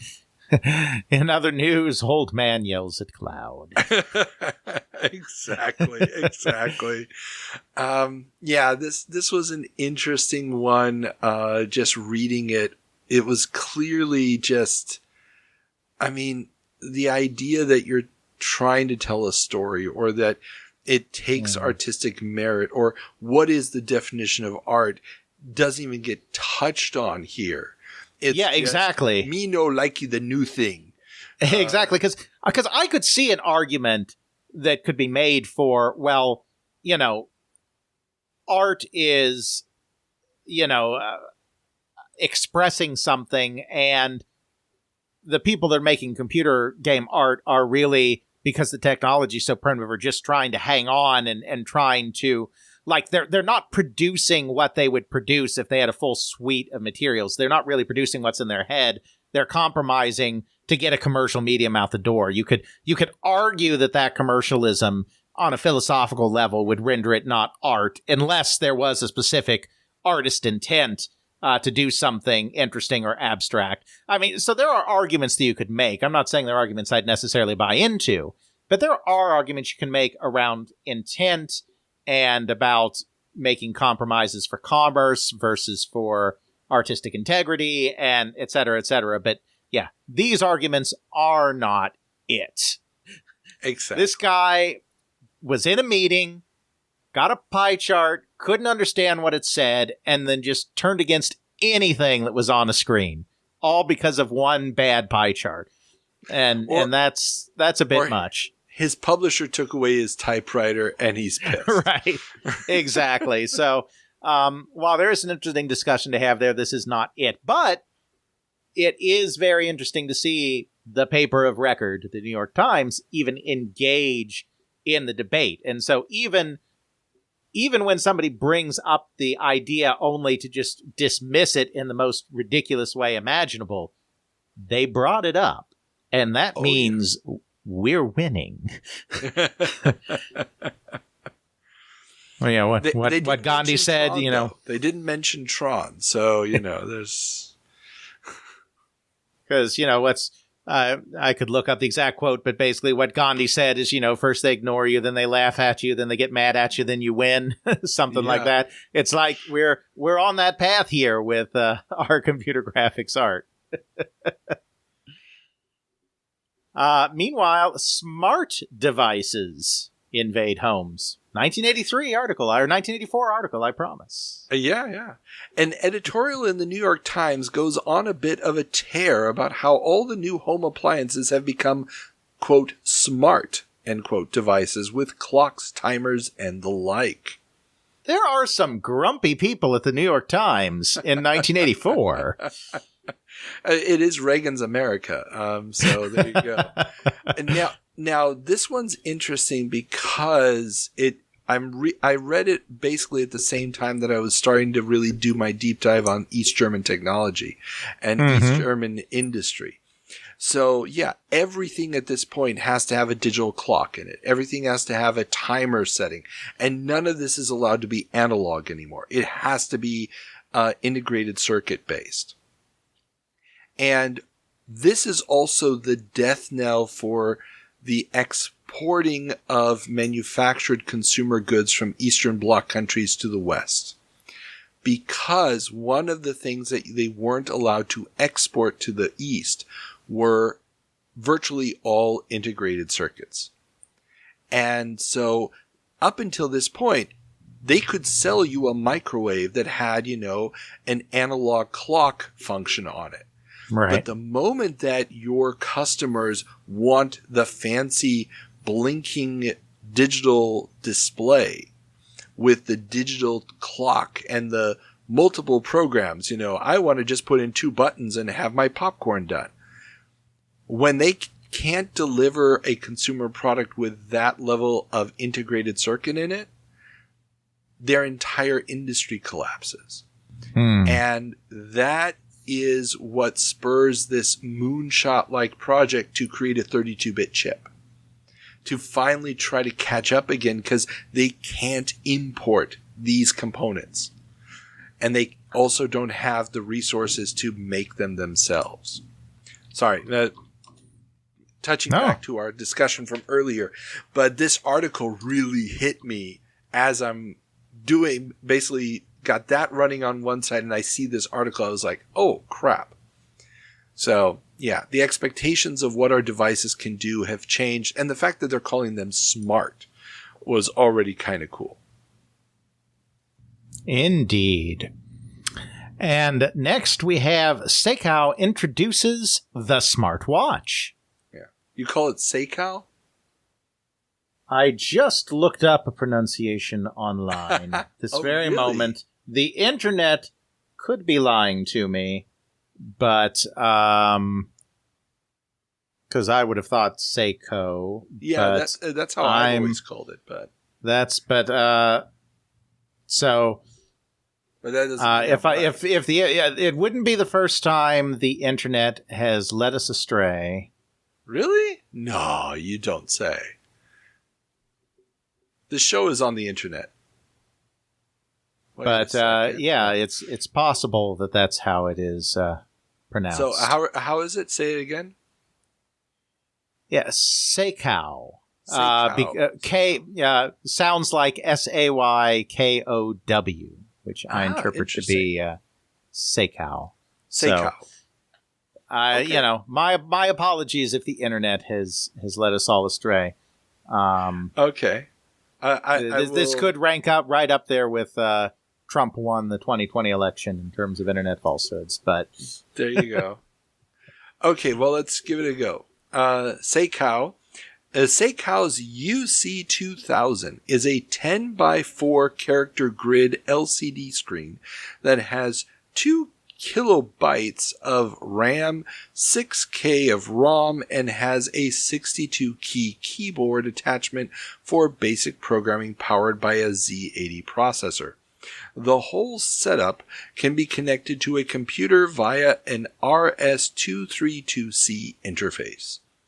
The watch will retail for $85, the keyboard for an additional $26, and the Z80 controller will cost $127. Interesting. Yeah, this thing is weird, to say the least. But will it tell me, Carl, if I got all my steps in or not? No. As far as I can tell, there is no kind of motion sensor on there. But it could calculate, if you told it the average number of steps you took today and how far you walked, it would be able to calculate that. Well, as okay, long as then. you hooked up the keyboard to it to be able to type that basic program in. Yes. Yeah. So it's an interesting device. There's pictures of it in the links in the show notes. But yeah, it's just, there's no point to it just yet. I mean, it is the C5 of watches. Indeed. And finally, we end as we often do in these 1980s jumps with a moment of silence. This time, though, it is not for a game company, but rather for a legendary individual, as we bid R.I.P. Mike Kogan. Taito founder and president Mike Kogan passed away on February 5th at the UCLA Medical Center in Los Angeles. Yes. Now, yeah. This guy, I mean, we're talking a legendary story as far as his life. Born to a Jewish family in Ukraine, leaves there in the build-up to World War II, ends up... No. It's a Russian Revolution. Oh, Russian Revolution. Sorry, you're right. Yeah, they leave during the Russian Revolution. Yep. Yeah. And they go to China. Then from there, he studies in Japan. I believe it's during the Japanese occupation of China, right? Well, yeah. So they fled to Manchuria, which had been for a time a Russian dependency, and so there was a lot of Russian. The city of Harbin was basically a Russian city in Manchuria, so they fled there, as a lot of white Russians did. And then, of course, Manchuria was annexed by Japan in 1931 to create the puppet state of Manchukuo, which meant that Harbin was now under the administration of essentially the Japanese. I mean, there was technically a Manchukuo, but no, by the Japanese. And the interesting thing is that there was a colonel in the Japanese military establishment of some influence who totally bought into the anti-Semitic conspiracy theories of the time that still unfortunately linger in some circles today, about Jews behind the scenes having complete control of world media and finance. And so this colonel thought it would be a great idea, now that Japan had itself a bit of a Jewish population in Manchuria, if they could harness that expertise and do some of their own control of world finance and media. His plan never gets enough adherence, but there was this brief period that kind of existed between kind of this idea that the conspiracy theories are real and then the closer ties to Nazi Germany via the Axis that caused the anti-Semitism to kind of make a comeback. There was this brief period where Jews were actually welcomed into Japanese society and given opportunities that foreigners were not often given, which is why he was able to go attend Waseda University starting in 1939. He was caught in Japan at the start of the war. He worked in a factory for a time, and then he was able to get out and go to Shanghai, which was also under Japanese occupation, but he was able to get out of the Japanese home islands and rejoin his father, where they started their first import-export business, Taitung, which is basically the same thing as Taito, except Chinese instead of Japanese, specializing in hair products, bristles, and wigs. They had that business there until shortly before the communist takeover of China, at which point they left, returned to Japan. He started a company in 1950 called Taito Yoko, which is not this Taito. And that company failed after 3 years due to a variety of problems. And then he founded Taito in Taito Trading in 1953. Wow. Mm-hmm. Yeah, fascinating. And I wish we knew more of his life story, because I think it was a truly fascinating story. He was only in his 60s when he died. He was not in the best of health. He had heart problems. That's what finally did him in. And he was in the U.S. for treatment, I believe. Yeah. And, he was well over 300 pounds. Just this great, big Russian bear of a man who had this really, really tiny dog, apparently. Everybody who worked for Taito back in the day has at least one Michael Kogan story. And even though the company came to be more and more known for, of course, its arcade games and its video games, after all of that stuff took off, he never completely lost his roots as this wheeler-dealer, import-export kind of guy. Paul Moriarty, who was at Taito America for a time in the 70s and 80s, told me that he was pretty sure that when Kogan died, he still had this exclusive consignment on oranges that he was getting, out of, I think California, not Florida, but, out of the United States. Still had this consignment that he worked with on oranges, and no doubt had many other deals of a similar type as well. Awesome. See, that's the kind of entrepreneurship that invents industries. Indeed, it is. And it's the more I read about him, the more I was like, oh, now there's a movie. If you want to make a good movie, screw that Tetris nonsense that they made. This would be the movie you want to make. That guy's life. Yeah, that would be fascinating. And I would love, he had 2 children. His daughter, Rita, sadly has passed away. She was married to the very noted special effects guru, Richard Edlund. Oh, Richard Edlund. Okay, that name rings a bell. What did he work on?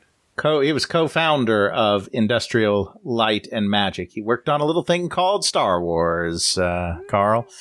Yeah. and some other things. But, and in fact, Ethan, a friend of the show, did, and our very own Department of Corrections, did try reaching out through Edlund to see if he could get in touch with Rita Kogan, but sadly learned that at that time that she had just passed away. It was something that hadn't hit the internet yet. His son is still out there, Abba, short for Abraham Kogan. But I think he lives in Monte Carlo. I'm pretty sure.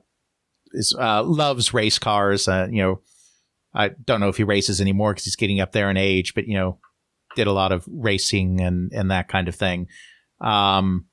He was in the company when Mike Kogan was alive, but the family kind of tried to keep the company in the family after he died. But after a year or so, that they were not successful in that and ended up selling out to Kyocera, Japanese conglomerate. And of course, Taito still does technically exist today, though Kyocera sold it back in 2005 to the good folks at Square Enix. So it disappeared into the Square Enix pile of companies. Yeah, it still exists. It's so they still use the brand on their arcade stuff that they do. And they bought it to diversify into the arcade business in the mid 2000s when the whole Japanese industry was consolidating because it was shrinking. Square Enix decided that that would be a good expansion for them. I think they've had mixed results with it, but Taito still does exist, but as a wholly owned subsidiary of Squeenix, not as an independent entity. Gotcha. Oh, well.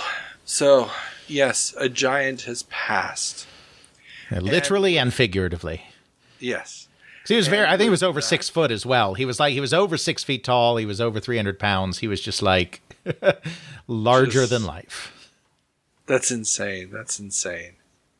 But that also means that we are at an end here. And that also means that you, our intrepid co-host, have one more task to fulfill. Namely, what is the word of the episode? Oh, well, this one was a tough one, Carl. I'm not going to lie. Some of these just leap out at me as we're doing the headlines. Other times I have to think about it. Sometimes everything connects together well. Sometimes it's very tenuous. And I'm afraid this one may be one of my more tenuous ones, but I'm still going to go with it. The word or phrase, as it often is for me, of the day is new standards.